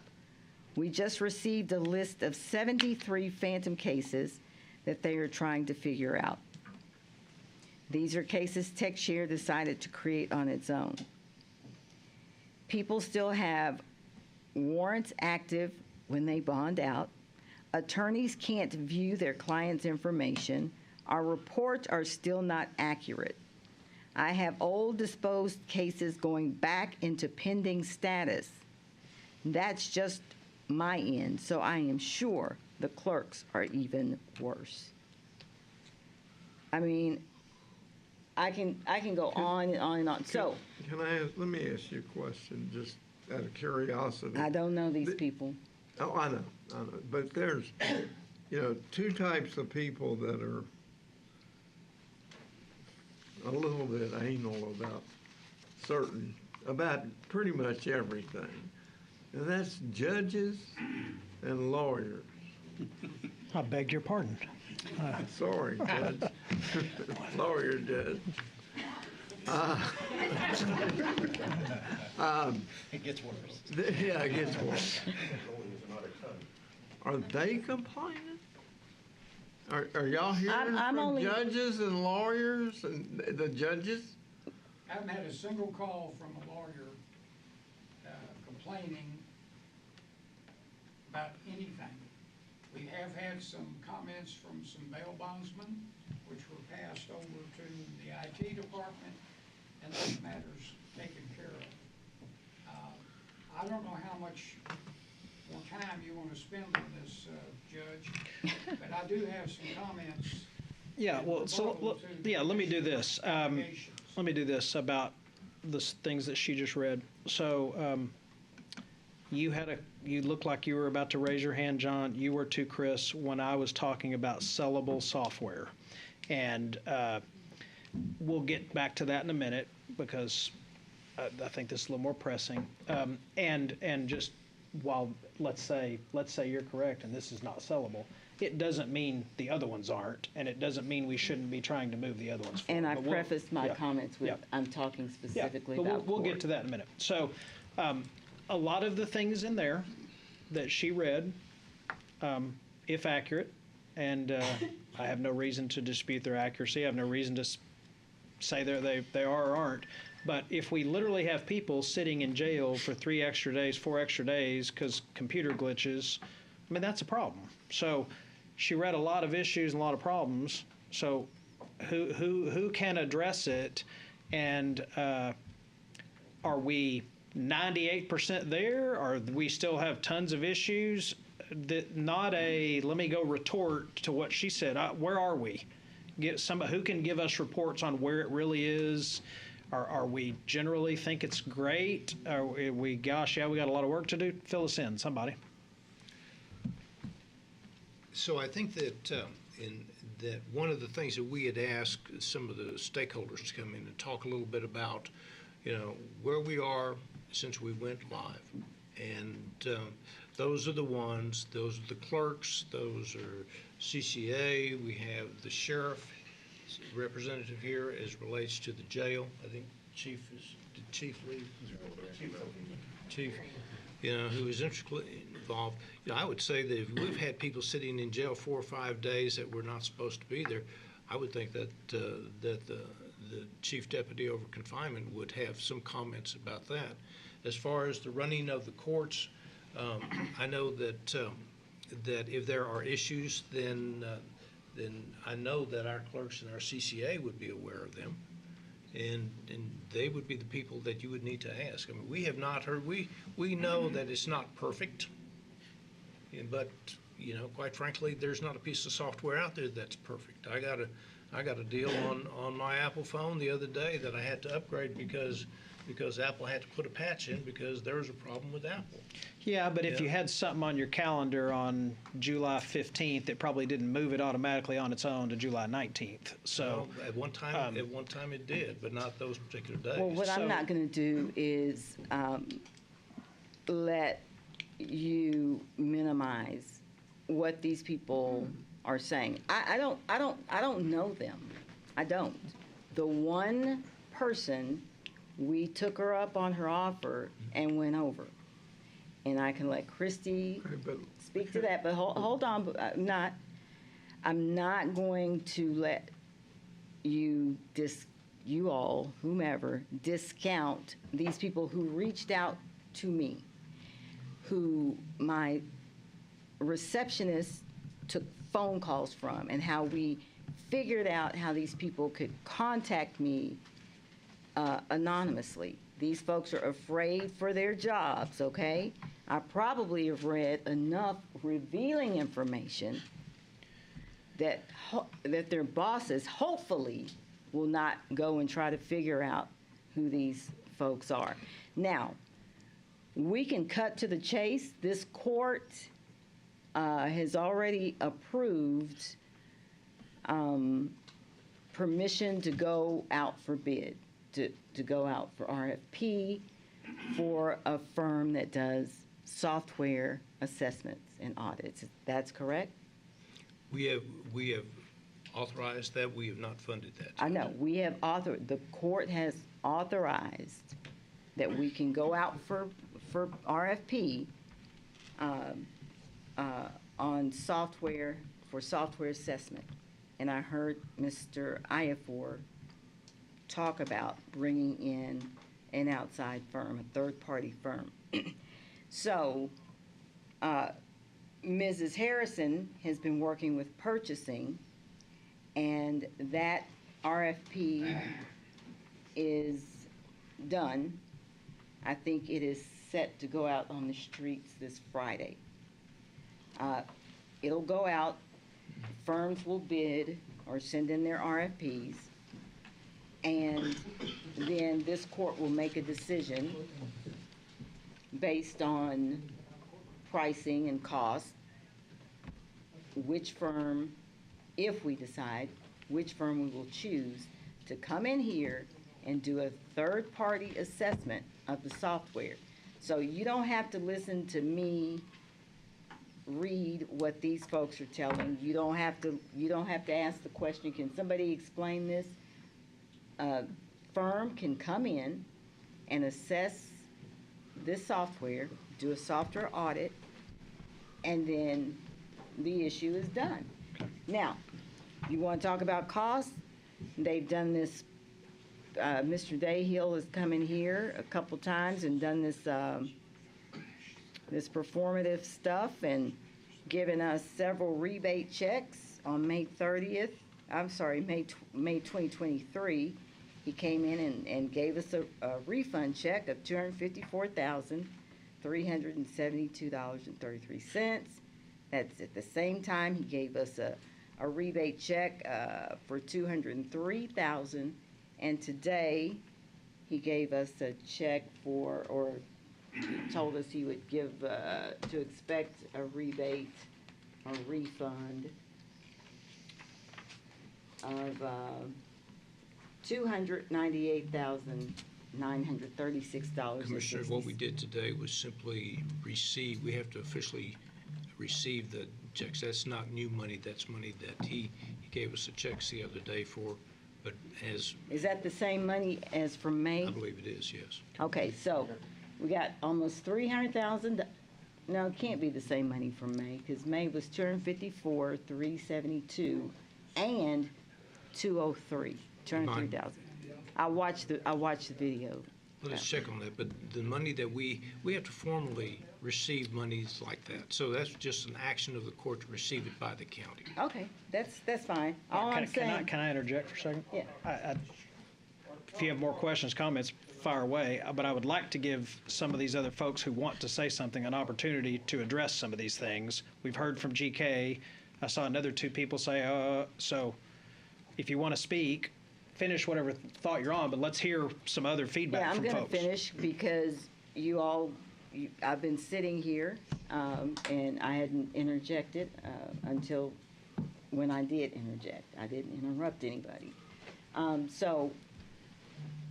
We've got some refunds coming from the TechShare Management Corporation.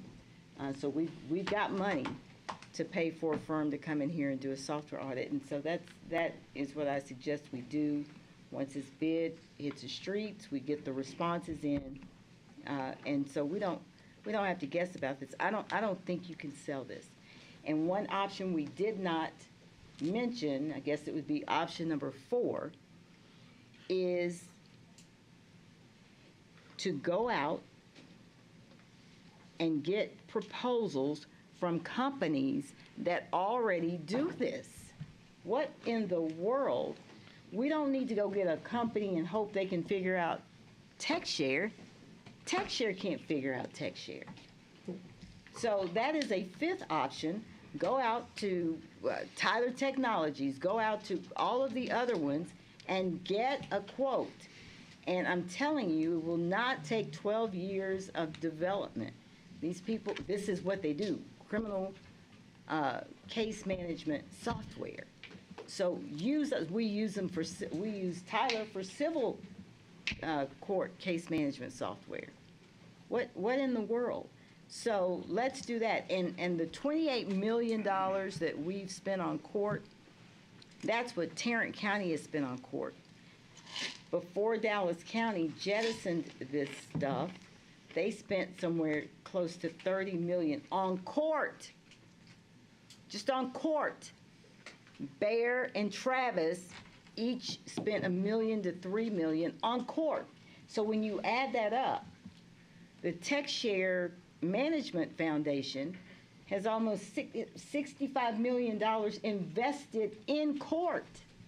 Okay, what are they doing with this? I mean, so, I just want to cut to the chase. There is a bid, a RFP going out this Friday.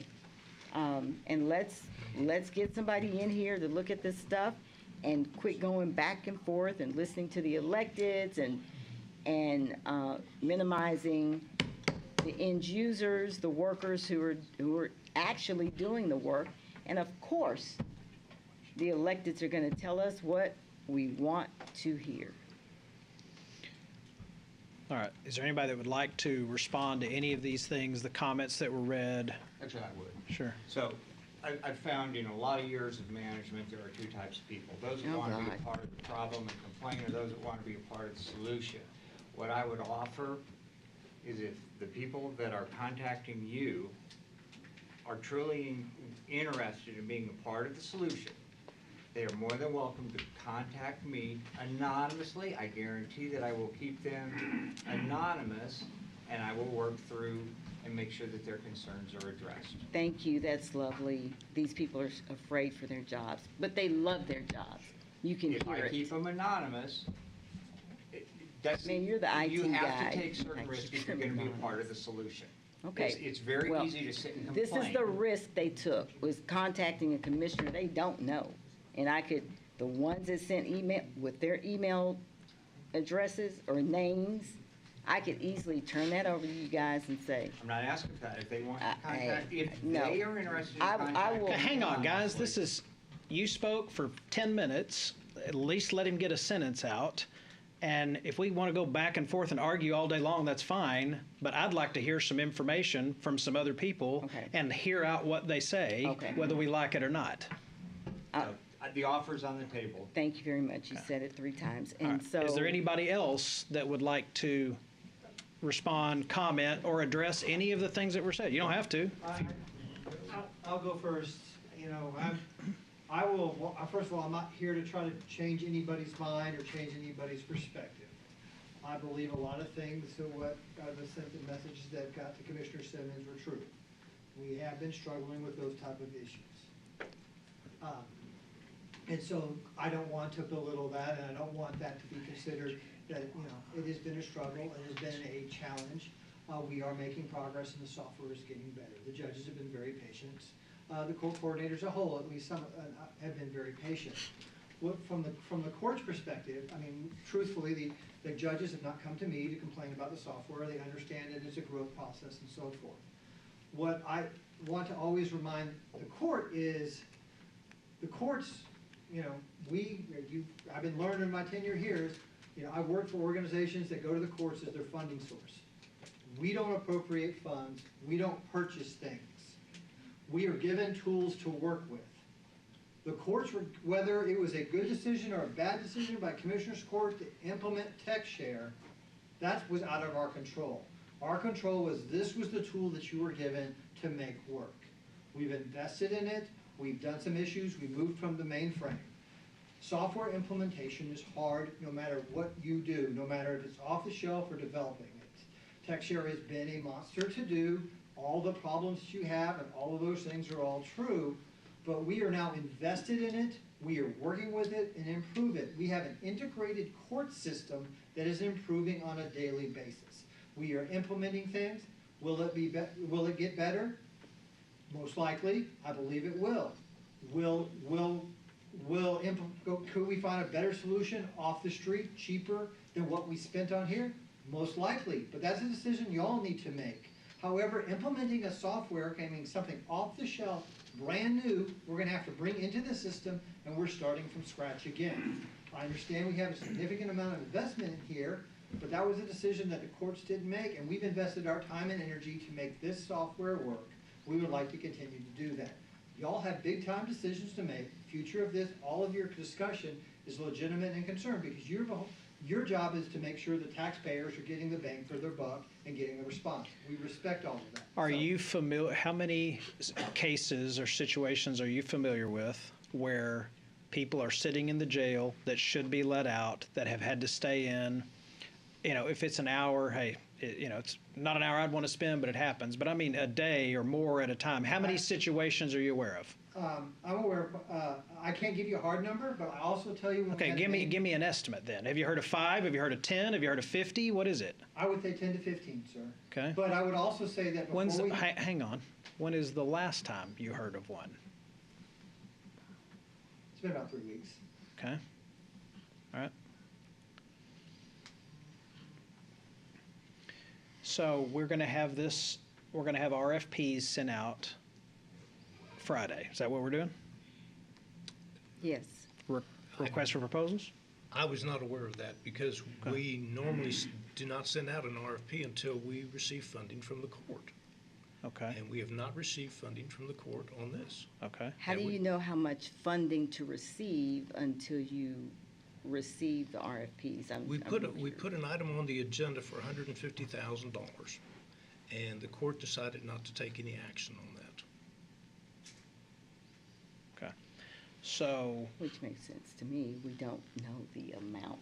So then if the bids come in and they're all, I don't know, so 250,000, then you have to go back to the court, so, right? Commissioner, with all due respect, if I might ask a question, I haven't seen the scope on that. Who put the scope together on what we're asking for in that RFP? My office, and what's his name in purchasing? Caleb, what's his last name? So and Melissa is aware of it. But who wrote the statement of work? Caleb and I wrote it together with the information that I requested that he put in it. So what we're saying is that you put the scope of services together. I did, and Caleb changed some of them. Normally something like that And would not she be. asked for assistance, and they told her that's something our department had to do, and I'm like, no. You have a whole entire IT department. But this was getting dragged and dragged and dragged, so what I was told is I think you contacted Chandler for. I did a history of TechShare using the PowerPoint presentation, and Caleb said he wants it in a paragraph. I reached back out to Chandler, and he said that he basically didn't have time for our office to put it together. Was that last week? What's today, Tuesday? Yes. So I will tell you, last week, we have been working extremely hard, all of our people, to put what we saw today in court. I mean, we just, and my understanding was that the PowerPoint depicted that history of TechShare. I wanted it from you. I didn't. We don't need to put all the slides together. It needs to come from you because you all have the true history of TechShare in one single paragraph, sum it up. Not a PowerPoint presentation. It's not a presentation that's going in RFP. It may have taken you all, 30 minutes to do it because you know the history of TechShare. I don't. In GK, I've gone through multiple questions, sent to you, Russell, Chandler, and if I get a response at all, it's normally not answering my questions. Well, we try to answer your questions whenever you submit them to us. I thought that, John talked with the court members, it's a major presentation, gave the history, it's available for that. If you're saying that the reason that we're stumbling on this is because you asked us last week sometime to give you a history of TechShare. There's no stumbling. We executed. We went ahead and got purchasing the requirements that they asked for. So I would say that if we're going to go, the court talks about doing a lot of staff work to do things, and the court may not want to do that. I would suggest that if we are serious about doing this RFP, that we can agendize it for the court needs to provide the funding for it, and then we need to figure out what exactly we're asking for.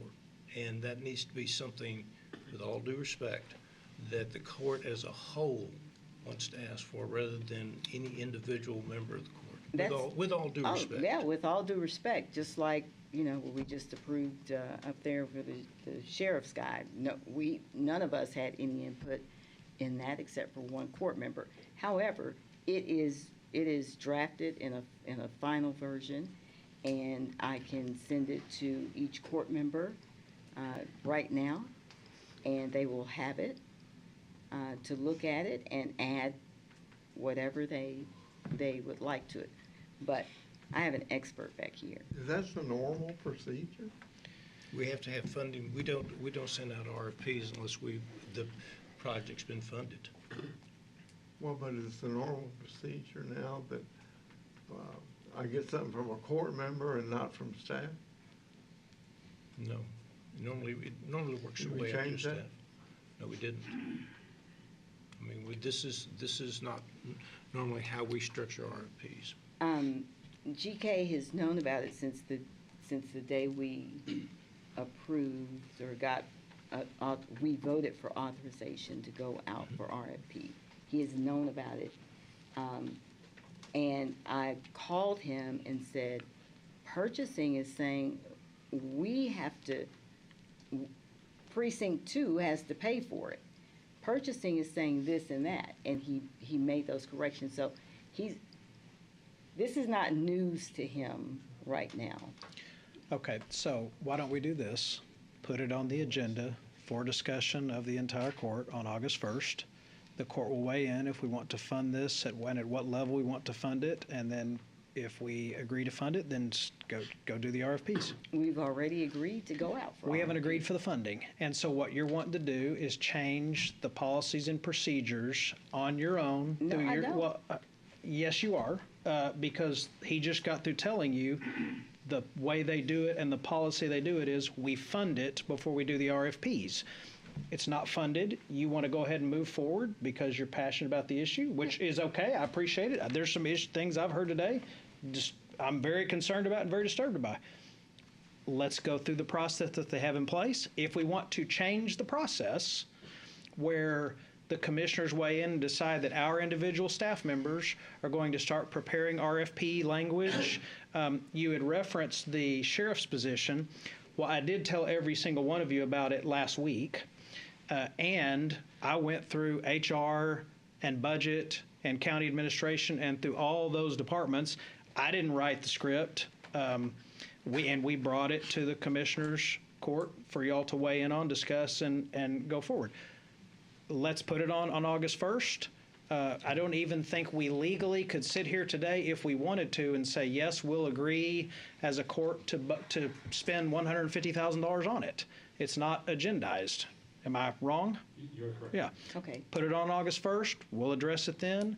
If you have the 3 votes, then it moves forward. We'll do the RFPs. Okay, so just so everybody is clear, we did not say, let us go and write this RFP.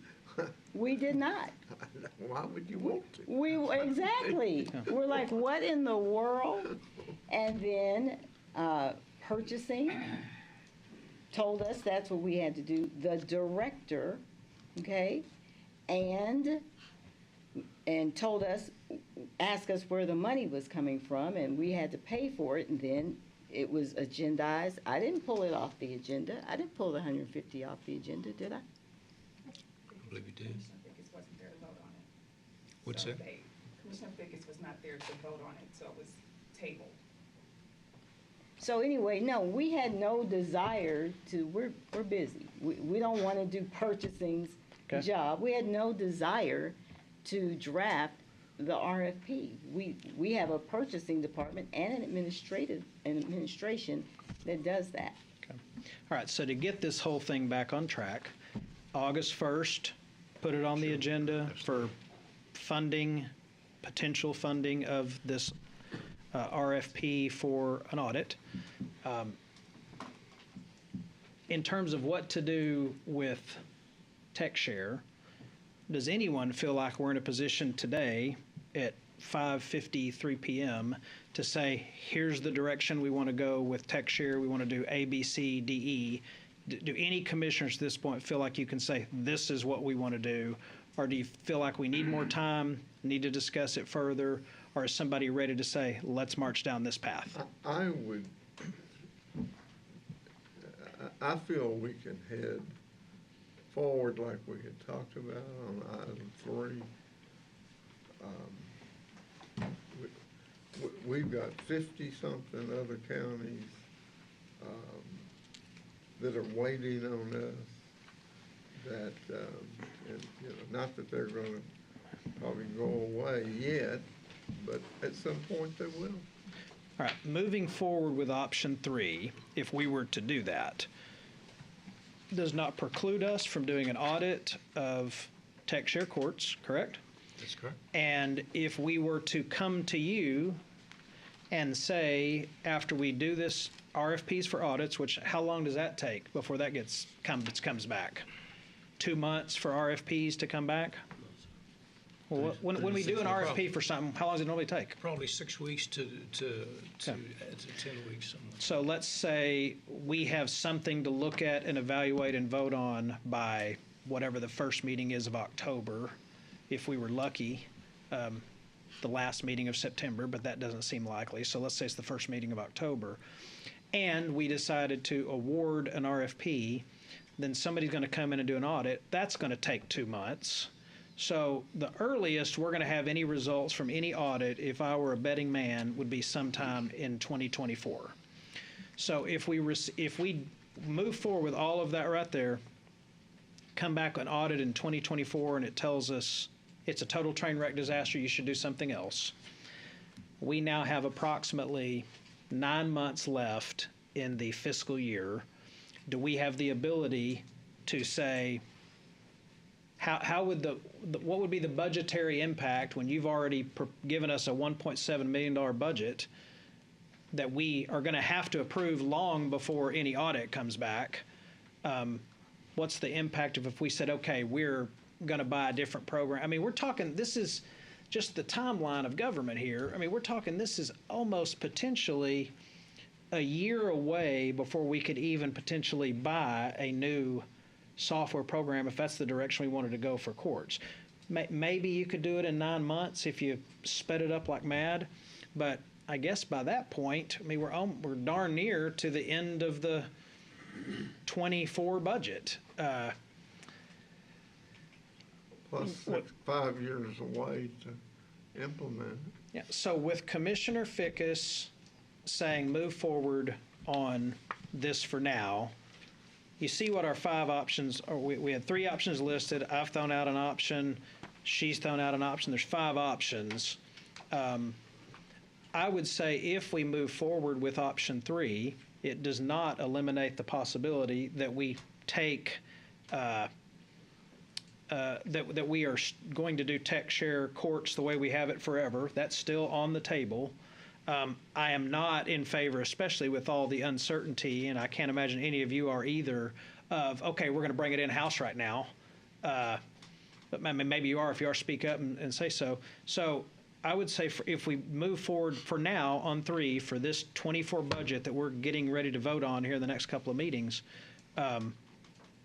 somebody has got to bring us a plan of how we're going to try to market better some of these software programs. Judge, Sir. I second Gary's motion to go forward with option 3. What's option 3? Option 3 is we continue using TechShare for the maintenance and operation part of all of these software programs we have. It is not, at least as written, it is not developing any more software other than the agenda management software we've already talked about. Now, Commissioner Brooks, just so we're clear here, what I'm saying about directing TechShare or whoever we would direct to come up with some kind of marketing plan does not, can be part of option 3. It can be part of any of the 3 options. Yeah, is there anyone on the court that doesn't think if we move forward on option 3, we should at least come up with some proposal idea, do RFPs or something to see how we could go market this better than we're doing? I'm in favor of your strategy, Judge, where we explore or we hammer down what we're doing with M&O next year, which is option 3, having TechShare continue to do it, but with the caveat that we must get the business processes worked out, and maybe that's through TechShare, the leadership we have in the LGC, to see if it's marketable. And at the same time, take a look to see what Courts is up to.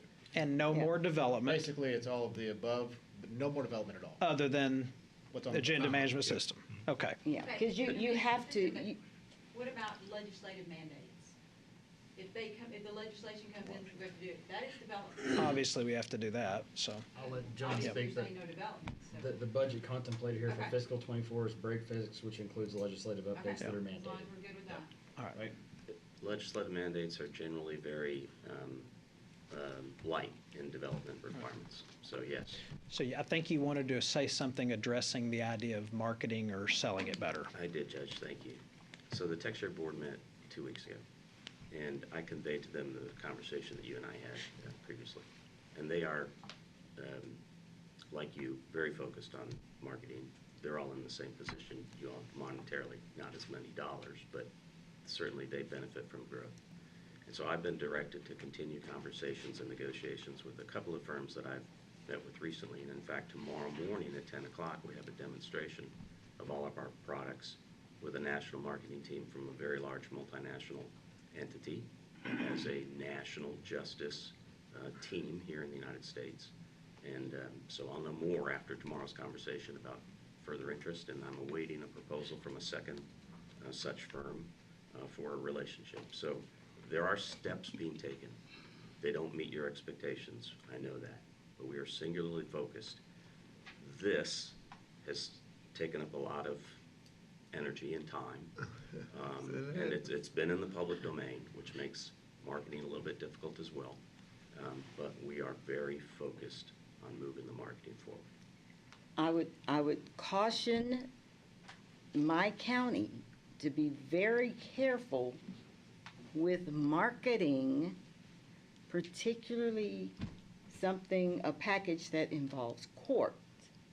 Be very, very careful. I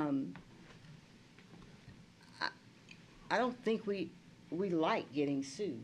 Be very, very careful.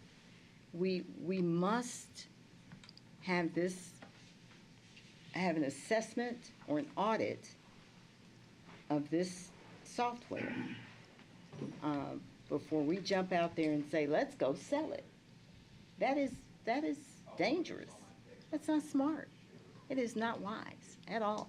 But you understand, we have a jail system and a juvenile system and a prosecutor system that has virtually no bugs to speak of that nobody's ever talking about that are marketable products as we speak. And we don't have to have all 7 ducks in a row before we go start down this path. Except for people from the sheriff's office that I've met with in my office that talked about jail. Be very, very careful, okay? So we can do it.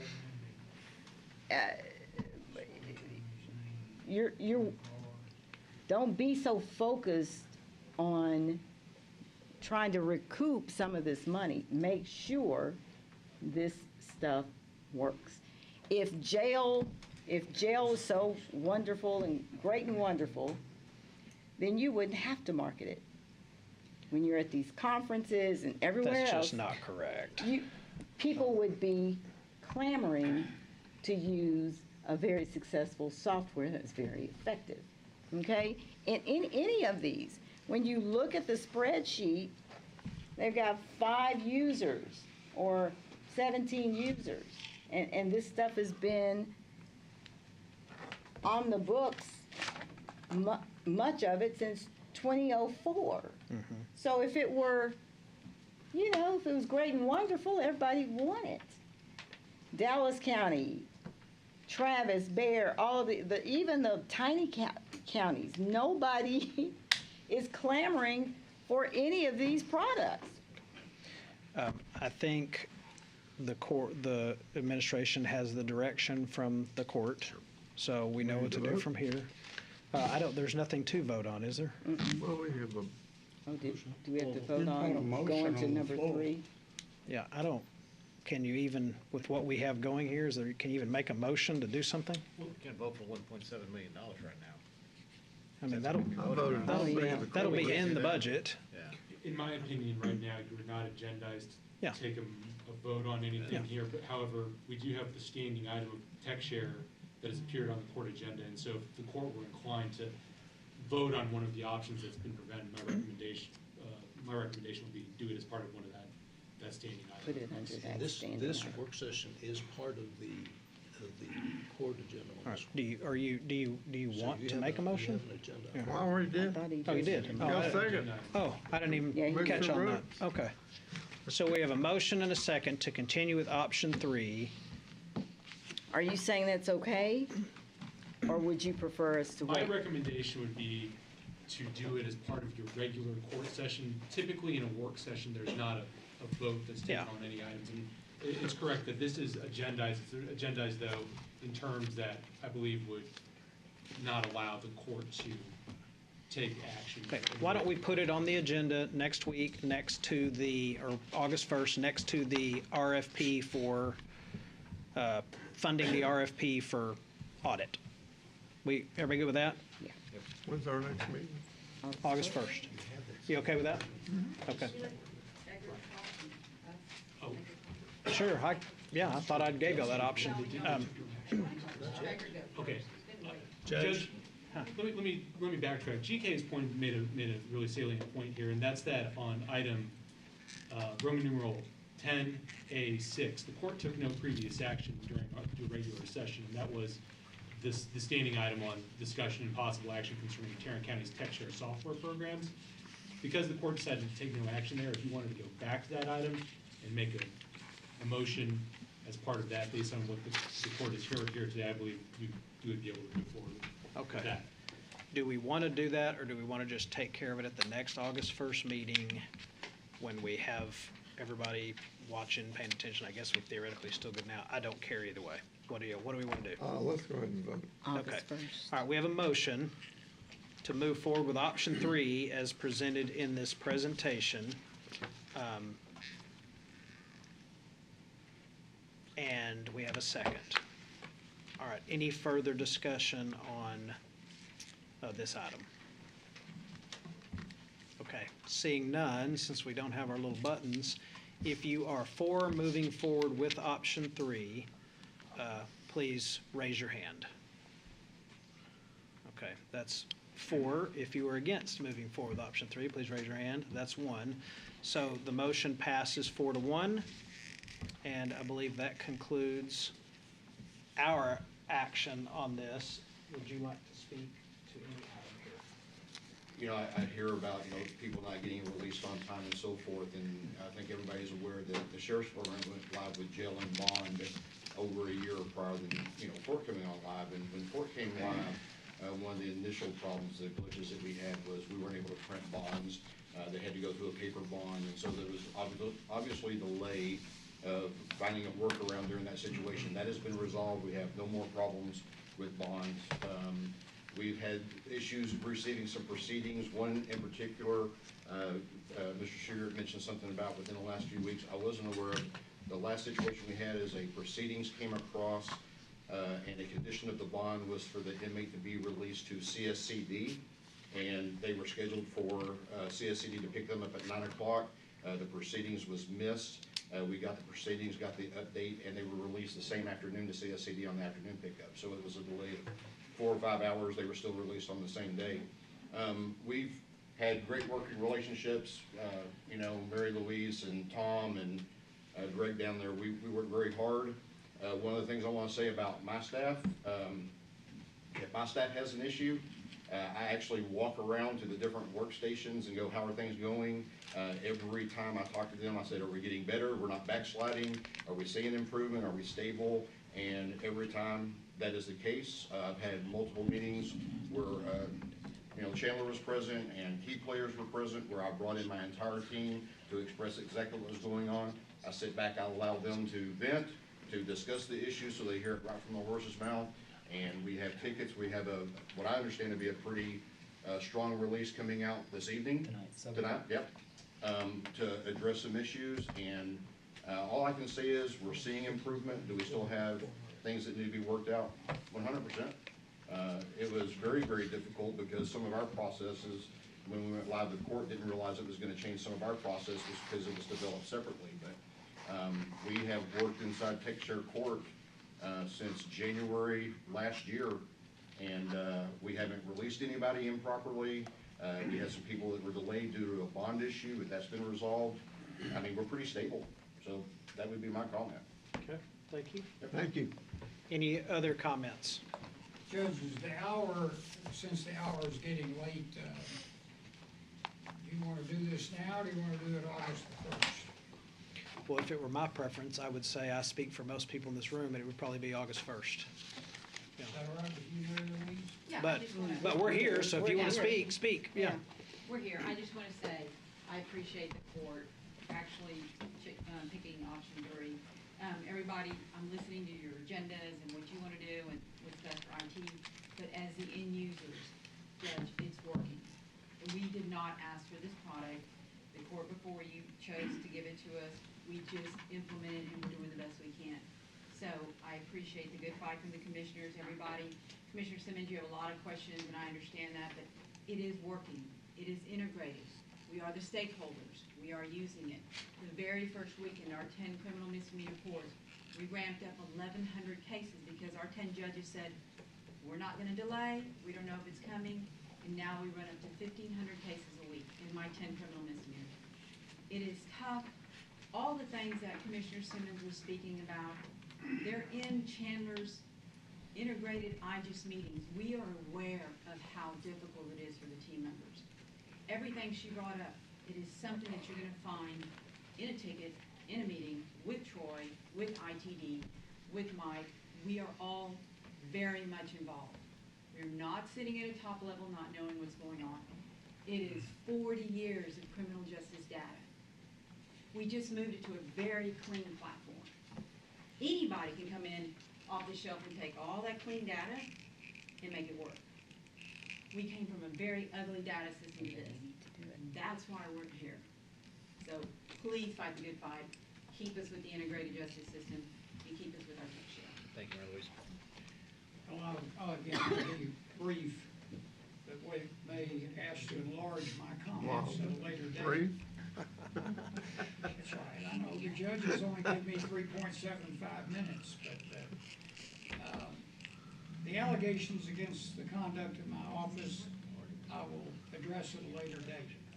But today, I just confirmed that we have 262 tickets open. That's a big drop. Now, are there employees who didn't want a new system, didn't want to learn a new system, who are brand new that feel overwhelmed because every brand-new employee feels overwhelmed because they're coming out of Walmart or somewhere like that into a court environment, and it's scary. We tell them it's gonna be scary, but you'll get through it. Every single deputy that, and I swear them all in, is told, you're not the manager's deputy, you're my deputy. You can bypass the whole chain of command and walk into my office. If I'm too scary for you, Tracy Johnson, who sits next to me, reports directly to me and no one else, they can go see Tracy. She's much nicer than you. I know. I had to learn that a long time ago. Yeah, she is. Mark, it's, been reported to me that Mark is very particular about the system and what we're building. He is not bashful about speaking up. I can attest to that. Thank you.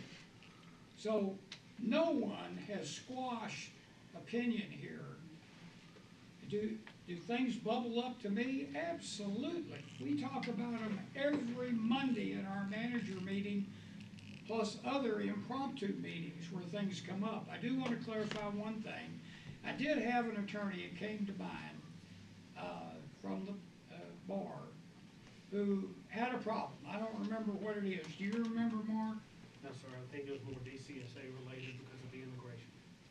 Yeah, anyway, we reported that over here, and it got fixed quickly. So we do respond to these things. When you've got 262 open items, there are things out there that are not yet right, no question. But when I got up here at court and said we were in the red zone, 15, 20-yard line, I believe that.